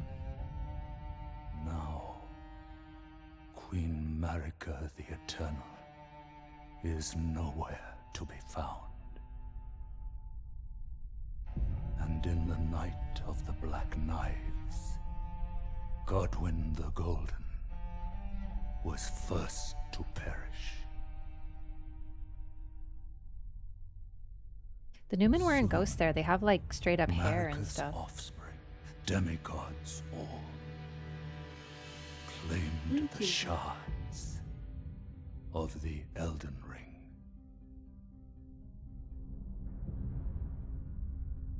The mad taint of their newfound strength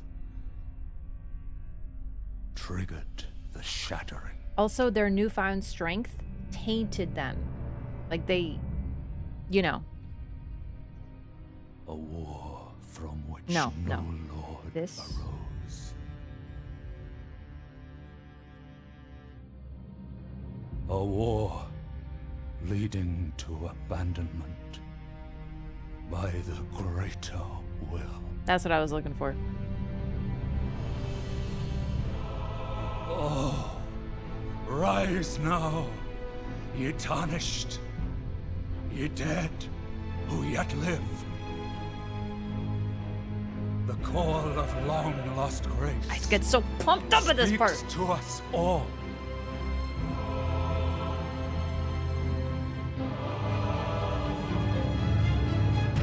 The music gets me too. Orlou, chieftain of the Badlands. That's my dad. The ever-brilliant Gold Mask. Fear, the deathbed companion. The loathsome dung-eater. And Sir Gideon Othniel. The all-knowing. Pete. Simona.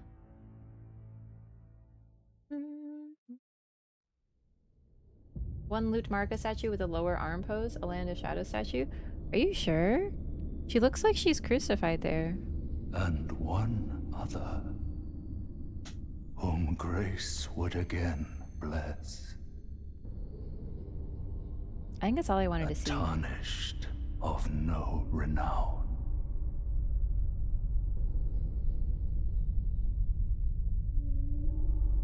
Cross the fog to the lands between. This is basically my brain digressing. I'm going on a side quest real quick. To stand before the Elden Ring. Okay, I think that's it. No more flashbang, please. Go away. Okay. I just wanted to see if I was remembering that right.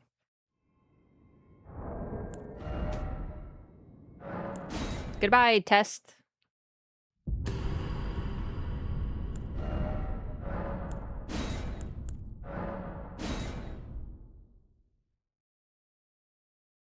I was remembering that. Okay, sorry. I just wanted to know if that's what it said, because I was thinking about the whole Forsaken thing. Yeah. You remember how we were talking about the whole, like, oh, you will be forsaken, amounting to naught but sacrifices. Like, that's literally what happened. Y'all got they got abandoned by the greater will. They got forsaken. They were forsaken. Do you know what I mean? Like, it's sort of like getting mad at your mom because she said if you don't clean your room, like, no girls want to go in it. And then, like, a girl comes to your room and then they're like, ew, it's like really stinky in here because you don't clean it. And then they leave and your mom goes, I fucking told you. You know what I mean? Like, you can't be mad at your mom for that. She fucking warned you. Except this time, she's saying that if you can't kill me and replace me, and create your own age, then, you know, you'll be abandoned by the greater will and sacrificed to the Tarnished, dog.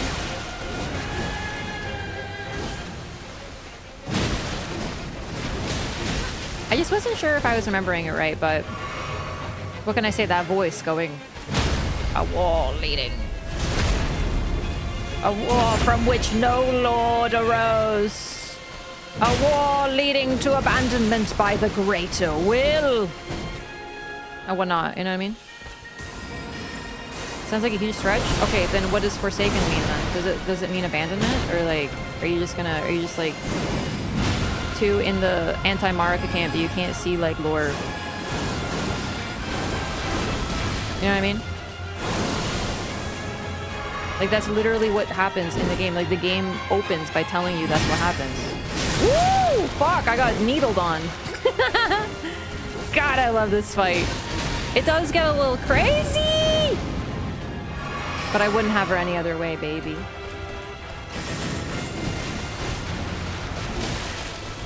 Eep! Eep!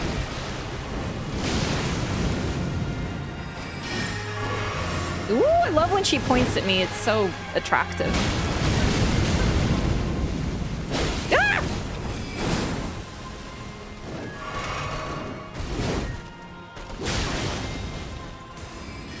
I need some blueberries. I'm gonna have to take a blueberry break after this one. Yeah, I am still playing Elden Ring. Even though it's 2025. It's so sad.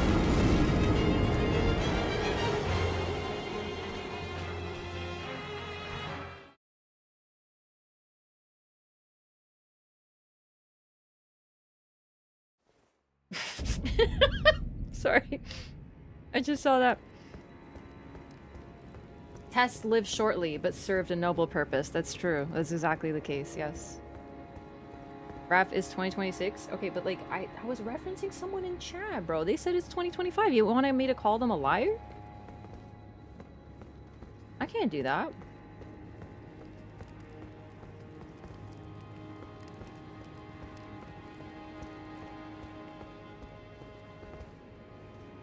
Marica doesn't really shapeshift so much as that each aspect can come out. Sort of like Mikola and Trina. It's the same thing.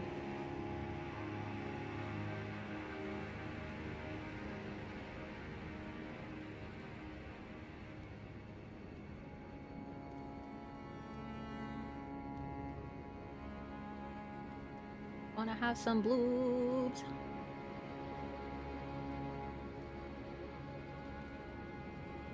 Why does everyone keep telling me it's 2025? I was referencing Chad.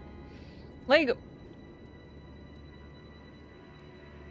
what do you guys honestly think I don't know what year it is? like 3 people. Like, you're probably maybe joking too, but I actually think that at least one of you statistically thinks that I think it is 2025. Oh, at least one of you.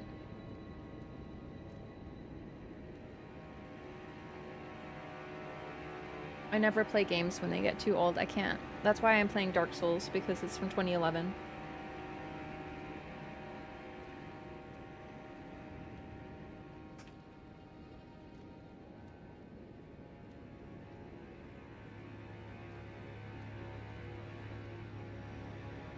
And my heart is 2011. Oh my god, you guys. You know that meme that's like, you don't have homework. Your mom said it's okay to stay up. You ordered a pizza. You're gonna play Halo all night. You have permission. It's not a school night. You are 35 years old. I love that meme so much. I think about it all the time. The year is 2025 and you are 35 years old. It reminds me of that. Okay, all right, I'm good. I just needed a little blueberry break. Okay, so Rana is like super fun, but I don't remember her very good, so I'm sort of like learning her from scratch again. But I'm having fun with it, and I love her very much. And I'm still hitting like a freaking truck no matter what. Dark Souls 2 released 1814 meme? Okay, I have not seen that. You must post it. I must see it. Sounds freaking hilarious.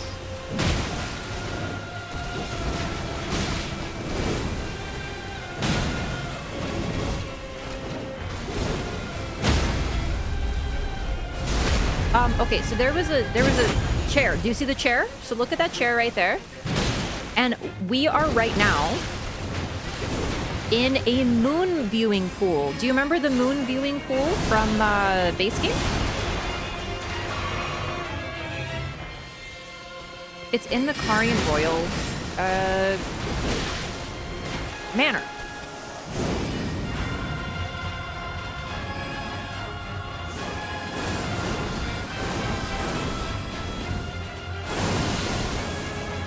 So Rana has her own. It just furthers that she is one of the Karian royals who still follows their traditions despite the fact that she is allied with someone else.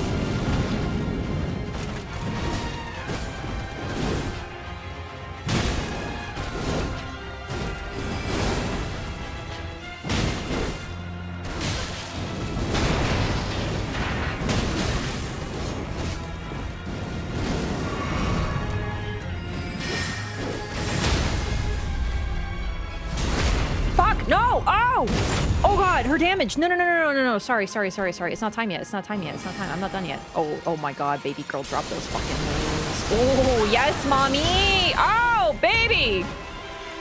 Fuck, she's so hot. Sorry. Eat it. I don't want it, chat. I don't want it to end yet. I'm having too much fun. Do I let her kill me so we can have more fun? I kind of want to die. Mooned with extreme prejudice. Yeah, some would consider it an honor to be mooned by Rana. If you know what I mean.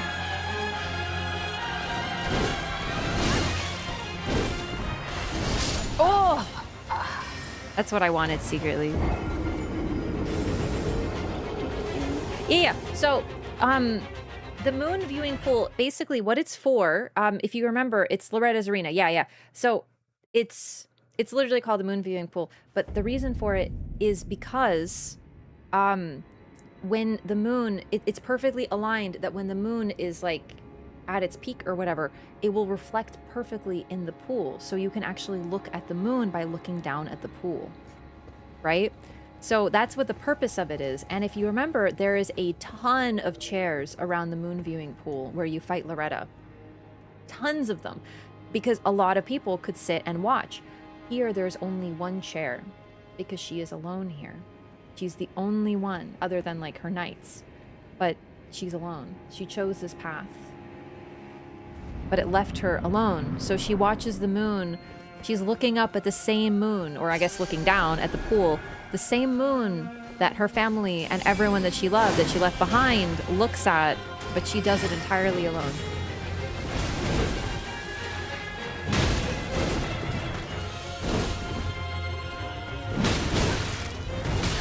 Ah, my timing got goofed there.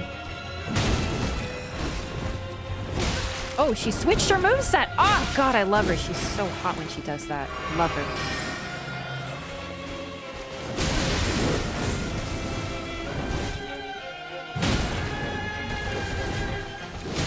Ah, that one. I wasn't expecting it.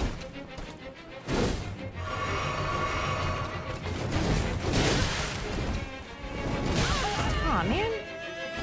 I thought I had the rhythm of the dance, and here I am goofing it up again.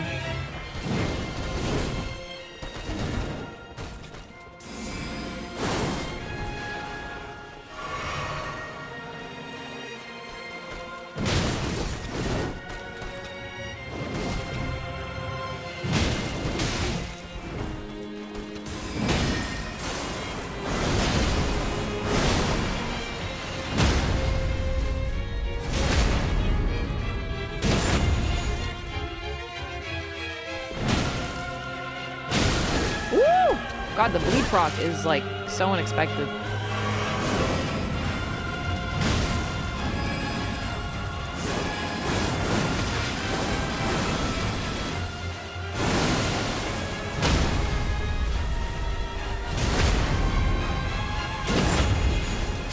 Fuck! I shouldn't have done that. I thought she'd have a little left. I did the math bad. I can't resist the... Do you see what I mean? Chat, this is why... Like, strength, man. Fuck, I can't stop. When I see a stabbable, I stab. It's curse. I can't stop myself. I love... Anyway. She's dead now. How come she did not do the twin moons on you? She didn't have time. I killed her too fast. Because I'm using strength jump L1. I'm using, jump slop. Okay, sorry. We saw it once, though. It's fine. She dropped the moon once, yeah.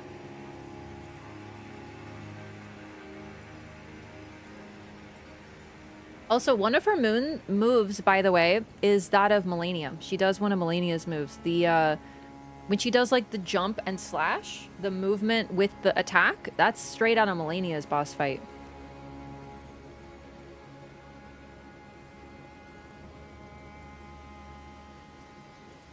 Remembrance of the Twin Moon Night. Remembrance of Rana, the Twin Moon Night, hewn into the Shadow Tree.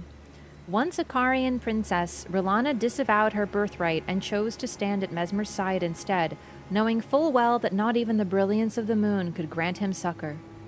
Before long, she became known as the Sword of Mesmer. This also kind of gives us an idea of how long ago this happened, because... Rana is Renala's sister, not child. And yet she was sort of like concurrent with Mesmer, right? Ow.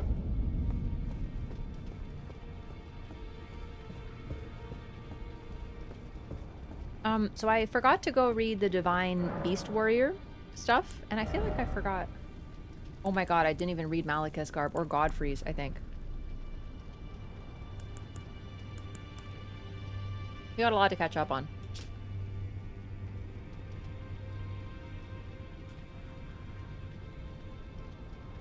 I freaking forgot, chat. Crown of Godfrey, the first Elden Lord. The age of the Erdtree began amongst conflict when Godfrey was lord of the battlefield. He led the war against the giants, faced the Stormlord alone, and then there came a moment when his last worthy enemy fell, and it was then, as the story is told, that the hue of Lord Godfrey's eyes faded. Now, reminder, we talked about this. This is what the story was, that he lost grace, but he didn't. It was taken from him by Marica, and she told him and the Tarnished this when she sent them away. She told them, I will take away grace, and then you will go fight in wars abroad. You will die, and when you do, I will return what I took. She gives grace back to them, and this is when they become tarnished. And the tarnished will return. And that was the whole thing. This happened when, I think this is likely when she knew that she needed to end her age, and it happened quite early, likely very close to even when everything began. Right? Like, they defeated all their enemies. Peace was potentially found, but she knew that she was a prisoner. So the tarnished were sent far in advance of everything going wrong as the last Hail Mary. And we talked about this, but not just the tarnished, but Godfrey. Godfrey was sent as her final hope. Taking her at her word, or is there not an unreliable narrator? This is the unreliable narrator, but it's not an unreliable narrator, it's a lie. Everyone else believed that he lost his grace and thus had to leave the lands between, that it just kind of happened because he defeated all of his foes. That's not the case. We know the truth because Melina tells us through the churches of Marica that is the truth, but no one else will know that except for Melina, and therefore us. Marica did not betray him. She put all of her faith in him. Remember, chat, she was, at this point, she knew that she was imprisoned. She knew that Radigan, because what happens when Godfrey left? Radigan comes. I wonder if Radigan was not already on his way, and she was forced to recombine with him, knowing that she would be trapped and a prisoner in her own body. She sent Godfrey away before recombining with him so that he wouldn't know about this. This was the only person in her life that she chose. Remember, you can't choose your children. You can't choose. She did not choose to recombine with Radigan. I don't really even think she chose to become a god. I think this is sort of the path that she was thrust upon. Because if you ask me what Marica would have chosen when she was just a child in the shaman village, I don't think she would have chosen any of this. But this is the path that she was forced on. She was burdened with this path, but the one person in her life that she chose was Godfrey. Truly, it's a heartbreaking tale. And she sent him away knowing that she could trust him to come back and end her life. And he almost did, but we ended up being the one to do that in the end.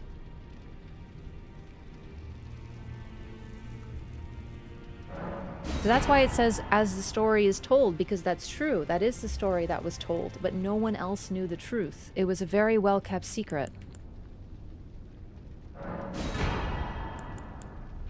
Same lore. Okay. Then Malekith's garb. I actually should have read Malekith first, sorry. Beast's helm made of black iron and decorated with gold, worn by Malekith the Black Blade. Malekith, Queen Marica's loyal half-brother, bore a blade imbued with destined death, and there was not one demigod who did not fear him. Champions knew what was at stake. Indeed, that is what made them champions. I think that's a reference to, like, the champions. I also totally forgot about this loyal half-brother line. Oh my god, this is such a... I don't even know. Because we learned that the shadows are given and sort of, like, tailor-made for their Empyreans.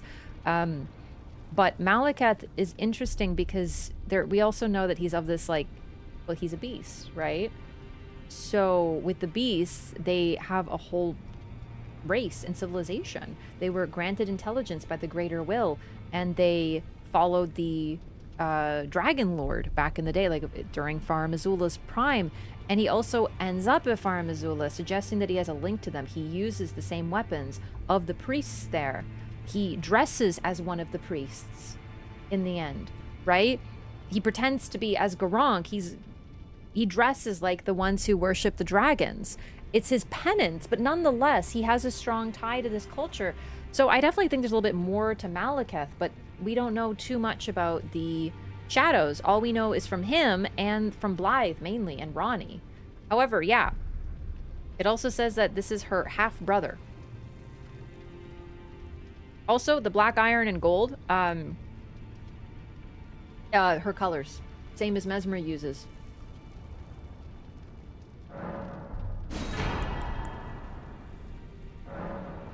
The Champions is the Tarnished who got close to taking out Malekith, but we're the only one who does in the end.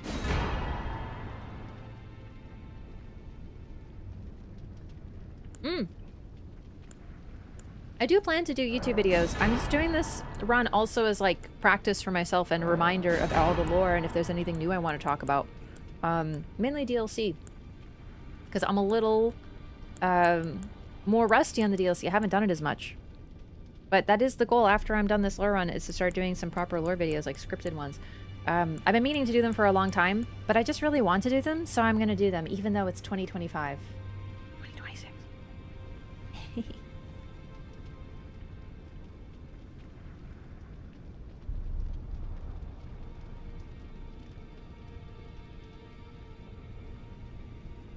Alright, bro, chill out with the back seating. Like, why are you doing that? It's fucking weird. No, Mikola is a boy. Trina, his other half, is a girl though. Okay. Sorry. I'm like really munching on these blueberries. I needed some blood sugar.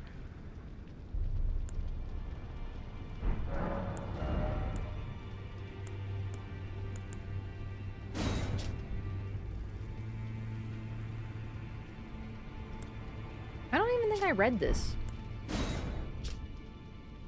Oh wait, these are red. These are red. I don't think I read Godfrey's stuff. Weapon of Godfrey. No, I think I did. I did. I read this. Okay, never mind. That's fine. Just making sure. Let's read the Divine Beast, the Dancing Lion, I mean. Remembrance of the Dancing Lion. So, once again, these are remembered by the Shadow Tree, but they're still remembered. And this is, I think, the really... Okay. The Crucible was the bed of all life, and it eventually changed into the Erd Tree, and now we're getting sort of additional lore that it didn't just change into the Erd Tree, it changed into the Erd Tree and the Shadow Tree. It was sort of like split potentially into a spiral, question mark, potentially. But either way, they sort of, in the DLC and base game, they operate the same way. They remember everybody, even their enemies. Nothing is lost. Even the Dancing Lion, even those who opposed the Erd Tree and hated it and wanted it to burn and all of Marica's children to suffer and die, they're still remembered. It's very much like the Great Equalizer. So I just think that there's sort of like a hope and a beauty in there. Like they're not consumed. They're not like you. Like we do use them. We do consume them to create something, right? But nonetheless, there's this idea of rebirth and renewal present here. The Crucible accepts all. The Erd Tree and the Shadow Tree also accept all. No one is exempt from it. Enraged Divine Beast. All right, a talisman and an Ash of War. A charm depicting the crazed, cavorting dance of the Divine Beast conducted at the Tower Festival. Raises potency of storms. Divine beasts are messengers of the heavens, and their rage mirrors the tumult of the skies, of which storms are the pinnacle. So, this could also be where the Stormlord is from, because I'm like still going back and forth on who and where was the Stormlord. So, we know about Stormvale Castle. We know that the storm is associated with birds, or birds are associated and born in the storm. We know that the Banished Knights use like wind sorceries. Nephili Lu also uses them. And then we also have the storm. They are, yeah, divine beasts are messengers of the heavens. And it's associated with the storm. We also know that Godfrey defeated a Stormlord, but we don't really know when or what. Like, we know that was one of his defeats, one of the main people that he defeated, but we don't really know whom that was. Additionally, one of the sort of blanks in the lore is who exactly was the ruler of the Hornsent. And, you know, Bellerot. Like, yeah, they worshipped, but surely they had some sort of leader figure. That's a complete blank space. We have no idea on who led them. Potentially, they had a Stormlord. Like some sort of Lord of Storm, because their divine beasts and their divine beast warriors are strongly associated with the storm. Maybe. Yeah, just something to think about. Because we have Stormveil, like I know like that's a big contender for where the Stormlord was, but question mark, it's sort of just a giant mystery onto where exactly he was, you know what I mean? What is it that Muriel says about contrivance? All things can be conjoined. Yes, yes. Heresy is but a contrivance. All things can be conjoined. Yeah. And that's why he's so supportive of the peace. And he actually talks about how the gift of the Chapel of Vows was squandered, I believe is the word he uses. But he hopes that that this will change. That one day there will be there will be peace again. Basically, the Church of Vows created peace. So he's saying that peace was squandered. And that's sort of like the pity, is that, well, Radigan, you know, left and betrayed his wife and stuff. So, but still, I guess there was still peace for a bit after that. Bro, even Muriel is like, Radigan did a bad. Anyway. Then we also have Divine Beast Froststomp. So, notably, they use all elements. They use frost, lightning, wind. Okay, they use like all the weather-based elements, I guess.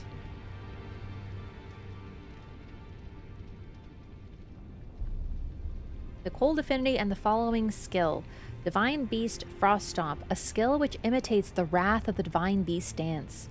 Lift a leg up high and stamp it down with great force. Sends a powerful wave of frost straight out along the ground. Can be charged to increase power and range.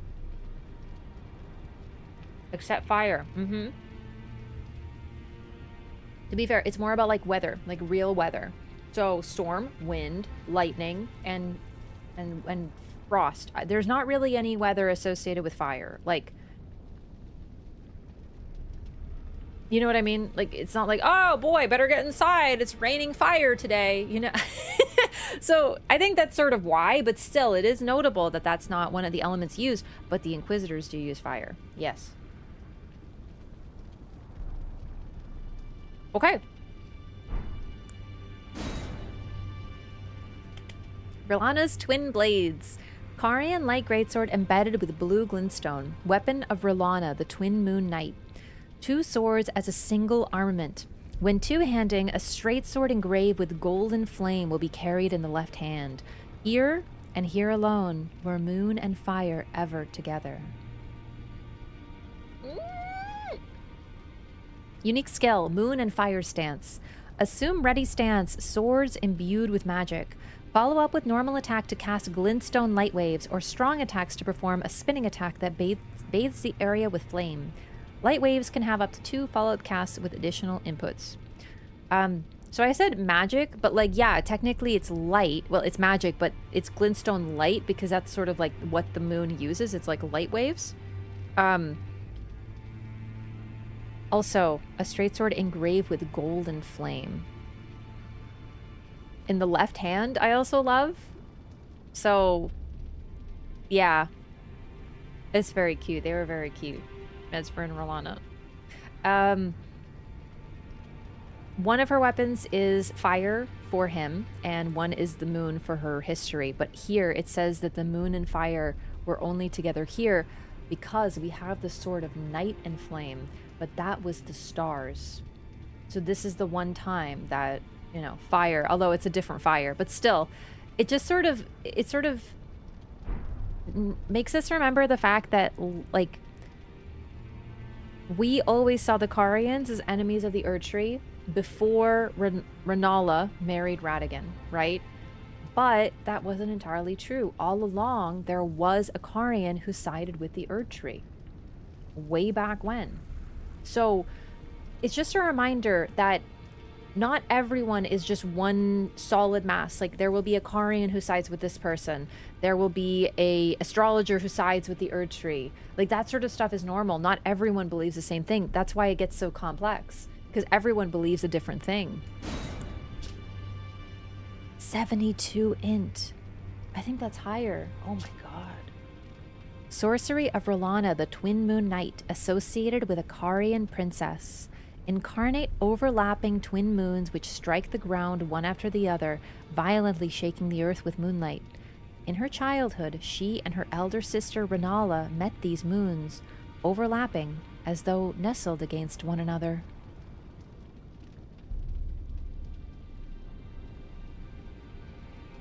So I guess this is sort of that moment. The reason there's two is because there was two sisters, but we only knew about one, so we only knew about the one moon.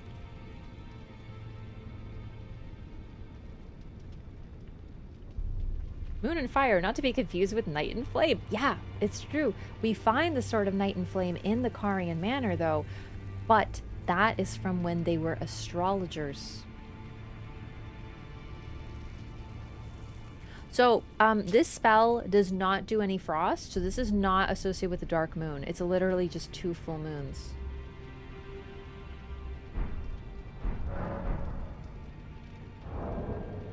By the time you reach the DLC, requirements mean nothing? No, for sure. But I'm talking about from a lore perspective, what the requirements are. So, we talked about how Ranala's moon has the highest int requirement in the game. But there's an exception, the twin moon. It's only a couple points, but Rani, 68, 70 for Ranala, 72 for Rana. Rana was the most gifted sorcerer in the game. Why would she see twin moons? This is the type of, like, ass pull affectionate that FromSoft likes to do sometimes. They're like, you think you got all the moons? Do you think you got all the family members? Well, guess what? Actually, Marica had another child. His name was Mesmer. Oh, and also, Ranala had a sister. And you're just like, fuck sakes, FromSoft, why do you keep doing this?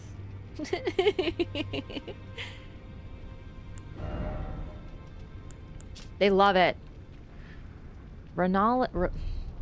Ralana's helm. Ornate helm of Rana, the Twin Moon Knight, fashioned from silver steel. Ranala, head of the royal family of Caria, was said to have given her younger sister, who renounced her lineage to chase after Mesmer, a gift of lustrous black hair. So this is why when I made my Tamagotchi life, Ranala, I gave her long hair, because I was like, well, she had long hair once, so I think it fits.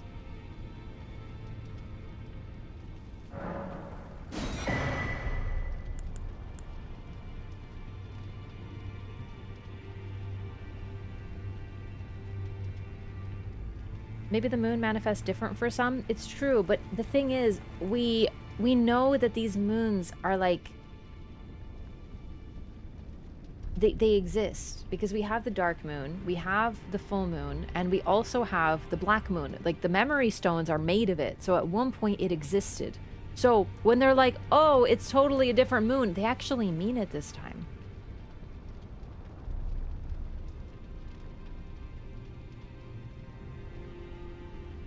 Did they hate each other? No, they didn't hate each other. They just disagreed with what to do. Or really, it's more like Mesmer inspired Rana.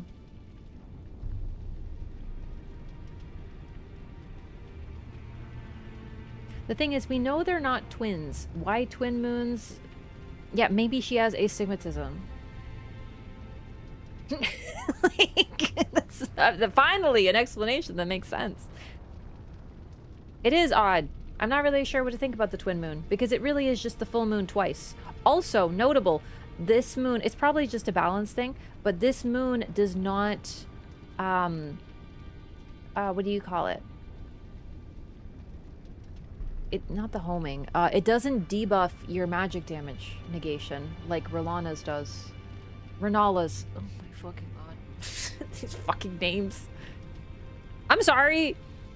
I was watching a video, by the way, where someone, it was like a exercise science, whatever, it doesn't matter. There was 2 sisters. They were 2 twin sisters.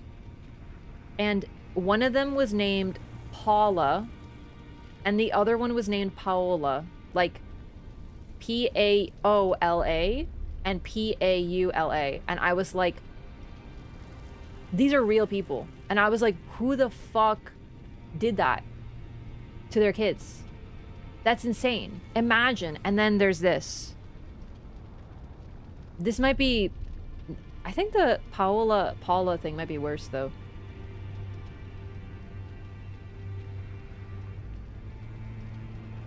If they were going for with the Twin Moons thing, but it makes about as much sense as Gaius lore. Yeah, I'm sort of with you there.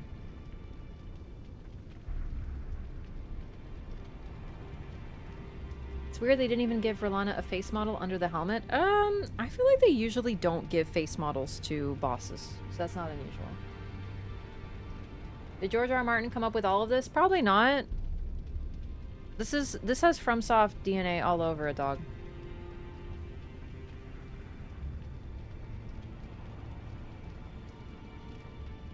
Maybe some of the, like, basic stuff. Like, the old, ancient OG stuff. But generally, I feel like no.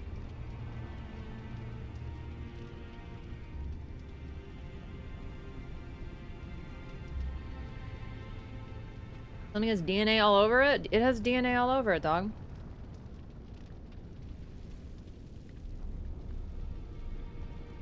Okay. R'hllana's armor. Ornate armor of R'hllana, the Twin Moon Knight, fashioned from silver steel. Adorned with the lapis lazuli blue that is symbolic of Caria, its radiance is yet to fully fade.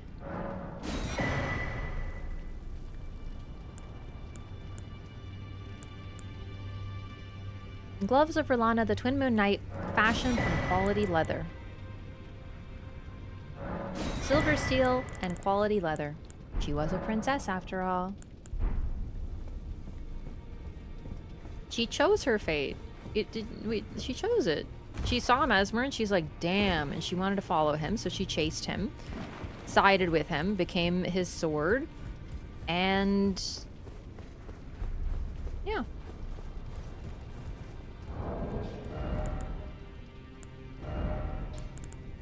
She totally chose it. And to be honest, well, the family has a weakness for red-haired, handsome men, unfortunately. It's really pretty, I just don't think it suits my character. Can I alter it?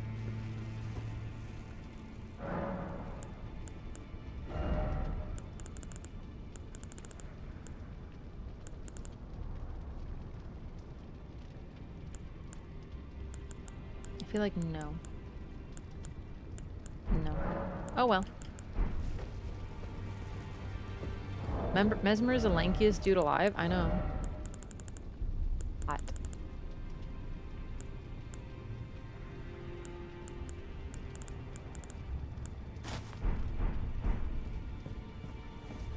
You know, I'm gonna go back to this fit. That's actually cute for DLC.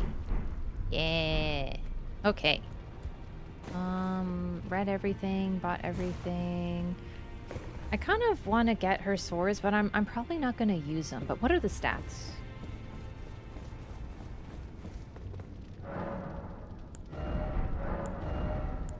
Because, like, you can drop swords, but you can't... Oh, God, no. It's D and everything, and I don't even have enough dex. You can drop swords for people, but you can't drop spells, so it's probably better to get spells for the purposes of lore. Chosen while Mesmer was still in the lands between... Yeah, okay, so we don't, at this point in the playthrough, don't understand what the Land of Shadow is. The Realm of Shadow. We don't know. We are like, okay, it's the lands between, but it's not. Like, we don't know. We're actually sort of confused by what it is. But we do look up at the sky and see a gigantic veil, and that gives us a hint. It's there, but we just can't see it, and it's hard to enter. It's a protected place. Because remember, we talked about this when we landed here. It's, a veil is to hide something, but a veil is also to protect something.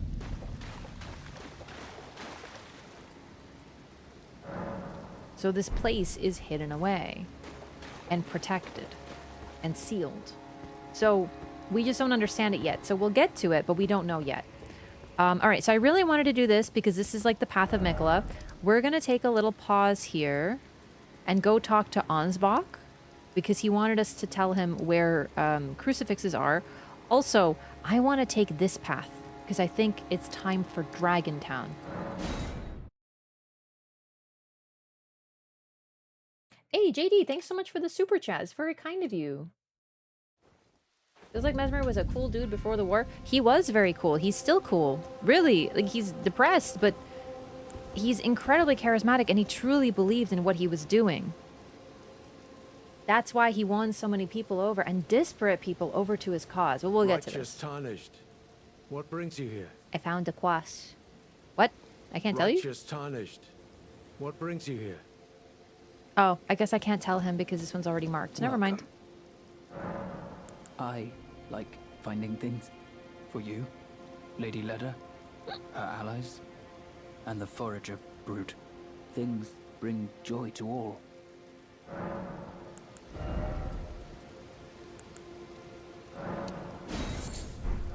Goodbye. Oh my god, I totally forgot about Tiolier. Speaking of. I love Tiolier.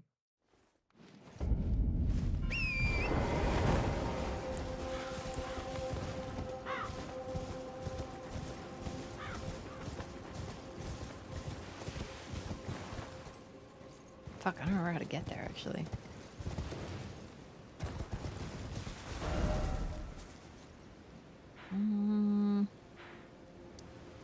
Isn't it, like, down here?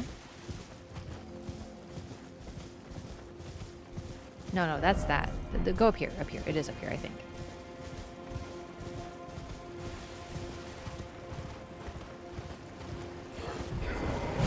Whoops. Okay. Yep. Okay. Cued input into both of them hitting me. God, they hit so hard. Also, I know we talked about it, but Mesmer soldiers use Godfrey's, like, slam, just like the Crucible Knights. It shows how OG they are.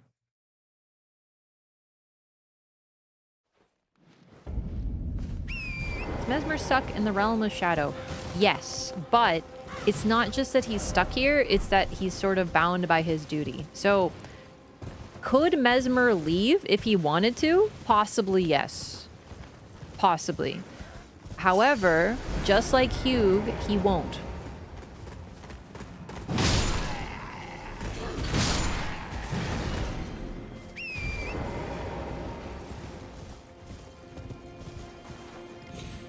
That's sort of the thing. Malekith bound to his promise. Like, a lot of the prisons that these characters are in, they chose for themselves, but it doesn't make it any less tragic. Being bound to a duty is just as important. Like, in this society, your word is everything. These people take it very seriously. Imagine if Hugh, like, seriously, if he just was like, never mind, I'm out.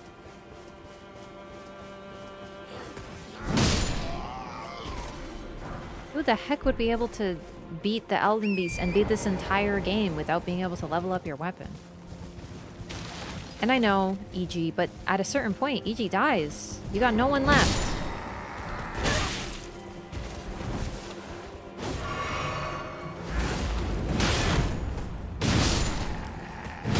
You're only here because of all the people that helped you get here. And that's everybody from Tarnished, who left messages behind, who left weapons behind, who left armor behind, to Hugh, who's still here helping. Do you know what I mean? Like, that's a big component of the FromSoft games, that you are helped by those who came before, and they deserve a part in your victory. But also, they helped you without getting anything in return, just hoping that someone would eventually achieve the goal. A metal-bodied spear of extremely lightweight make, being the result of a sophisticated molding technique capable of swift successive attacks.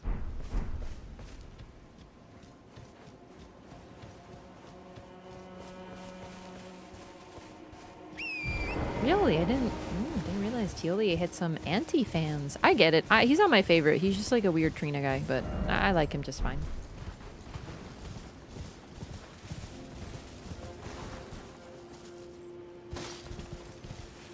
EG only dies if you obey Marica's wishes and help Ronnie. Marica specifically hates EG. Eh? I don't know about that one.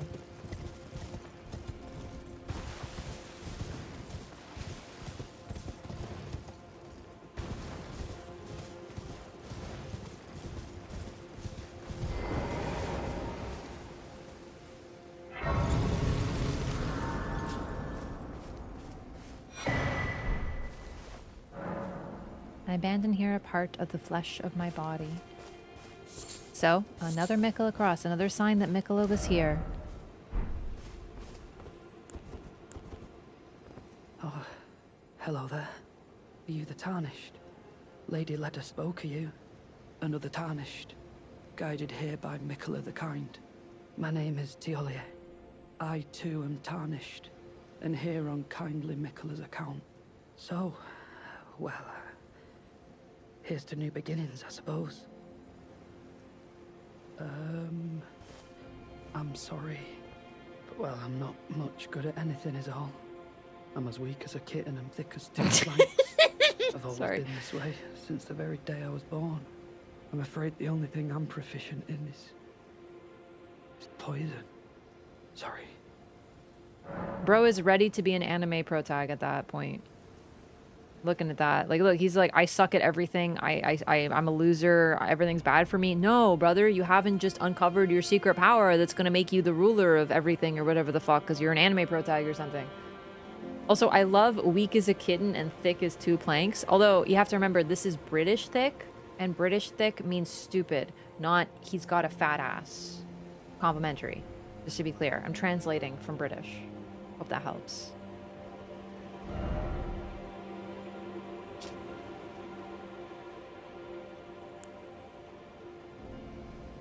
Do I have these? Yes. So he's not kidding. He just has a whole lot of poison.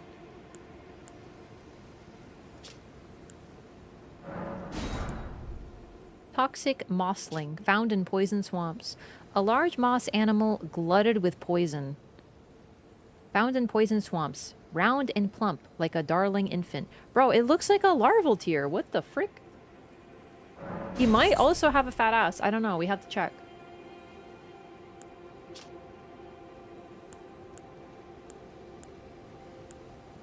Deadly poison perfume bottle. So another perfume bottle. This one.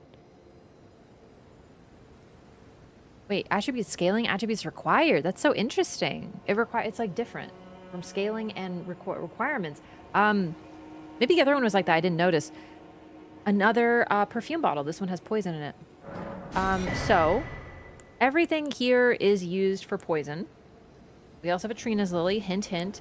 And Miranda powder used by perfumers.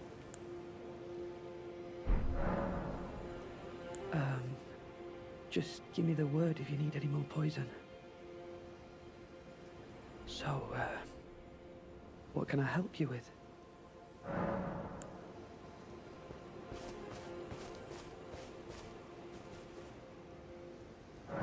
He's thick as two planks, dog. He reminds me of Topes a little bit. Because Topes is like, hello, I'm useless.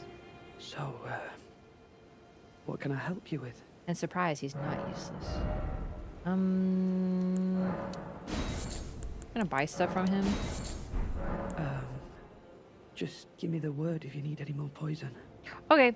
I don't remember how to trigger his dialogue. We'll just keep visiting him. He's one of the Miquella people. But there's more to him. Ooh.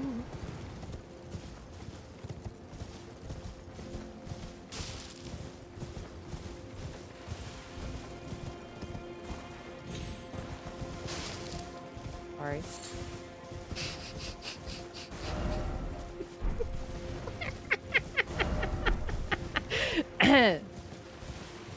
Don't worry, you didn't see anything, it's fine.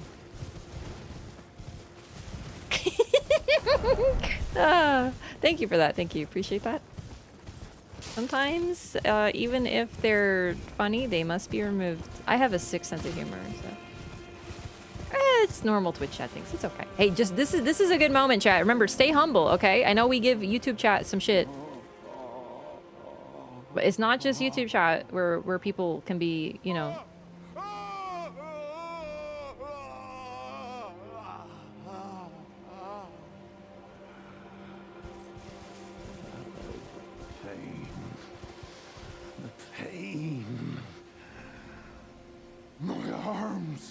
My legs!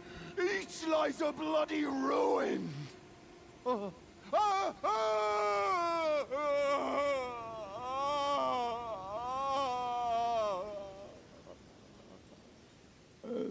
pain. The exquisite pain. Kind of likes it, dog.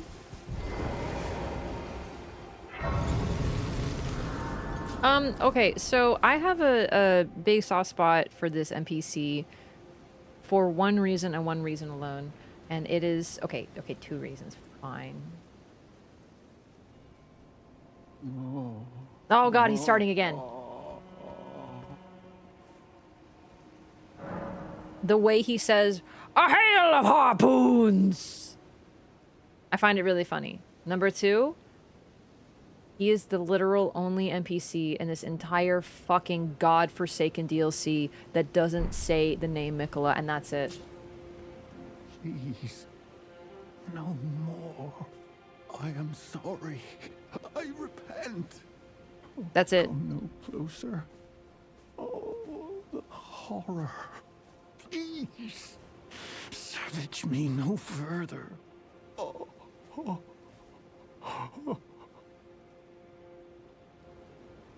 He's the only one who's not a Swiftie. Please, no more. So he's like a shining beacon of like light to me. Your cruelty.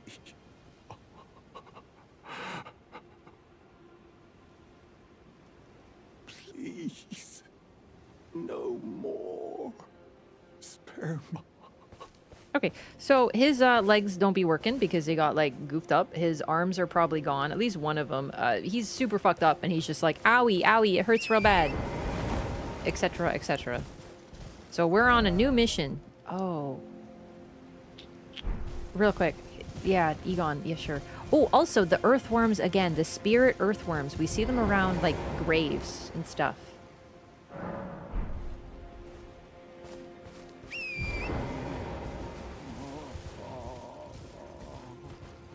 More grave birds. Shut up, Egon! Jesus.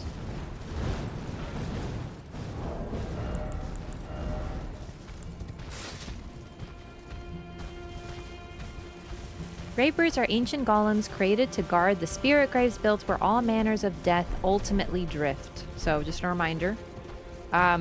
Also, they're ancient. They are not. They don't like get affected by crystal golems. These were built a long time before.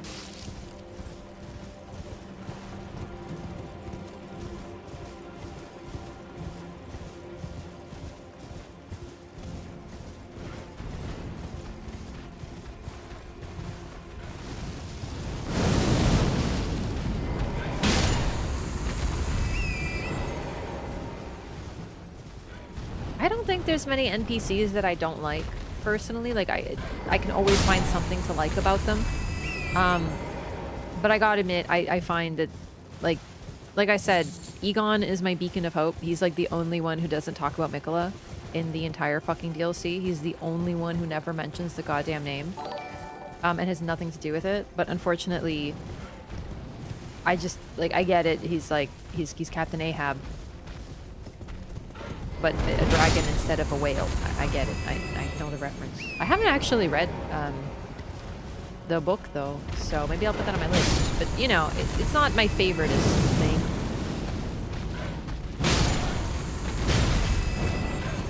Yo, Walter, thanks so much for 11 months.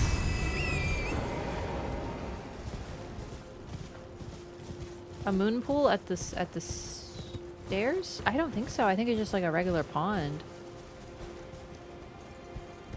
Ooh, what's this? We'll have to explore this area because there could be cool secret items. But this is something really cool. So, it looks a bit like a divine tower, but not quite. But it's a weird freaking tower, so let's see what's up with this.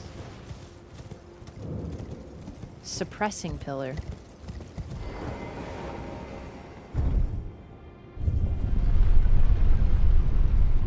Oh, I did forget about the Dragon Priestess. I'm so sorry. I'm so sorry. I deserve a ragey. I deserve a ragey there.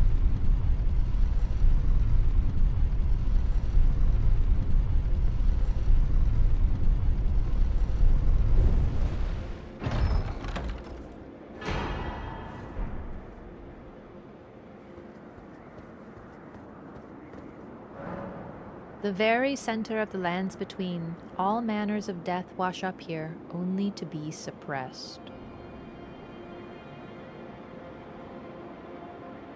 I don't know what death suppression means, but if this right here is the very center of the lands between, then that makes it right around here. Or, I don't know, maybe like here. Listen, I don't know how much of this counts. I feel like that counts. So like here, somewhere. The point is, this is the lands between.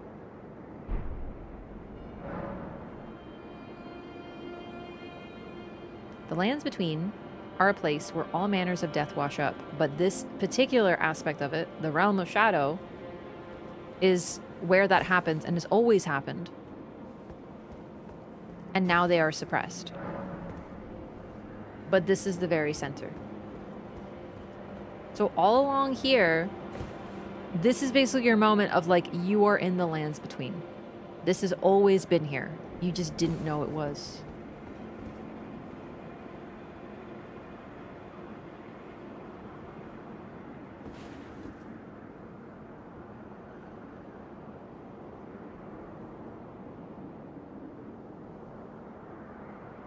I do love the shadow tree. It's very beautiful.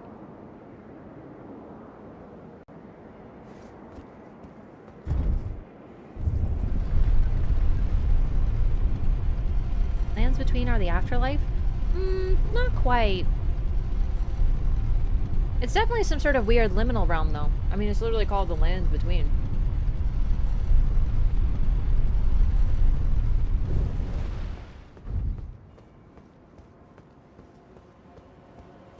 The Tarnished are also dead. We come here.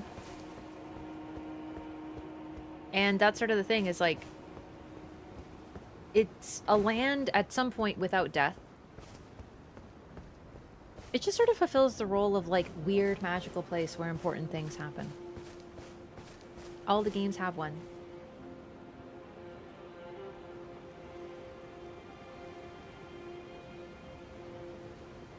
Does this hint to us as to why Death Knights are here? It's definitely possible. However, based on the one place we found a Death Knight so far, it suggests that the reason the Death Knights are here is to guard the aspects of Godwin's body, or as they say, the cadaver surrogates. So they came here because they knew Godwin was here as well. This also suggests that Godwin was able to pierce the veil.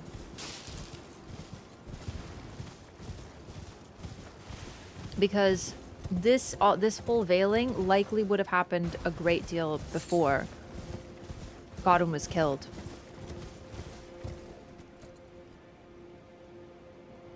But yet he's here. Or like, well, his body, obviously, his like weird death form.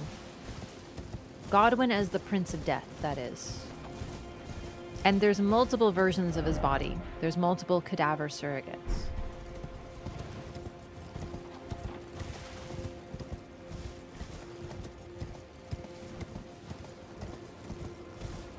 However, we don't really know what it means that all manner of death washes up here in the context of the rune of death having been removed. Did that change that?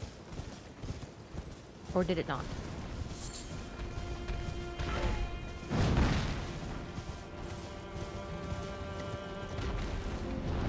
Okay, I just want to do that little stop. I don't think there's anything else here.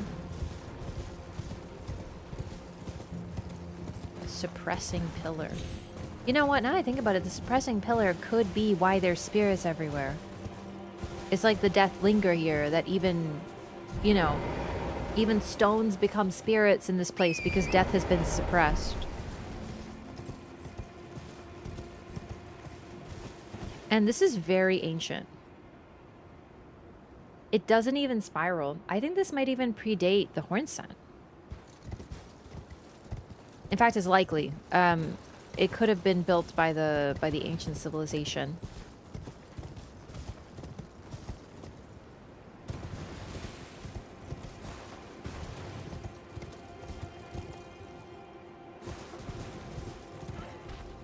What do you think, crippled Egon? Bale, personally.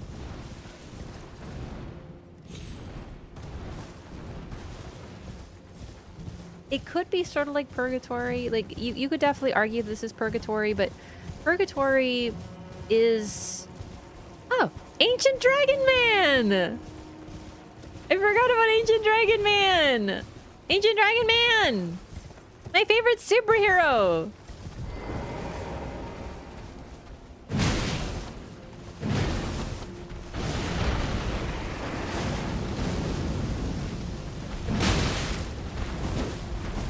I was thinking of using his weapon.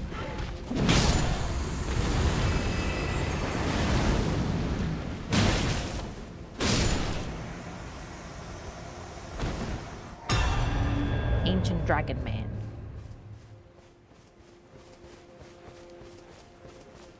Yeah, purgatory is sort of, yeah, that's a good description. An after-death lobby where you wait to be sent to your final destination, and how long you have to stay there depends on rules. I don't know. I don't know too much about purgatory. But I think you could argue that it is, but also, like, I don't think it's quite that. I don't think, like, well, maybe a little. I don't know. Okay, so this was definitely built by the Hornset, and you can see that the architecture is very different. Okay, good to know. What is that? Oh, that's spoilers. Don't look at it yet. Yeah, Bonk is very stupid. That's why I'm hoping to switch to maybe his weapon, but I'll see. I was also thinking of trying the, what's it called? The weed cutter? Rakshasa?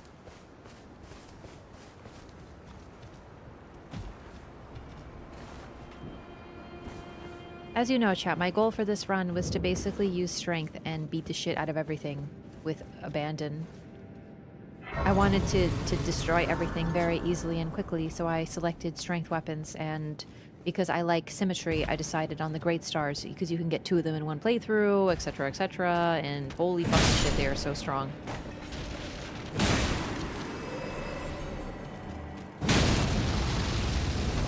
Where did my input go? What happened there?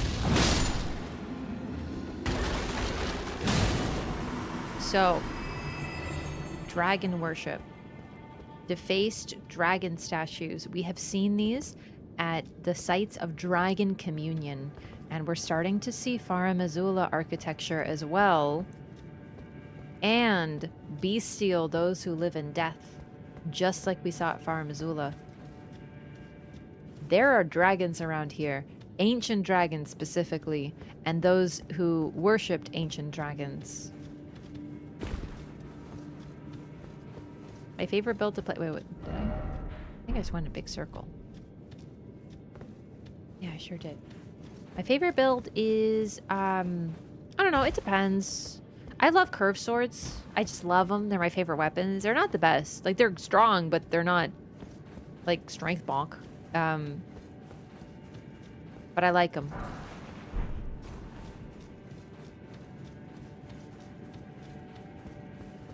So, these statues we see around places where the dragon communion. I think I said dragon cult. I meant dragon communion.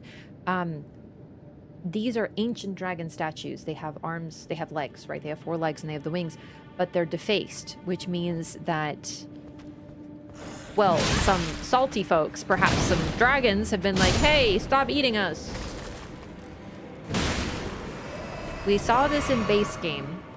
What we learned is that the ancient dragons, for some reason, supported the eating of dragon hearts.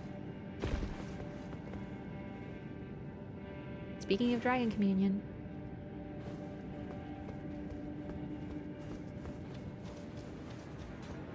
Oh, I forgot there's lifesteal with this weapon, too. Doesn't hurt.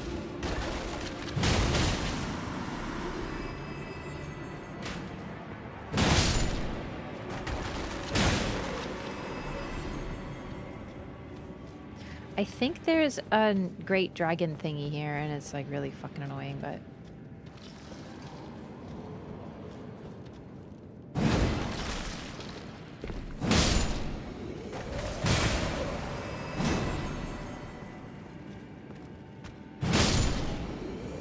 Ooh, they're using the Sun Realm shield. That's interesting. That's a link to death as well. Like, death. Oh, shit.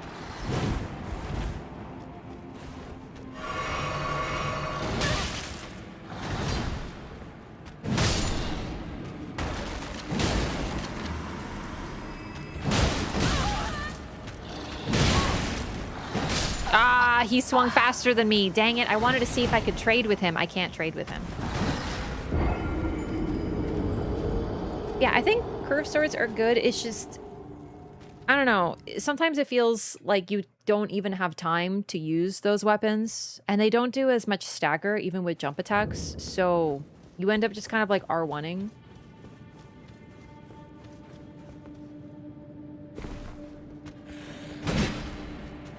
And the thing is, if you don't have time to attack and you can only do an R1, it makes sense to use weapons that hit harder in that quick R1.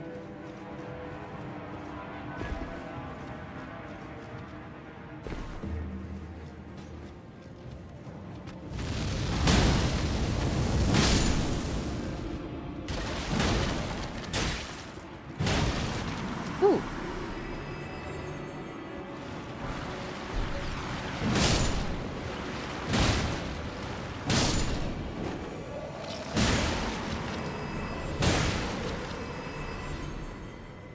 Let's go this way instead. Oh, shit. God, I forgot I'm playing Elden Ring, not Dark Souls.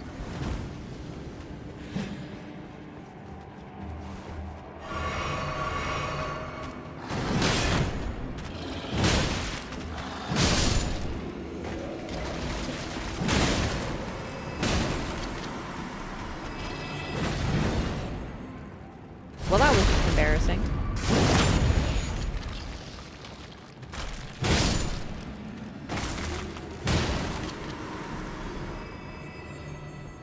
All right, this should be the Great Worm.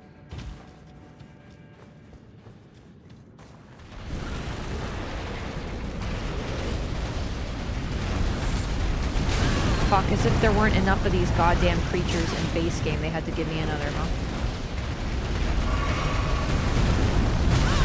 Oh, fuck this thing's hitboxes and charging. All right. I'm recovered.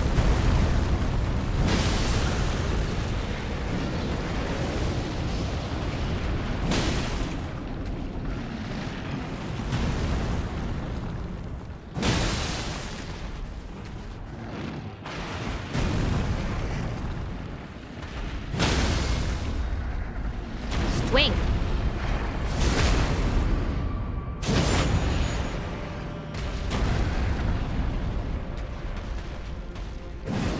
What the? Man, is this thing bleeding with every single jump L1 I do? That's fucking bonkers.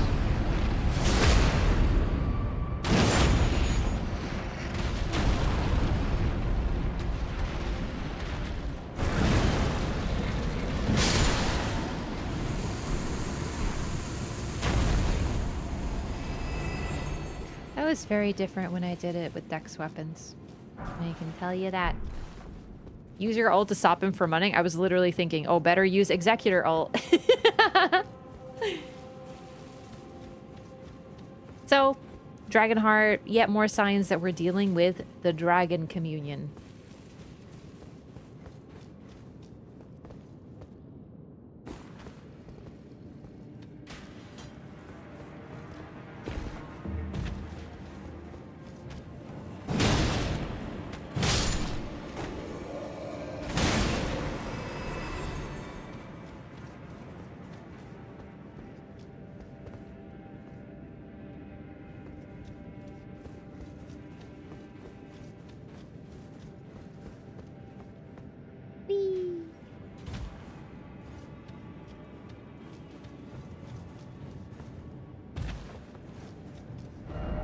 Be brave, show no fear.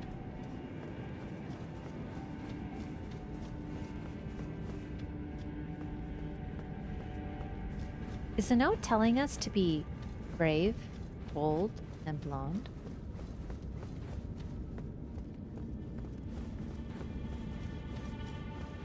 Are those hammers the best bonk weapon? I don't even know. Whee!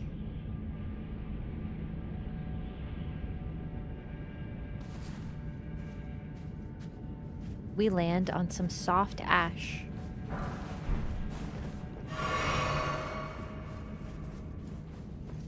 I gotta admit, dropping into like a huge pit is like really fun in these games. Ancient Dragon Man! Oh fuck, that hurt. I missed the dodge. Oh Jesus, yeah, he hurts real bad if he hits you.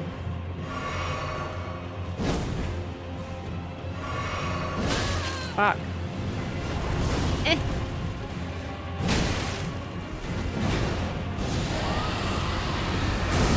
No chompies.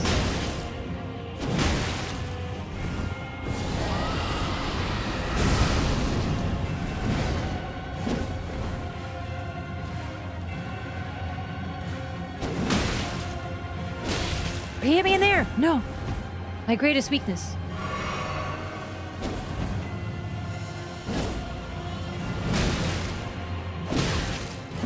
There's something about fucking Dragon Man with the dash that is fucking sending me. Oh, very cool. He uses a flask. So he's probably, well, a tarnished. Oh, no.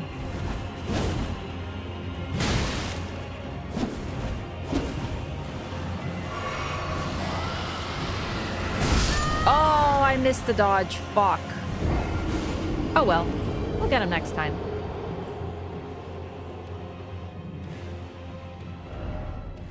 Oh my god, there's a stake of Marica? Really? That's so nice. Can I do the jumpy again? No. I want to do the jumpy again. Oh well. I wasn't sure where it would put me.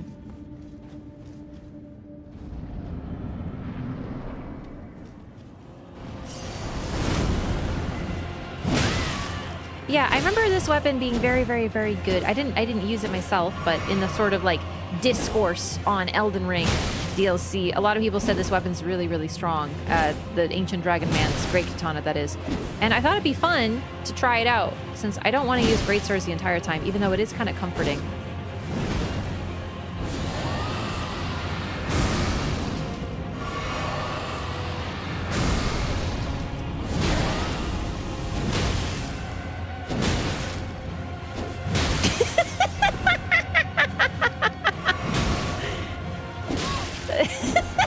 Sorry. It's not that funny, but it's a little funny. Oh, you're on a juice box, you freaking idiot.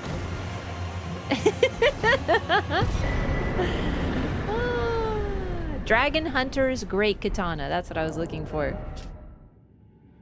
Great Katana with spines of gravelstone along its blade, wielded by the ancient dragon man of the Dragon's Pit, has an anti-dragon effect.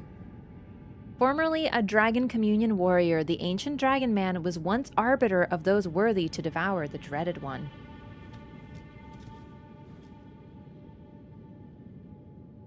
Unique skill, Dragon Wound Slash. Designed to hunt colossal dragons, this skill cloaks the armament with a jagged gravelstone aura before performing a high leaping slash. Charge the attack to also fire off the aura. Oh shit. I need 20 dex. Fuck. I thought this was a strength weapon. I need 20 dex? Oh my god. Well, we'll get there, but I haven't been leveling my dex much. So, well, Dragon Communion is all about eating dragon hearts. And what we've learned in the base game is that eating dragon hearts, this is like the center of Dragon Communion worship. We can see, because look at this shit. Eating dragon hearts is what Dragon Communion is. It gives you power. However, because you consume them, eventually the power of the dragon will reassert itself and you will transform into a worm. And there aren't many ways to escape this fate, but Eleonora seems to have succeeded. Otherwise, though, once you start eating dragon hearts, their hunger consumes you, and you keep eating them, and eventually you'll become a great worm, cursed to crawl on the ground on your belly. The ancient dragon man seems to have also escaped this fate somehow, but he's clearly special. It says that he is one of the warriors of Dragon Communion, but then it also says that he was the arbiter, as in the judge, of those worthy to devour the dreaded one. Now, weird. Like, what is going on with that? Well, whoever the dreaded one is, this is going to be something that expands upon Dragon Communion, because we've only heard a little bit about Dragon Communion. Really, like, we just have like hints. We don't get the full picture. Now we know we're getting to likely the truth of the matter, or at least getting far more insight into it. It's expanding on something in base game.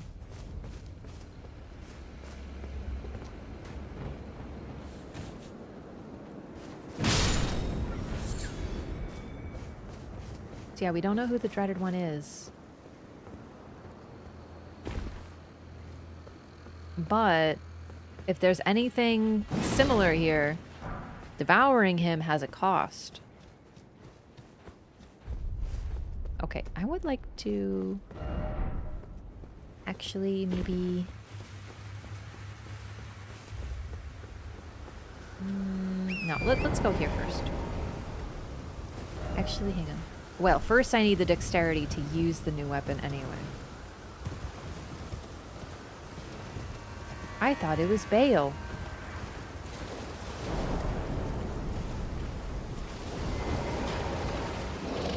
Jagged Peak Drake.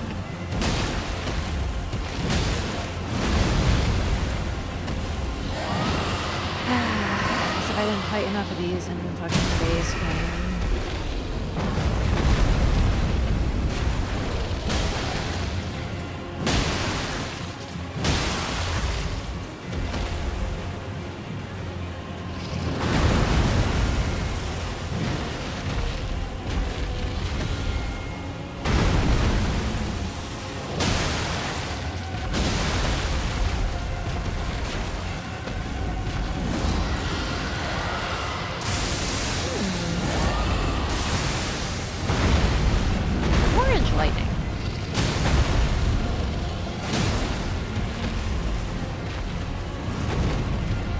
Not yellow lightning, but it's not red either. We've never seen the wyvern type dragons able to use that.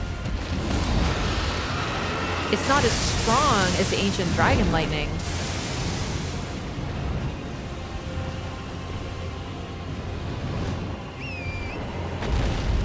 Where are you going, bud? So, like, I get it. It's a fun twist. They have a different thing, but, like, man, I'm just really sick of these enemies. Come on.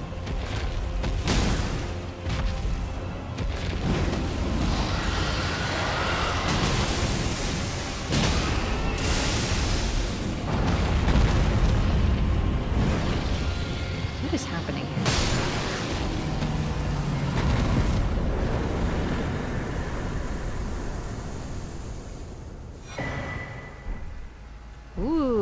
Dragon scale flesh.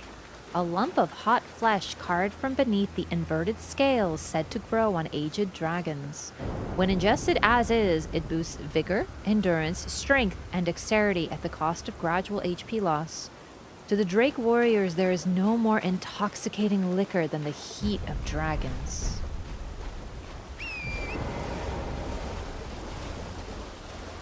So, yeah, eating dragons' hearts, it's bloody. Like, you literally just take it, you just harm, like, it's primordial and twisted and dark and fucked up. And addictive.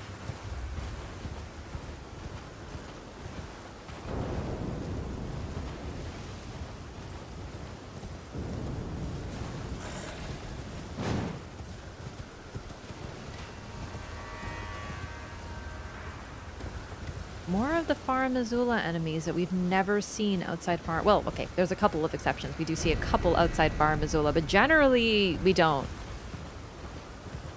And then A giant freaking dragon. Like, the biggest we've seen.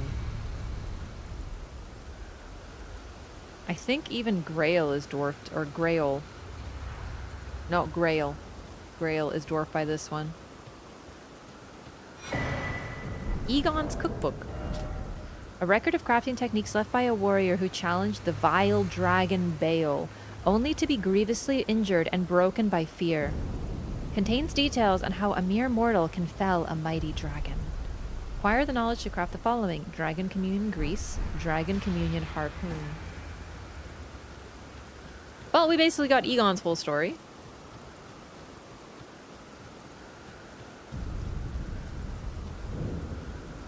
Grand Altar of Dragon Communion.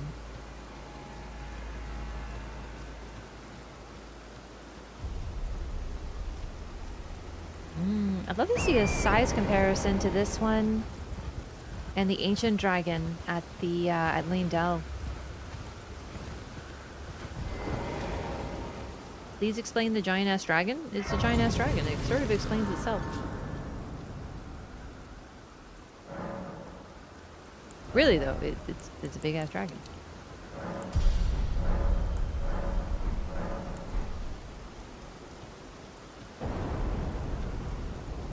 Like, they're just, things were bigger back in the day. Do you remember the giant corpses that we've been seeing? God, that is a cool vista right there. Oh, that's a nice shot. Yeah, do you remember the giants that we've been seeing? Not the giants, but like those skeletal, all that's left is like skeletons and Kaled and the mountaintops of the giants. They are just like gigantic humanoids. Were they the ancient giants? Were they something else? We don't really know. But in general, what we do learn is that over time, people have become smaller. Dragons, people, giants, everybody. As time has gone on, they're shorter and weaker than their forefathers. And yeah, this is one of the very old dragons, but it's not an ancient dragon. And then we have a dragon lady.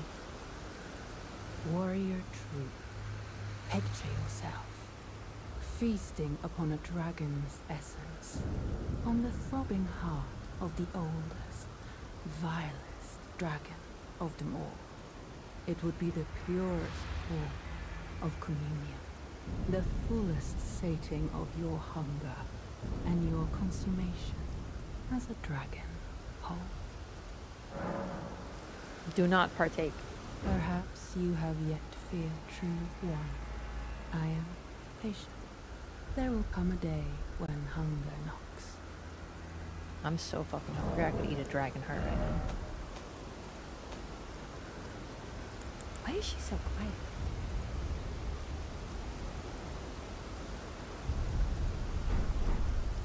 Warrior true, do you feel the hunger?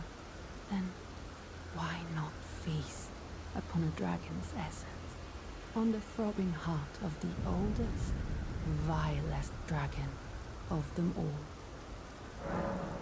Devour draconic essence.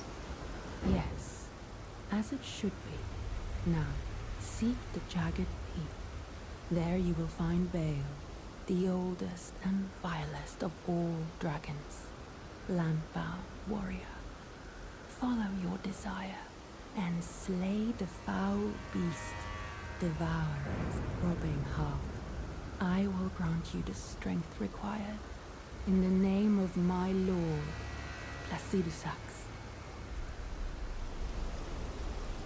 What? Ancient Dragon's Blessing. So as discussed, we're getting the insight into Dragon Communion. And this basically fully confirms that not only was Dragon Communion started by the ancient dragons, but it was done specifically to hunt down other types of dragons.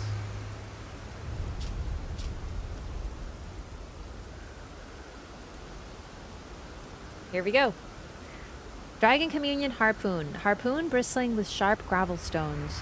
a tool of the old Dragon Communion warriors who were the agents of the ancient dragon's hatred for their low-born descendants.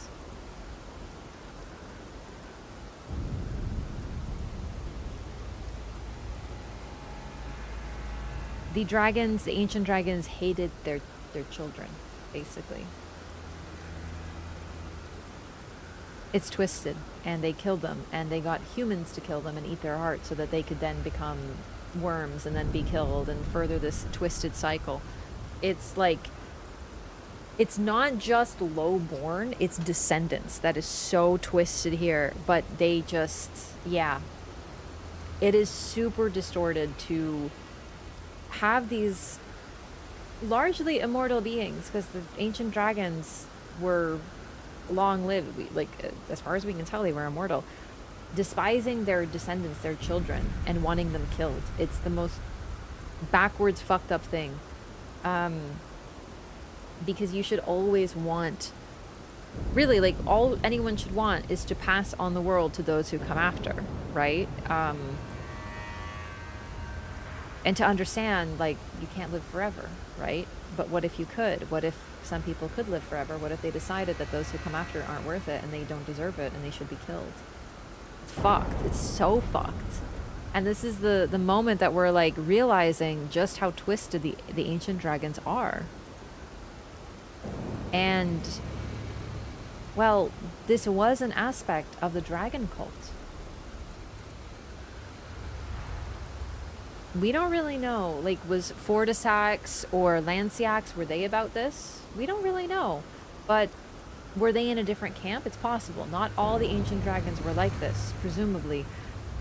But the dragon cult was okay with dragon communion, as far as we can tell. But the dragon cultists did not engage in dragon communion.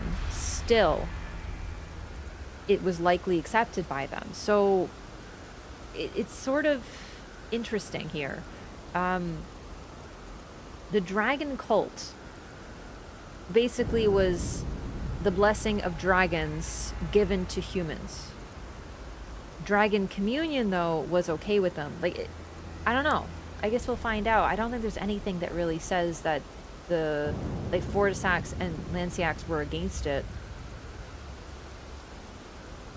But once again, this shows that this is very ancient, that this is a long-term battle, that they've been hunting them for a very long time.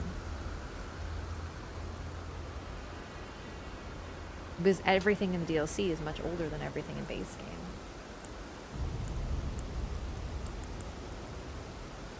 Same lore.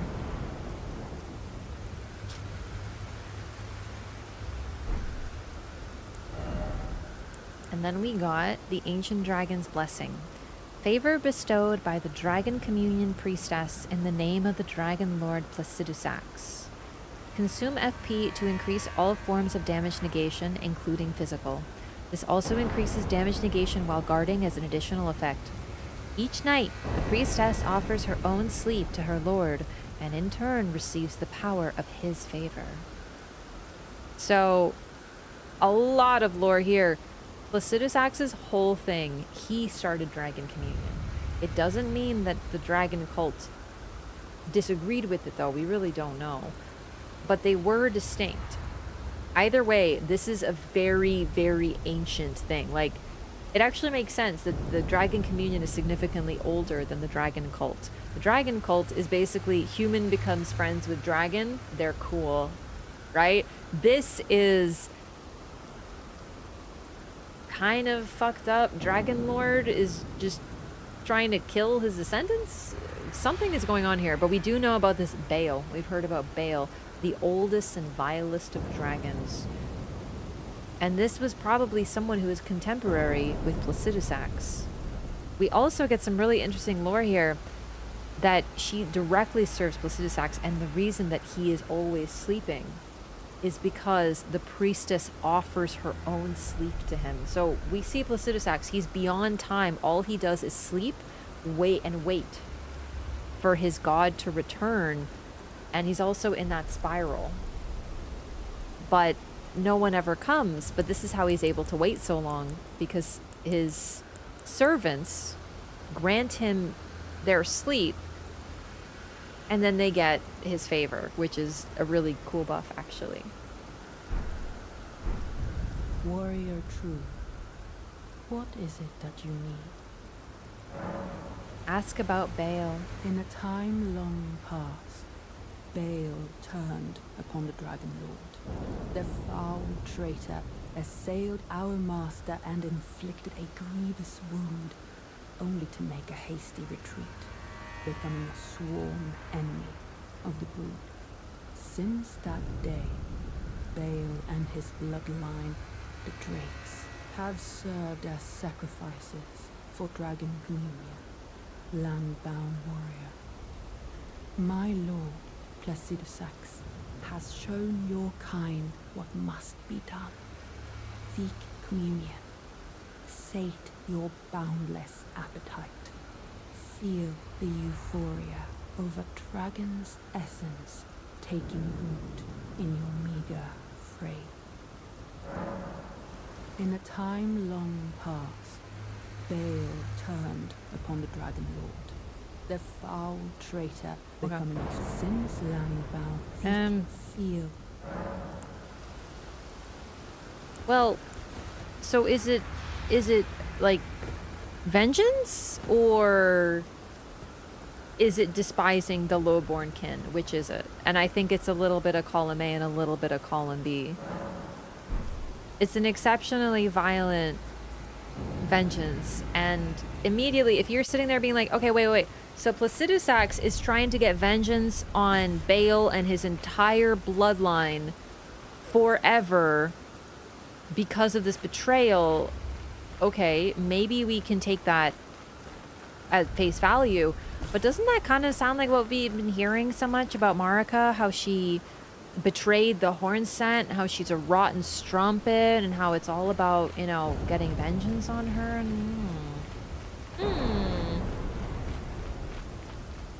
Could there be more to the story? Let's find out. In the meantime, we're gonna kill Baal. Also, take a look. You can't even get in there. It's so huge. But this is likely one of the first dragon hearts ever eaten, this gigantic dragon. Like, insanely big.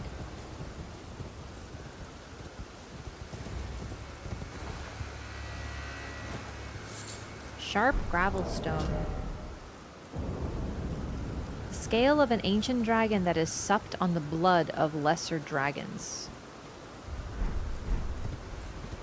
So they also strengthen themselves. The ancient dragons strengthen themselves by eating the blood of these lessers.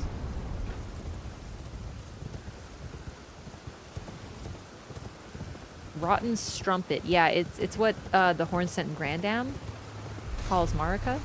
Racist grandma, basically.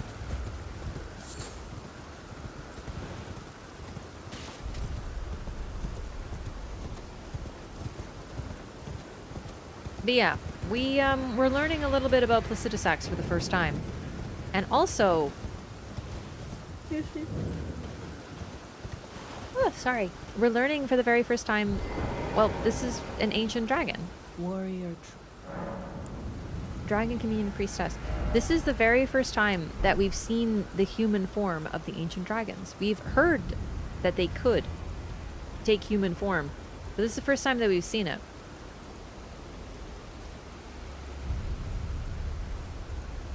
She's really cool.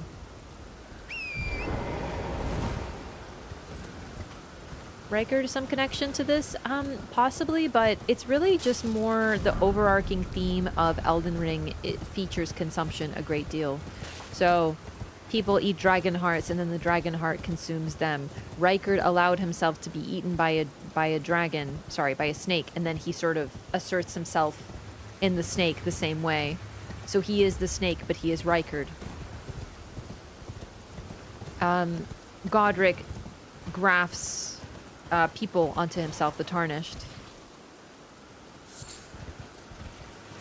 in order to consume them to gain strength. Dragon Communion fits under the same category. we consume runes from other people in order to strengthen ourselves. It's all just like different forms of consuming. Huge.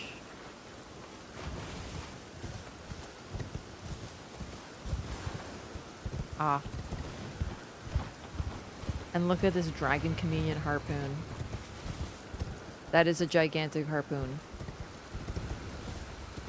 Piercing it. Oh no! You think I can make it around here? Let's find out. Oh god. Oh my god. Oh god. Why did I do this? Oh, I did it. Okay. Hee hee. Priestess's quest is playthrough? I'm gonna be honest, I don't know, because I don't really remember how to do the priestess's quest.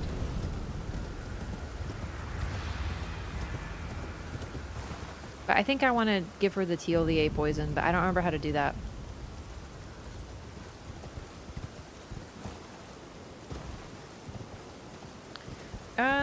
I don't remember if there's any like major things. I do remember sort of vaguely around where the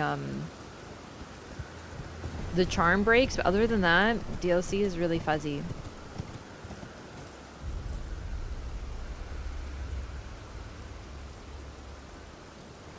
Yeah, someone threw this at this creature. Pierced them with it. Insane.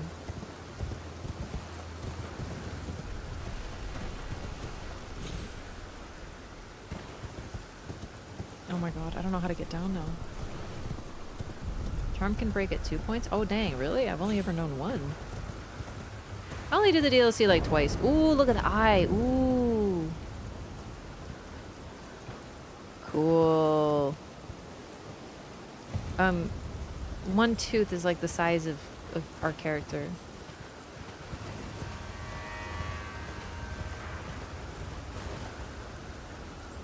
Ah, excuse me, I'm sorry. I've been sort of on a normal schedule, so I get sleepy.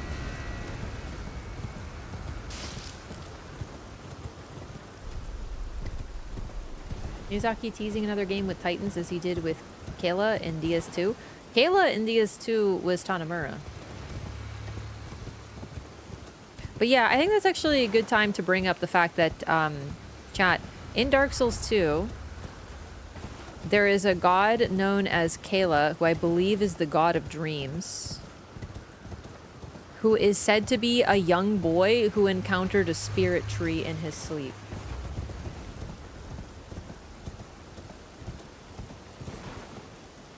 Just saying, dog.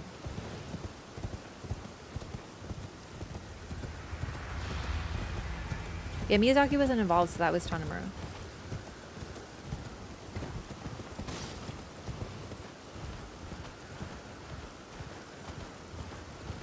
It's so weird.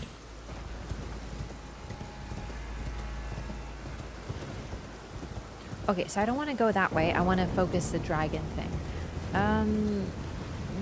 I might have to read this quest, though. Elden Ring is Dark Souls 2 too. Absolutely. Lopped off 2 of his heads. I'd be vengeful too. Probably 3 of his heads. He had 5 heads. Okay, 1 second, gamers. Just gonna take a look at... Hopefully I can find like a nice thing that talks about the quest line.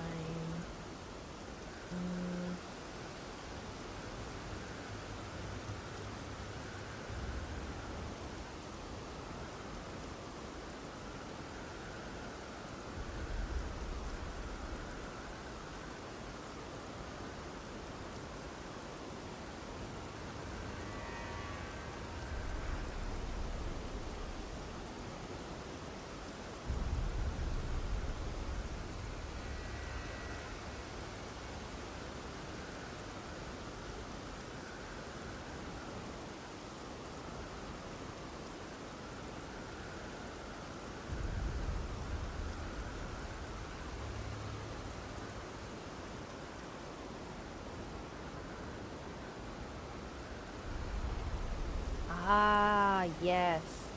Delia's concoction. Okay, the problem is...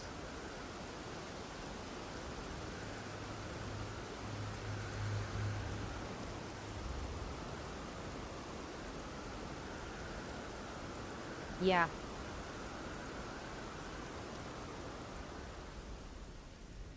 So wait, hang on. You get her as an ash, and you get an incantation. That's okay. That's the difference. If you just listen to her and do Bale's quest line, as she says, you get, I think, a weapon. But if you do this, you get her as a summon. Yeah, I want that.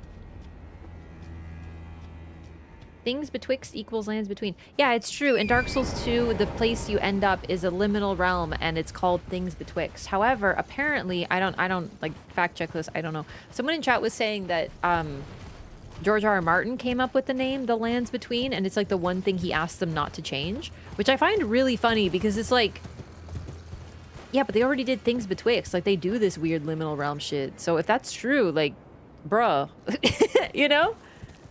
I guess they just blend really well, their styles, I suppose.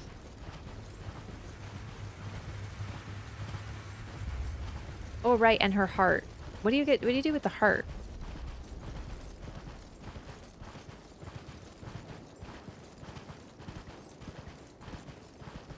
Also, the idea of crossing a weird realm and ending up in a liminal realm, they did that in Demon Souls, you know what I mean?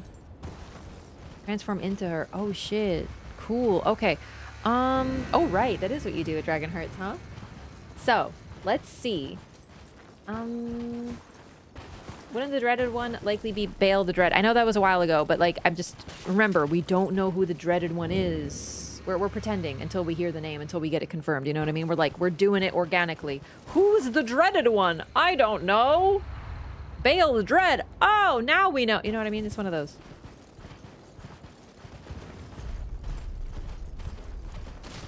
Okay. Problem is, I don't remember how to, like, activate Tiolier and shit, so I'm just gonna talk to Moore, because I know he's associated with the quest.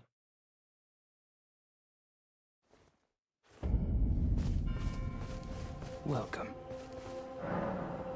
Oh, I know. Give this to Tiolier. Well, that was easy. He asked me to find it. I finally found it. Black syrup. Many things we have found. I, like for you, things. Goodbye. Moore being a sweetie pie? Righteous tarnished. What brings you here? Nothing at all, apparently. Okay. Black syrup, an ebony black syrup held in an unglazed jar. Moore asked that this be delivered to Tiolier. An unknown liquid apparently gathered and aged by the Forager brood. So the Forager brood, once again, they rot things, aka ferment them, and they gain additional benefits.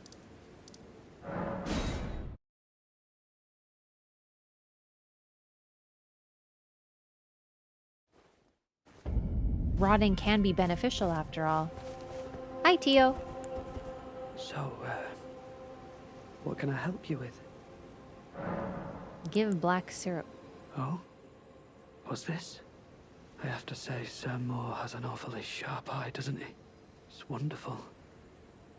This ebony, as lustrous as the night sky unending. I don't think I could ever thank him enough, but I'll have to think of something.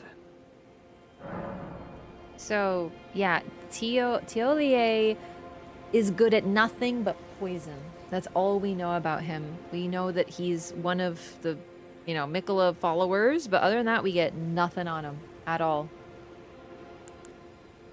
And poison. Ask about black syrup. Ah, forgive me. You two deserve your share of the reward. I'll mix up something special. If you find yourself weary of the weight of this life, then just give me the word. Sleep is a balm. An eternal sleep is an elixir.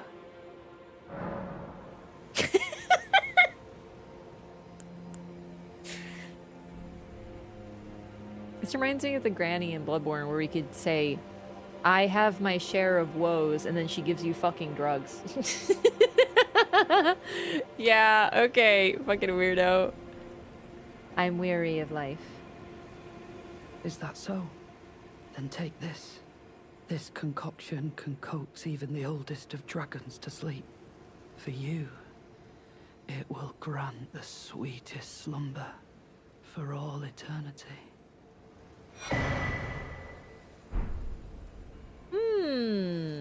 Eternal slumber. A poison that puts you to that kills you. And a link between death and sleep. Now, of course, he's literally wearing a mask that depicts like a sort of cherubic, arguably feminine face in sleep. He's got this long white hair. Is it making you think of Trina? You probably did the moment you saw him. You're probably like, Trina? Trina? We haven't seen white hair that often, but this basically confirms it. He's all about sleep. So he is associated with Trina, Miquella's other half. We already know that's his other half, but we don't know anything about her yet. In the meantime, though, Tiolier's concoction, an ebony black concoction mixed by Tiolier, a condensed, somniferous elixir purported to be capable of putting even an ancient dragon to sleep. For an ordinary mortal, a single sip would assuredly result in swift and certain death. Tiolier thought of Saint Trina's sleep when he created this, but the ebony sleep he concocted had not the sweetness of nectar, nor the gentleness of rest's embrace. So, yeah.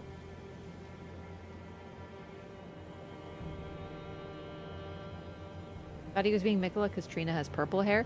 True, but in her depictions, she tends to have, like, be depicted with white hair. Or as white. Like, if you look at the sword, it's white, right? It uses purple, like, mist, but in general, it itself is white. And the torch...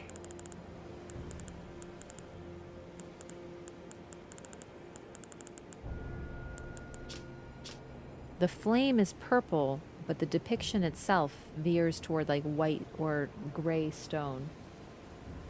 So Trina I've always associated with purple, but she herself I've associated with white.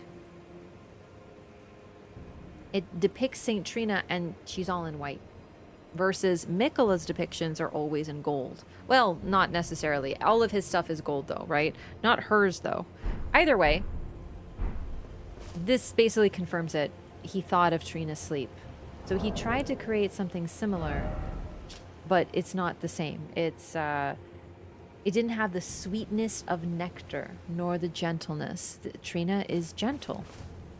Also, sweetness of nectar is a very interesting phrase. We want to keep this in mind because it's important to remember that, well, we're dealing with plant people. And that's one of the things we're looking for evidence of, that Marica is a plant. Her children have plant-like traits. Melania blooms. Trina is a flower. Godwin grows on trees, right? Like these sorts of really interesting things. Even Godric is able to graft himself like a plant because of this bloodline. The sweetness of nectar is a very key phrase here. Either way, the game really hammers you over the head that ancient dragons can be put to sleep by this concoction. So let's go do that. Where is it? All the way over here.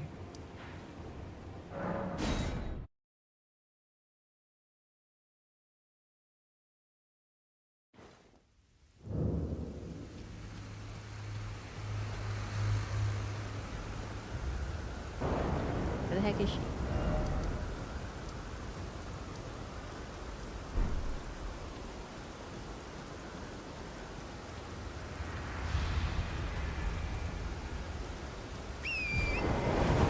Oh, is it because I said I'm gonna kill Bale?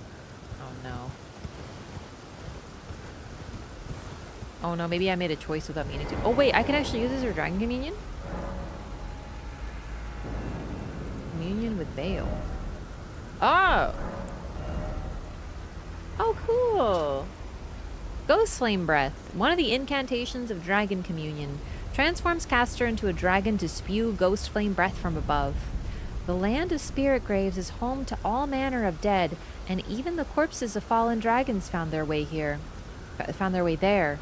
Several of them were endowed with such vivacity that even in death they could not fully die. Just disappears the first time. Okay, cool. Heart of Bale. So we don't have the Heart of Bale yet, but even then we can see what we get from it. One of the greatest Dragon Communion incantations. Harnesses the fearsome power of Bale the Dread. Channels the form of the Dread Dragon to emit a mighty roar accompanied by a heatwave burst, causing violent eruptions of fire in the area. Even after being consumed, the throbbing heart of Bale continues to resist its subjugation, never weakening. One day, the fire within will consume the very body and soul of its communion devourer. One day. Bale's Flame Lightning. Oh, that's what they do. That's why it's orange. It's flame, right. One of the greatest Dragon Communion incantations. Harnesses the fearsome power of Bale the Dread. Channels the form of the Dread Dragon in right arm to smash foes with an exposed talon bone coursing with flame lightning. Even after being consumed, the throbbing heart of Bale continues to resist the same thing. Okay, so, few things. Bale has been eaten before. That's why we can get these despite not having his heart yet. He's been eaten before. He is... Yeah. This also confirms it. Once arbiter of those worthy to devour the dreaded one. He's effectively... He reasserts himself, but unlike the other dragons, where you eat their heart and then you become a worm, when you eat Bale's heart, you become Bale again, and then someone else needs to kill him and eat him.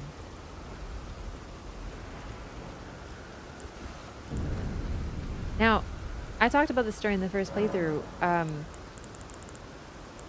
despite missing this NPC, like, entirely. Warrior true. Oh, it's not nighttime? Okay. Like, I didn't come this way, so I never met the Dragon Priestess. It's such a shame, but oh well, I did it in New Game Plus. Either way, though, that's the special thing about Bale.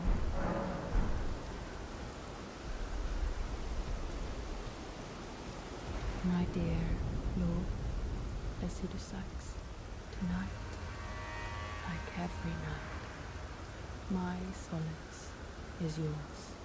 May it grant you sleep in your place beyond time.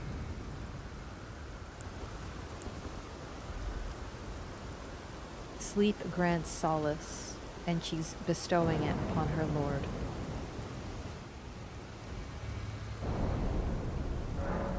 Use Teal'Dia's concoction. It's pretty messed up, but we're gonna do it.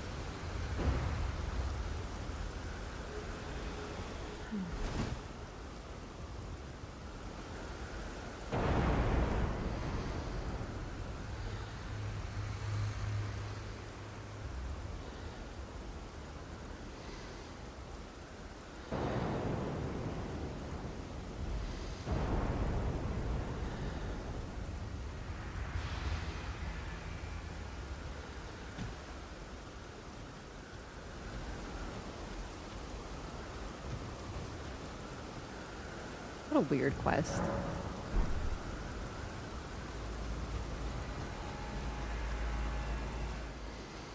He's still sleeping. What if the huge dragon is the original Bale? It's definitely possible. We do know that Grail is... Or is it Grail? Now I'm getting confused as to which is the giant one and which is the baby one on the bridge. We do know that she is like the mother of dragons.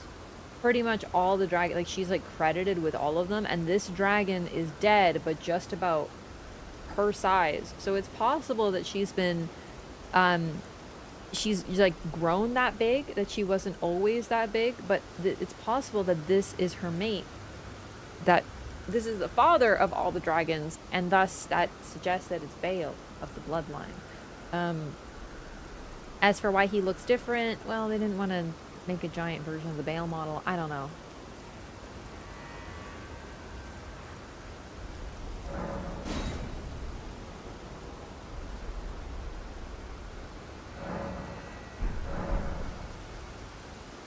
Do I have to wait till nighttime? Oh, I guess she's still sleeping.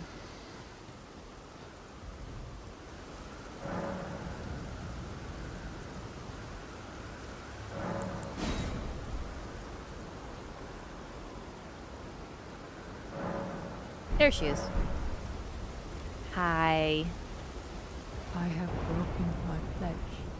I succumbed to the deep slumber that was meant for my lord. As a craven act of a foul and lowly beast. Forgive me, good warrior. My lord will no longer look on me. I have fallen from grace. An old dragon. No longer. Go on. Leave me be. So we literally drug her to sleep and her lord abandons her forever because of it. She sleeps one night and it's over. Go on. Leave me be. My lord will no longer look upon me. No more blessings. So yeah. Quite a dragon lord. Go on. My All right, lord. just making sure. So yeah, that's basically her quest line. We've chosen a route for it. We get different rewards based on the route. This is the more interesting one with the harder to get rewards. So this is better to do. But also, yeah, it's really fucked up. We literally drug her and she loses the favor of her lord forever by no control of her own. And she says that she succumbed to sleep. Like, it's like she doesn't even know we did it. So it's especially messed up. She blames herself and her lord blames her too. So this is sort of the thing is we don't know very much about Placidusax, but this doesn't really shine a very good light on him in my opinion. Swearing an oath of vengeance forever to the one who harmed him and the bloodline. He claims they're a traitor, but he demands such extreme loyalty of his followers. He does nothing anymore. He just waits for his god to return. He just sits there floating beyond time. But in the meantime, he demands their absolute loyalty and their sleep every single night. And if they sleep ever, he abandons them for good.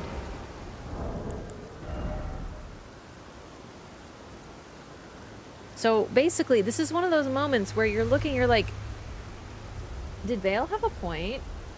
You're kind of thinking the right side. We'll have to figure out what's going on. Red Fulgur Bloom. Flower that crackles with red lightning, said to bloom where the red lightning of the ancient dragons strikes the earth.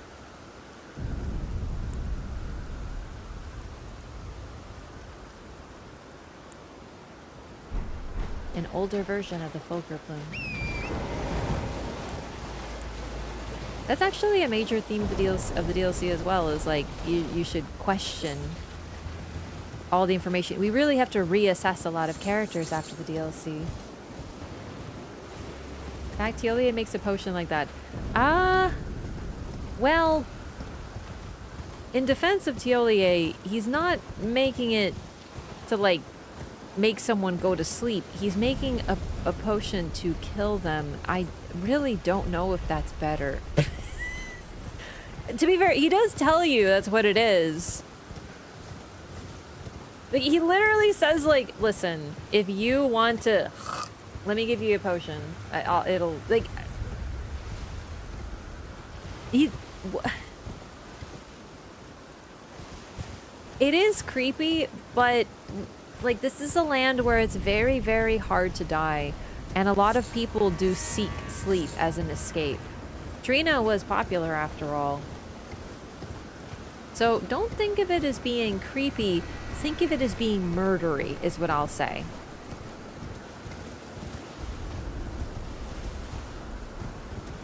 Like, don't be like, oh man, why is he trying to put people to sleep? No, he's trying to kill them. He's trying to kill them because, well, death is the eternal slumber.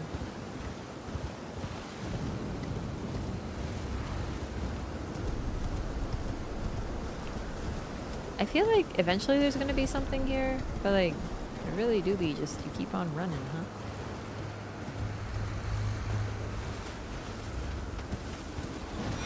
Oh, sick. Another potentate. Greater Potentate's Cookbook. Hefty red lightning pot.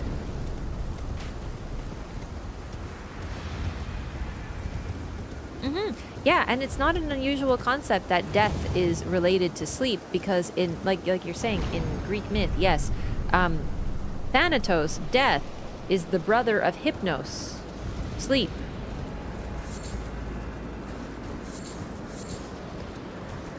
And they are children of Nyx. The darkness, the night, basically.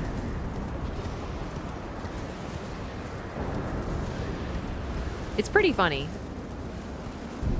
But this idea of death and sleep being related is definitely not new. He was definitely trying to LARP his Trina to some extent. Yeah. Hang on.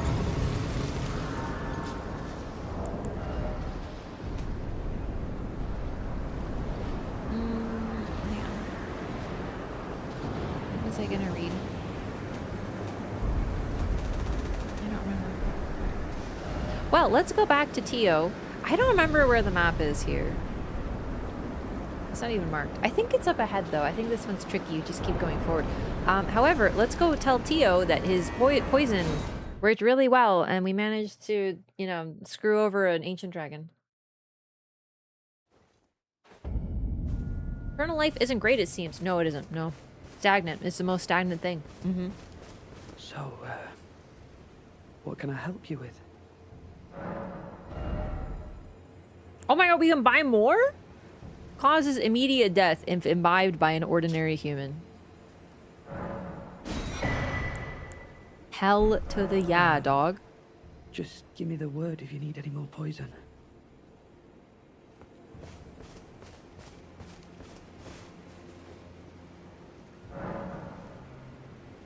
First one's free to hook you? Oh my god, that's so true. Even Tarnish, we don't die, right? Like, we die, but we don't die. Also, does he sell, like, how many does he sell? Is there a limit? Because it looks like he sells... So,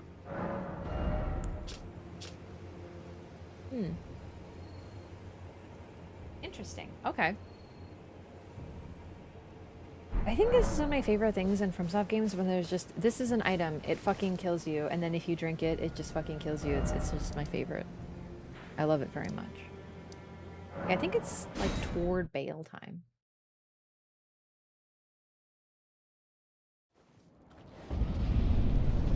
Foot of the Jagged Peak. So, let's take a look.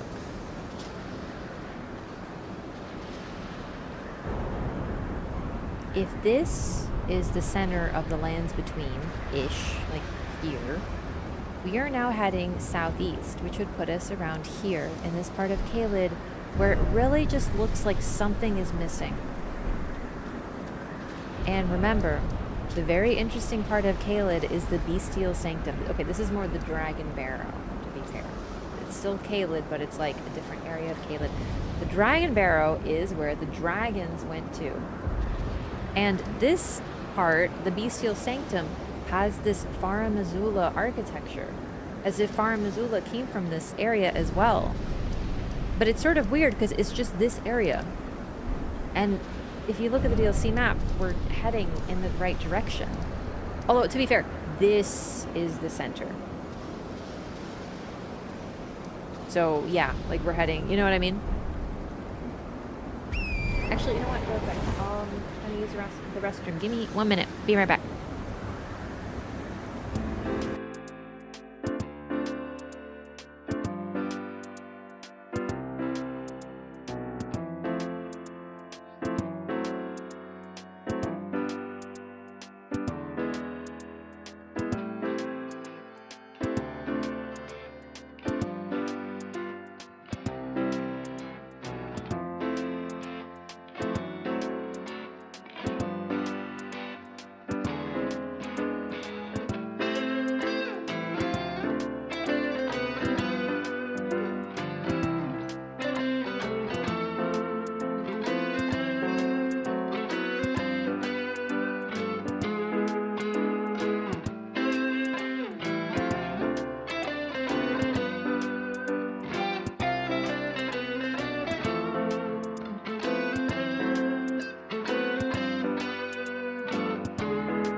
Hello.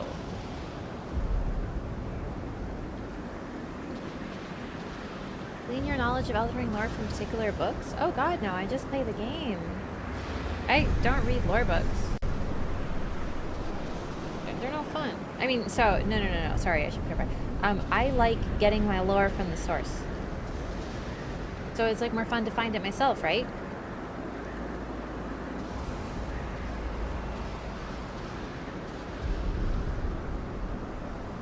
I'm sure the books are great, they're just not my thing. It's like, I like to find them myself. Even if you come to the same conclusion as other people, isn't it fun to read the same thing and come to the same conclusion, you know? Like, it's great. Or even if you read the same thing and come to a different conclusion, that happens too. Oh, okay. This is how I got the lore, by playing just like this.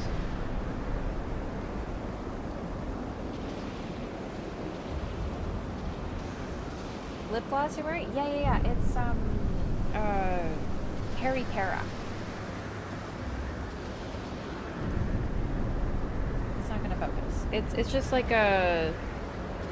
It's called like Mood Lip Tint, or sorry, Ink Mood Glowy Tint from Peri Para. It's a Korean brand. I love it. It's a lip stain, so it stays nicely.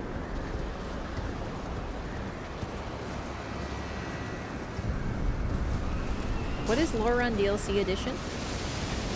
We play through the game, we hunt for lore, and we find it and talk about it as we play. And we're doing DLC.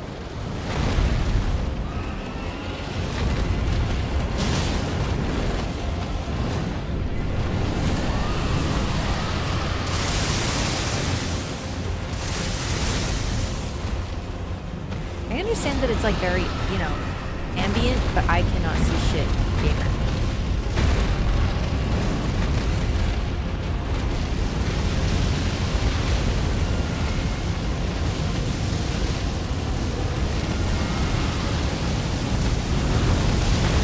So even the dragons didn't get along.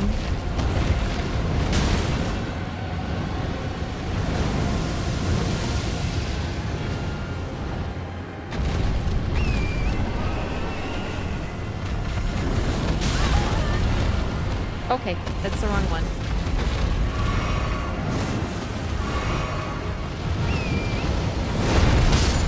Oh, damn it! He killed Torrent!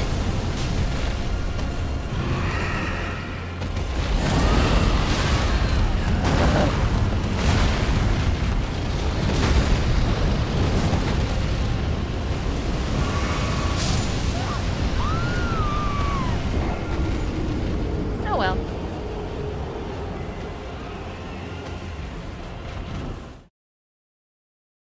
Now there's two of them, it's true, Significance to DLC dragon being referred to as drakes and not dragons? I don't think so. I think it's just more meant to signify that they are of the Bale type. Because here's where it actually matters. So in this place, where Dragon Communion began, they are drakes. Other than that, they're just dragons, though.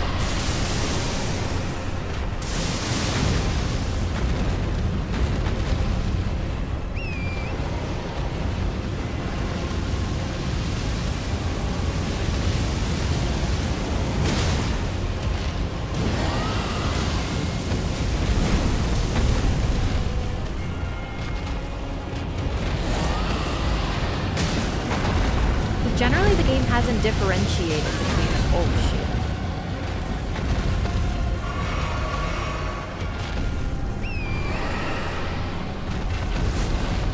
I don't remember if this one respawns. I hope not. But it probably does.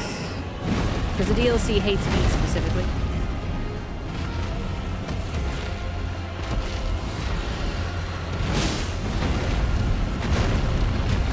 Yeah, no.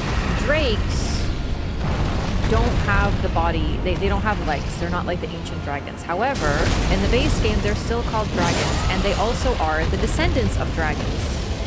The ancient dragons, they are their descendants, indeed.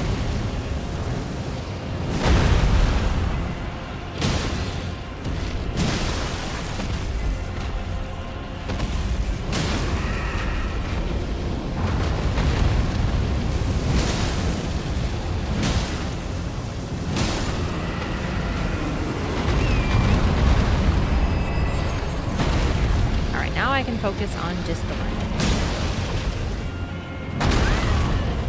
Where did my dodge go? I click on the button.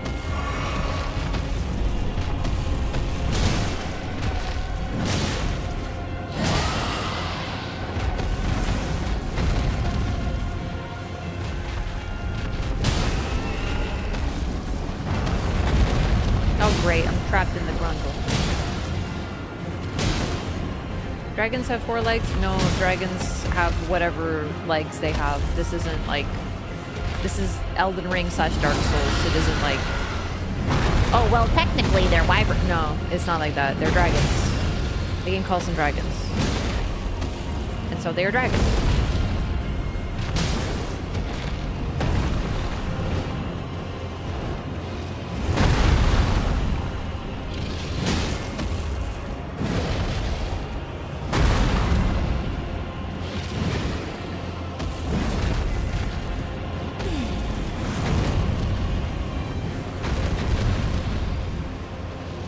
Difference between drakes and dragons? No, this is the first time it does. This is literally the first time we've ever heard drake in Dark Souls, or in Elden Ring, sorry.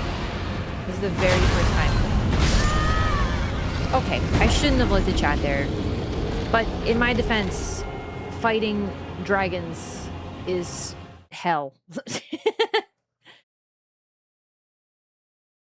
No, listen. I couldn't care less about fantasy rules about how, well, technically in Skyrim, did you know that they're not actually dragons? Because no, in this game, they're dragons. As simple as that. We listen to the game, not anything else.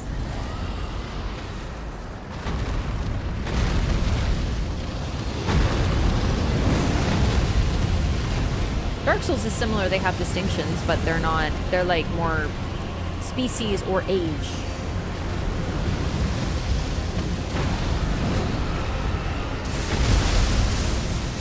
It's not the first time we've had the dragon conversation. It's not the last time we'll have the dragon conversation. Also, I would like to point out that the dragons are being classists. The ancient dragons are being classists toward their own descendants. And you doing that is you being a dragon racist. Do you want to be a dragon racist? Then maybe you should consider who you're siding with. You bunch of dragon racists.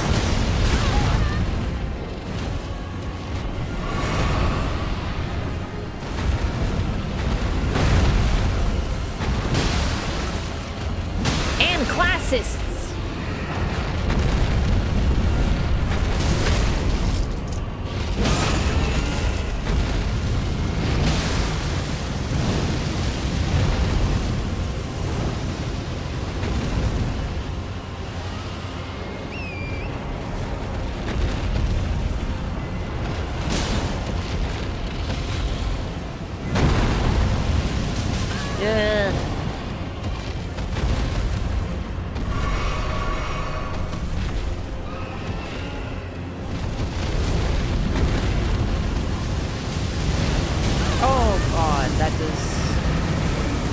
Simply a vile amount of damage. Oh shit. Oh fuck.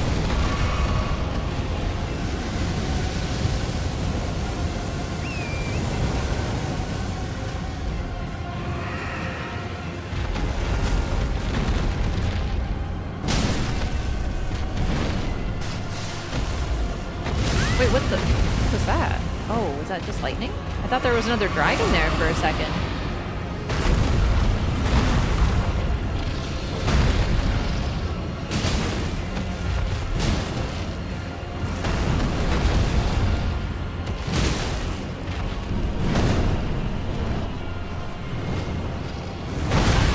How did I miss that? Fuck, it's really annoying.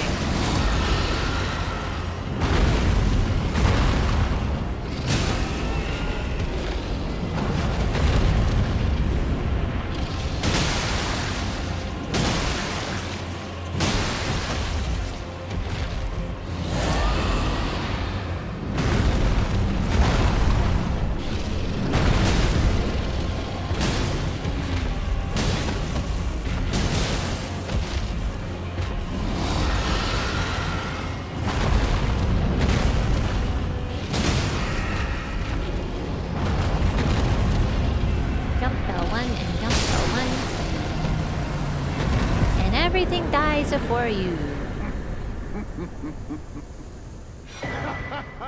Alright, this is required for this dialogue. I knew this was important.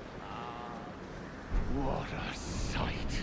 A warrior true, if ever one there was.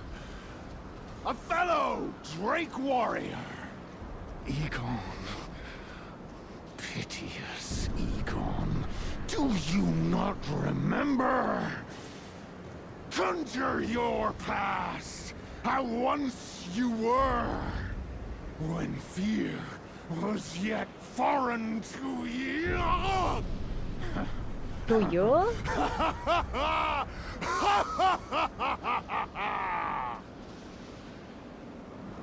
Drakes were to dragons what trolls are to giants? Well, except they're literally never called drakes. That's the thing. In base game, they're just called dragons. The distinction is between ancient dragons and dragons. This is the very first time we've seen Drake. So if you're calling them Drake, then I don't know what to tell you, because like literally only DLC uses that term.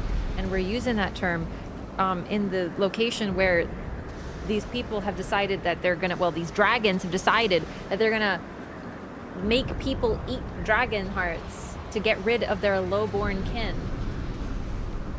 And apparently it's for vengeance on a slight done to Placidusax, but still it's like, really? You're just gonna revenge yourself forever? So there's a really strong parallel being created here between Placidusax and the Hornsent. We don't have it fully mapped out. We don't know everything yet. We don't know the nature of the betrayal. But generally, there's some really strong indications that the Hornsent and Placidusax are similar here, in that they're like, oh, you betrayed me, but there's more to the story. Drake warrior, dear friend, grant me this one wish. Take this finger, my finger, scale the jagged peak, face Bale the Dread, and when you do, summon me. Summon my soul. My limbs are limbs no more. My heart is twice over filled with fear. But a Drake warrior I remain, and my soul yet lies on the mountain. Egon's furled finger. Furled finger of Egon, the broken Drake warrior, gnarled and knotty and deeply discolored on the inside. When facing Bale the Dread, this summons Drake warrior Egon from his sign. My soul yet lies on the mountain. Proud Drake warrior, I beg of you, scale the jagged peak, face Bale the Dread, and when you do, summon me. Summon my soul.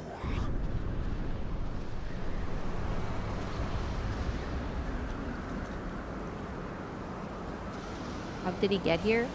All manner of dead ends up here. So yeah, this is adding to our collection of fingers.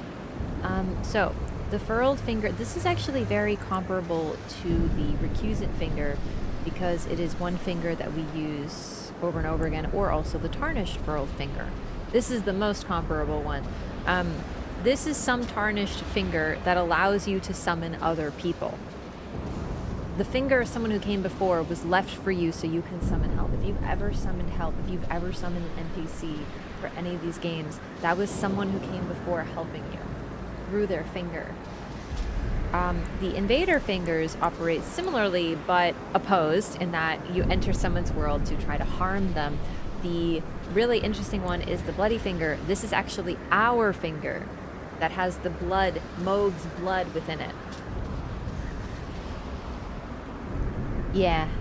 Also, glistening blood has been siphoned into the nail of this finger. Its sickly pale skin feels nothing now, but the nail still aches with sweetest pain. Suffering, blood, pain. Even Egon calls the pain exquisite.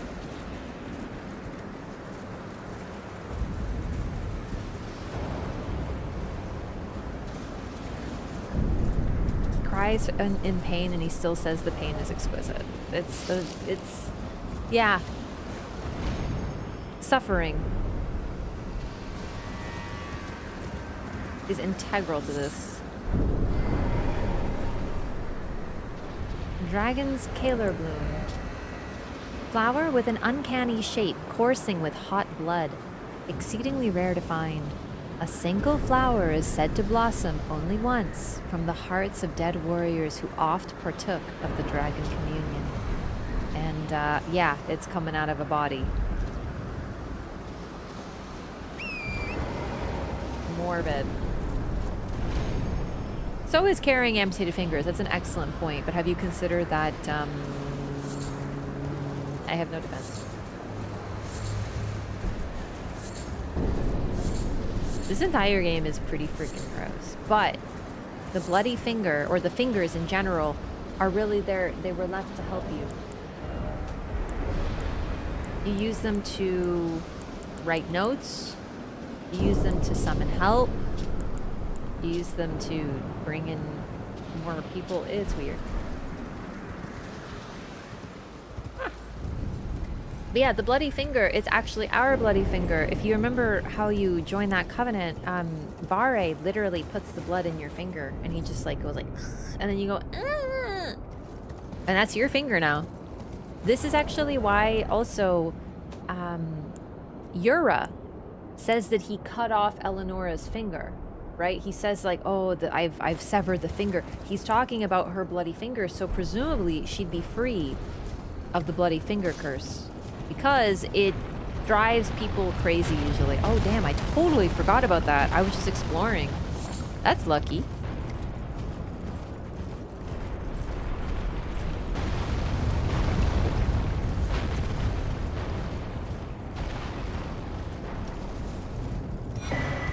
Oh, a shadow tree fragment. Nice.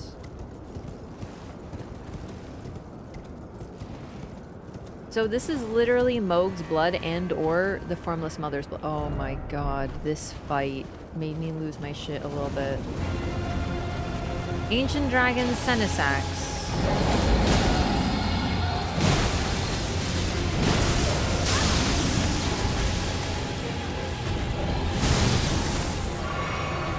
The fact they also make you fight it in water when water increases lightning damage.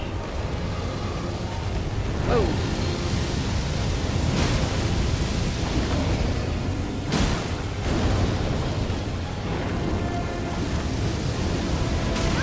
Fuck off. Ugh.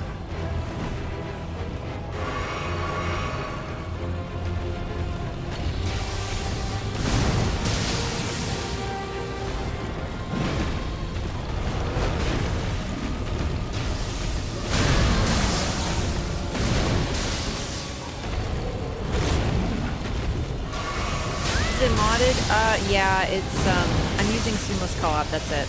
I wish I didn't, but I did. It was supposed to fix performance problems and do nothing else, but unfortunately they did change a couple things. So, yes, seamless co-op, only seamless. Other than that, everything's vanilla. So, it shouldn't affect really anything. The animation for Graces is altered. If I summon someone, I can keep them even if I defeat the boss, like my NPCs, because I'm offline, obviously. But yeah, other than that, everything's the same.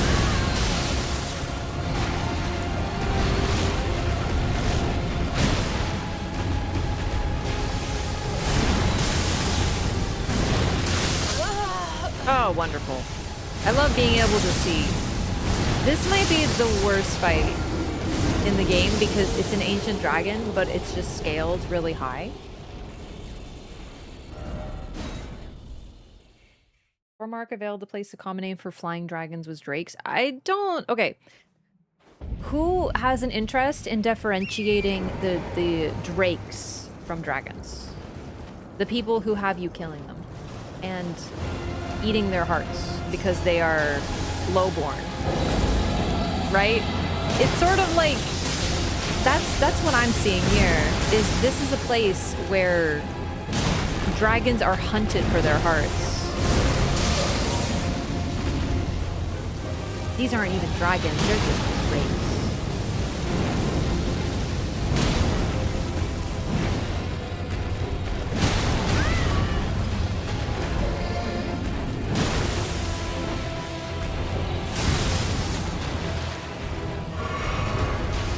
Like trolls, giants, yes, there is a differentiation. Fuck, missed my roll. I have to hit it like 8,000 times, and if I get hit twice, I'm done. Oh boy.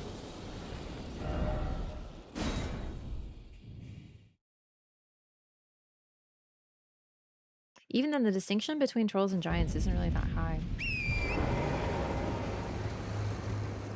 I also think the reason those two dragons are fighting down below there is because they're sort of trapped in a... like between a rock and a hard place. This dragon's here, preventing them from accessing Vale, most likely.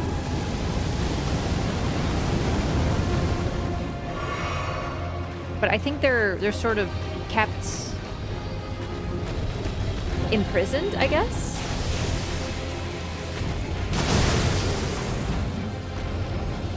And they have very little territory, so they need to fight for it. God, I fucking hate this. Do I need to do this? I do for the whole round, but like, I fucking hate this. I hate this so fucking much. I hate ancient dragons. They are the worst thing in this entire video game, and they make you fight 8,000 of them. God, I hate them. No, I need to fight him. He's named. I need to fight him for the lore run, but like, this is gonna take a minute because you can't fucking hit him.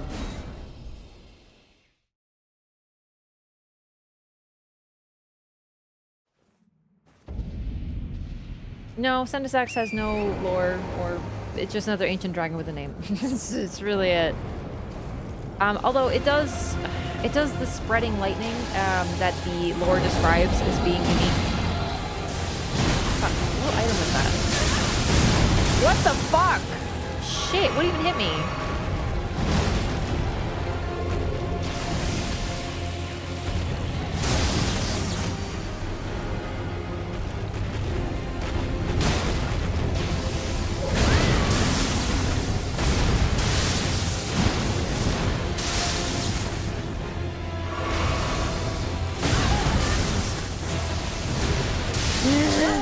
Oh my god. There was an item that described the chaining lightning, something lightning that they're able to do, like that is unique to certain ancient dragons. Dragon is a good challenge? No, it is not, because good implies that it's fun. This is fucking so ass. I really, if I could remove one enemy from the game, it'd probably be ancient dragons. They are just so fucking shit. They were designed... I don't know who designed them. I don't know why they designed them like this, but like, all you do is stare at fucking toes, and not even in a fun Miyazaki way. You don't get to see shit, and you still have to respond to everything they do. They are only cool if you're ranged, because you get to see the cool animations. If you're melee, all you see is fucking toes for like an hour. They are insufferable. And also, the lightning effects and sounds are annoying. I hate them. Hate them. Can you just run past them? What run am I doing? Did you miss when I said I'm doing the lore? I can't run past anybody. No, I have to fight fucking everything, even if it's stupid and pointless. What am I looking for? But I might do it tomorrow because I'm really sleepy. Falling Star Beasts are also really annoying, it's true. But ancient dragons are so much worse. In my opinion. I got it today. One of the dragon blades? No. Wait. No. Maybe a spell? Oh, I think I know. Item crafting. Yes, the ancient dragons who betrayed their lord to side with a tyrant were known for wielding branching red lightning. That's it. So that is it. Also, this ancient dragon sided with Bale, so that's why he's here. I thought maybe he's like keeping the dragons at bay. No, he's on Bale's side. They wield branching red lightning. Great.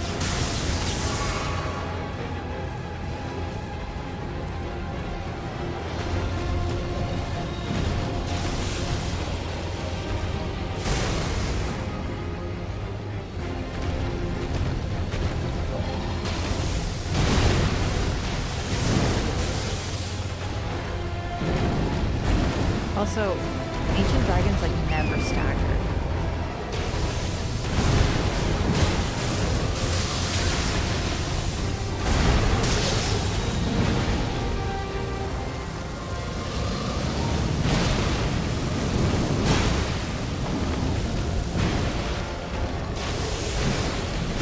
That was... I shouldn't have done that last jumping L1. Boy, oh boy.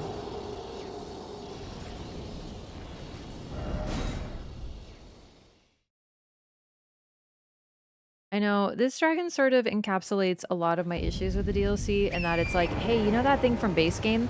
Well, we scaled it so it's extremely tanky, and it's also the exact same fight as the multiple fights you had in base game.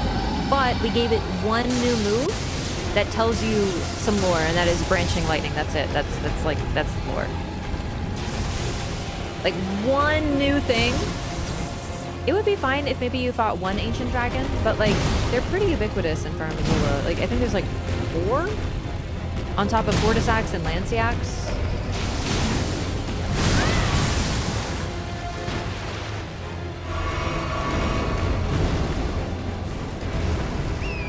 There's a lot of ancient dragons. Like, it's not as bad as ulcerated tree spirits, but it's still pretty goddamn bad.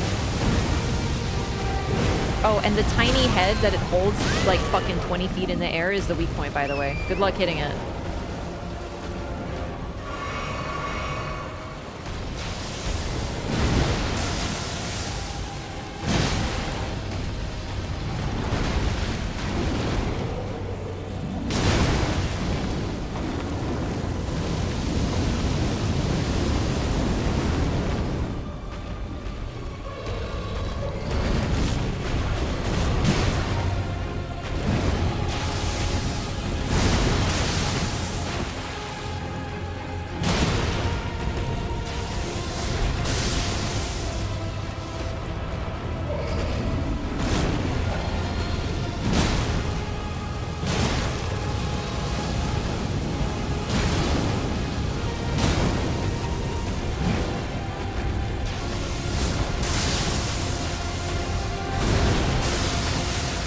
So I roll dodge everything twice.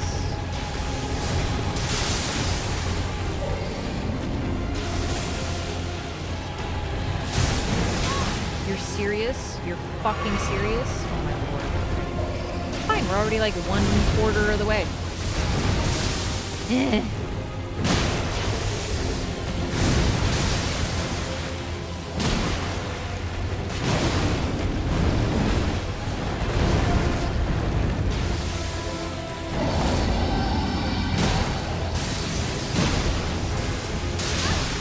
Shit, fuck, no.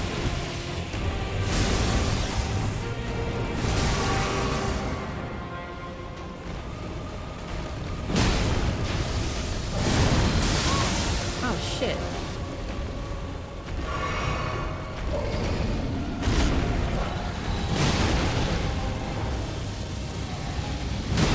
The fire move is the best.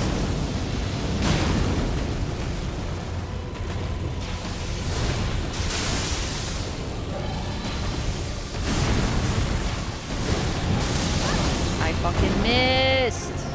Ugh.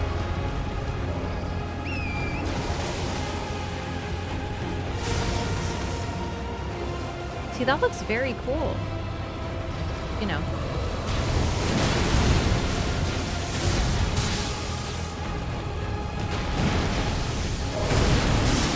Shit, I forgot. I forgot one time. Oh my god. Ugh.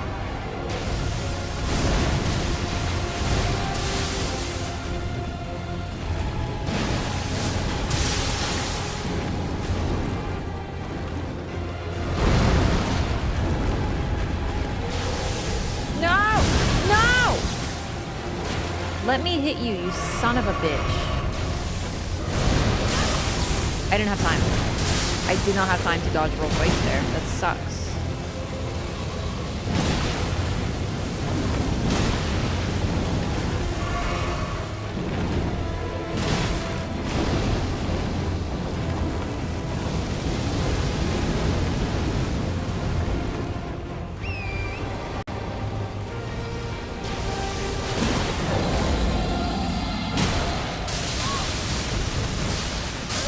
You're fucking kidding me. What a great fight. What a great experience. What a wonderful time. This is what I'm fucking talking about. This is Elden Ring DLC in a fucking nutshell. This is literally my complaint with it. Everything is scaled to shit. Everything is like the same as base game. Hey, Mikkela's here. Hey, Godwin's here. Hey, Radahn's here. Like, fuck off. Give me some new shit. No! Time for an ancient fucking dragon for the 80th time, because you're not tired of those guys.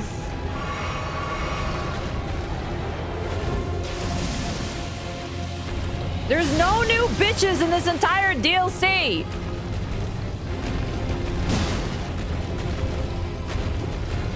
Except for Mesmer. Mesmer's okay. Stop spinning!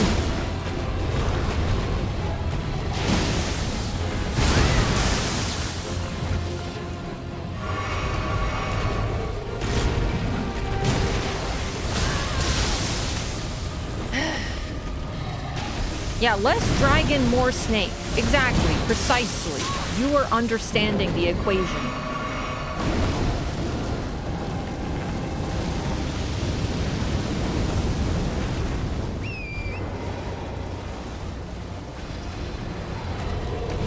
No, do the... Oh my god. It's not great when the game eats your inputs either, let me tell you.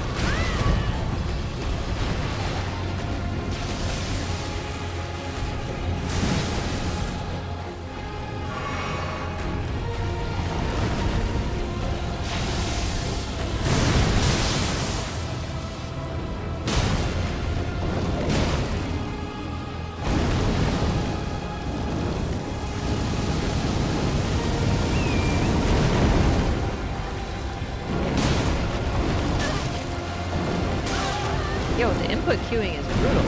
There we go.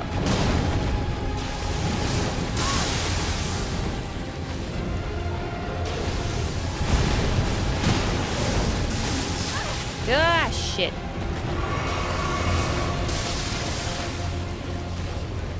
You know, I don't know what constitutes branching lightning, because I'm wondering if this is implying that Fortisacks and then we're also traders.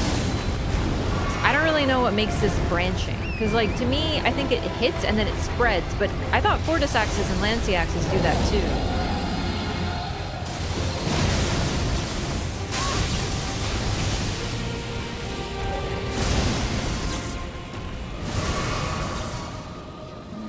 Hard to tell. It looks like the same thing to me.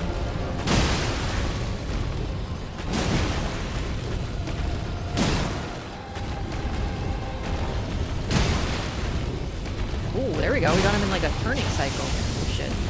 No! Okay, not looking good because I'm like out of healing. I have to heal twice each time I get hit. I double rolled! Piece of shit video game.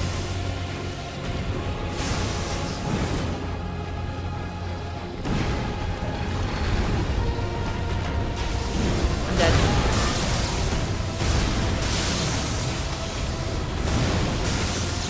Okay, well I lived, but like, it's not great.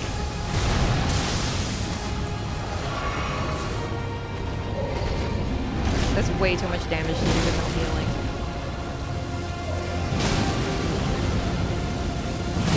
Can I get a bleed proc? I deserve one. I deserve a really juicy one. Made me fight this bitch like 15 times. Oh, fuck you, guy. I jumped.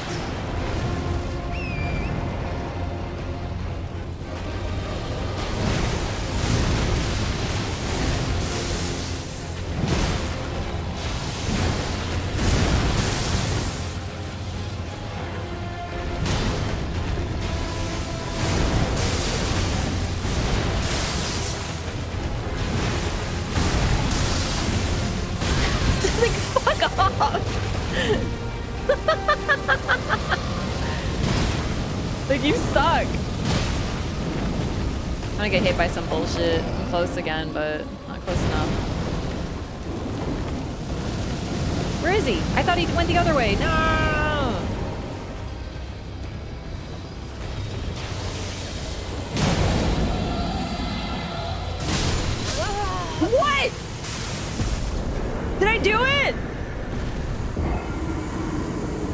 did it. I did it. It's fine.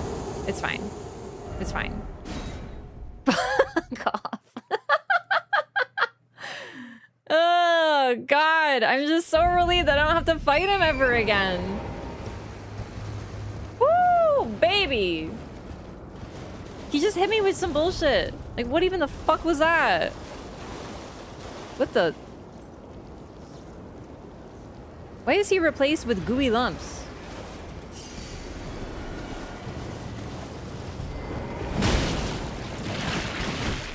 Cool.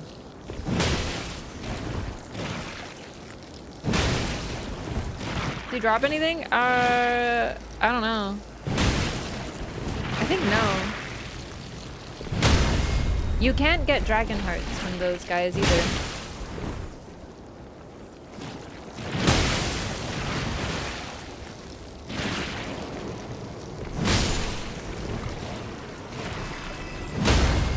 Oh yeah, Godric is a good example of like weakened offspring. It's also, yeah, he grafts a dragon onto himself, like a dragon, and he calls it, "Oh dragon, thou art a true-born heir." Meanwhile, like, it's like a sick fucking dragon, like literally sick. It's covered in pustules. It's like a little wimpy dinky guy. And the dragons were intentionally being killed and hunted by the ancient dragons because they look down upon their low-born kin. Yeah, I'm pretty sure this is not Lanciac, Senisac's lumps.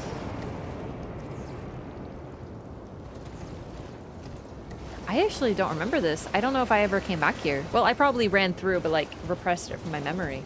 Yeah, there's all these lumpies. Did he drop anything?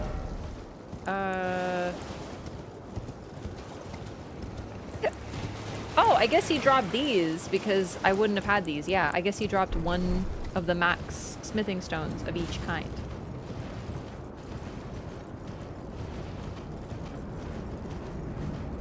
Oh, I'm so relieved. I really hate that guy. He's so annoying. That wasn't so bad in the end. Lots of dead dragons.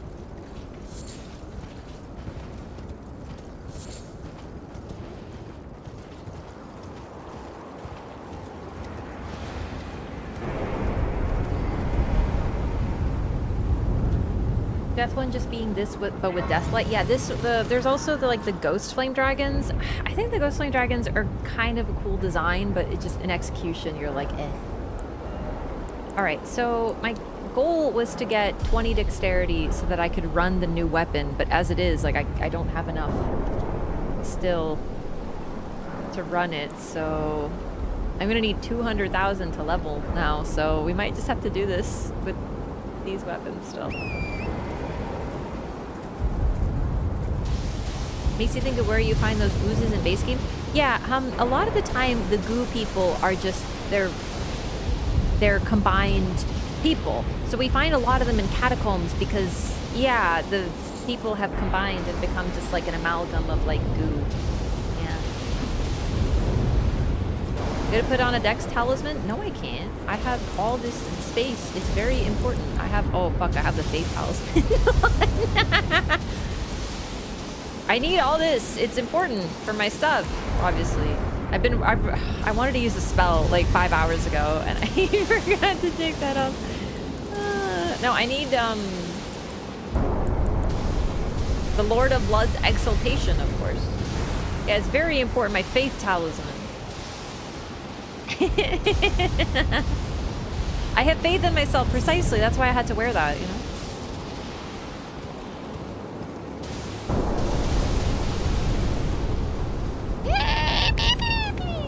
I live, bitch.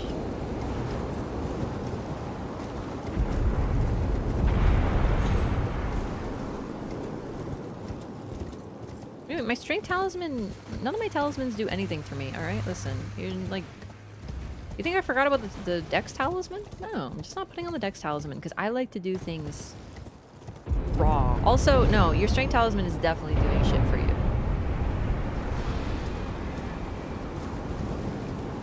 Because of how scaling works, like, yes, the soft cap is like fucking whatever, but you still do get more damage by going to 99 in a stat. If I wanted to, I would have 99 strength right now. Damage is damage, MFers, let me tell you. Yeah, this is just like basically a dragon graveyard.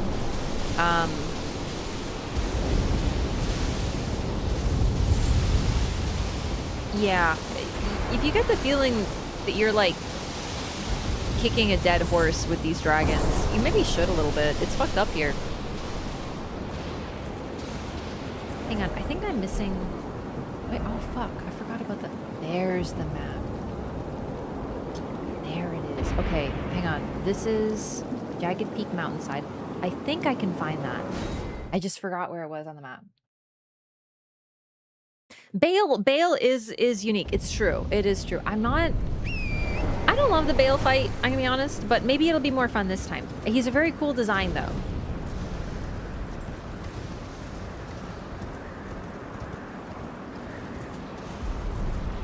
So many of the unique bosses aren't really unique at all. In DLC, in terms of the named bosses, they're pretty sick.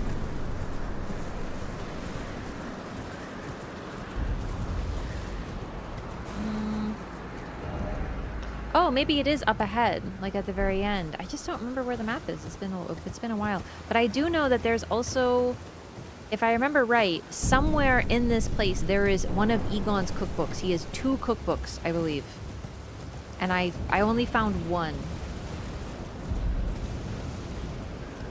He's the epitome of AoE spam and Omega delayed crap. Yeah, I don't love... I just don't love him. But that's okay. He's a cool design, and this is why I made this build. You know, I made like jump L1 because I wanted to simply spank everything in the game. And frankly, that ancient dragon, like Sendisax, that was a brutal one. If we can get Sendisax down, I'm not worried about anything else.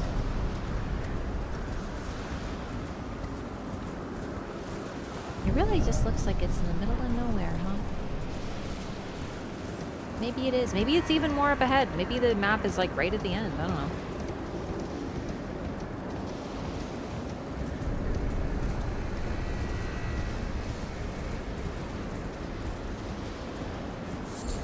Egon's cookbook.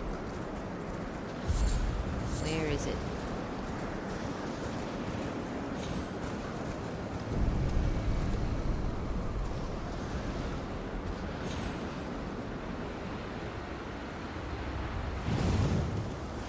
I found the Greater Potentate's cookbook, but I think Egon's is here. Oh wait, I think it's actually up ahead. Also an ancient dragon heart for transformation somewhere in this mountain. Oh my goodness. Probably gonna have to end up looking stuff up. Okay, that was where the Potentate was. Good, good. Okay, so I don't think I missed anything. I think I just have to keep going. Alright. Good to do a double check. Yeah, you can fall like that on these. The Spirit Springs. Whee!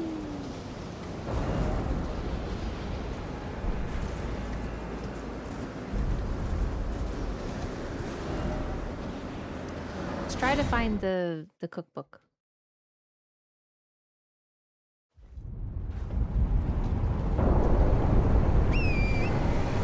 I think it's cookbook 2.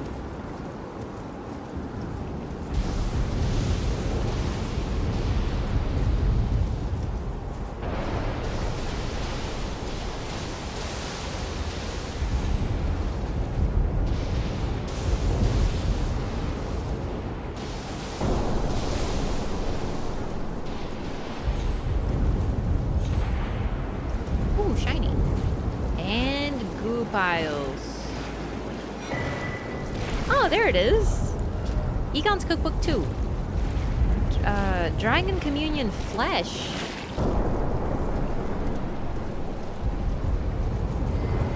What's the lore on the golden sheep? They were either struck by or influenced by lightning. They just have like lightning. They are like imbued with lightning. And the golden ones here are stronger versions of the ones in base game, so they have more lightning in them.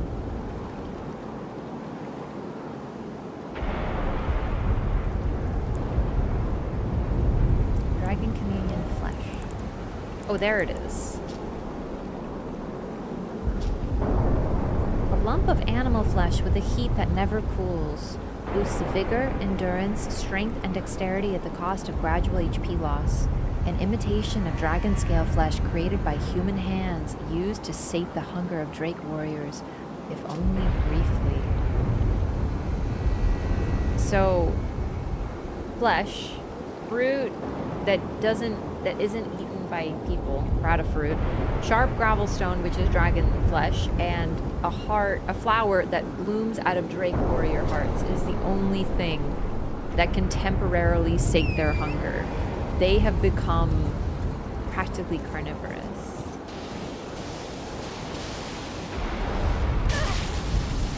Like bloodthirsty. It's real fucked up. This is what Placidusax wants. The dragon warriors are obsessed with eating dragon hearts and nothing else. It becomes their only fixation.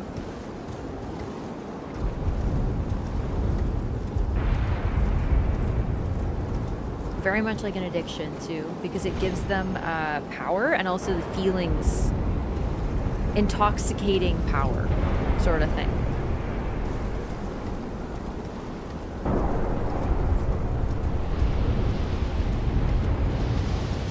The others climb this peak without torrent. True.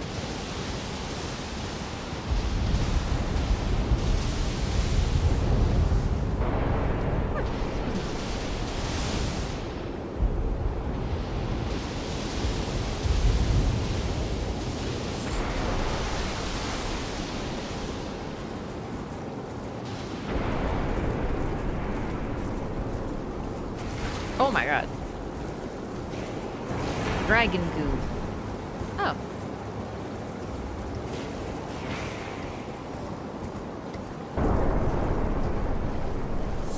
Ooh, look.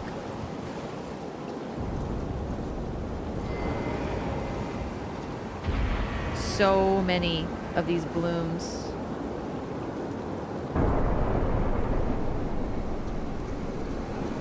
I'm gonna keep one so I can look at it if I want to.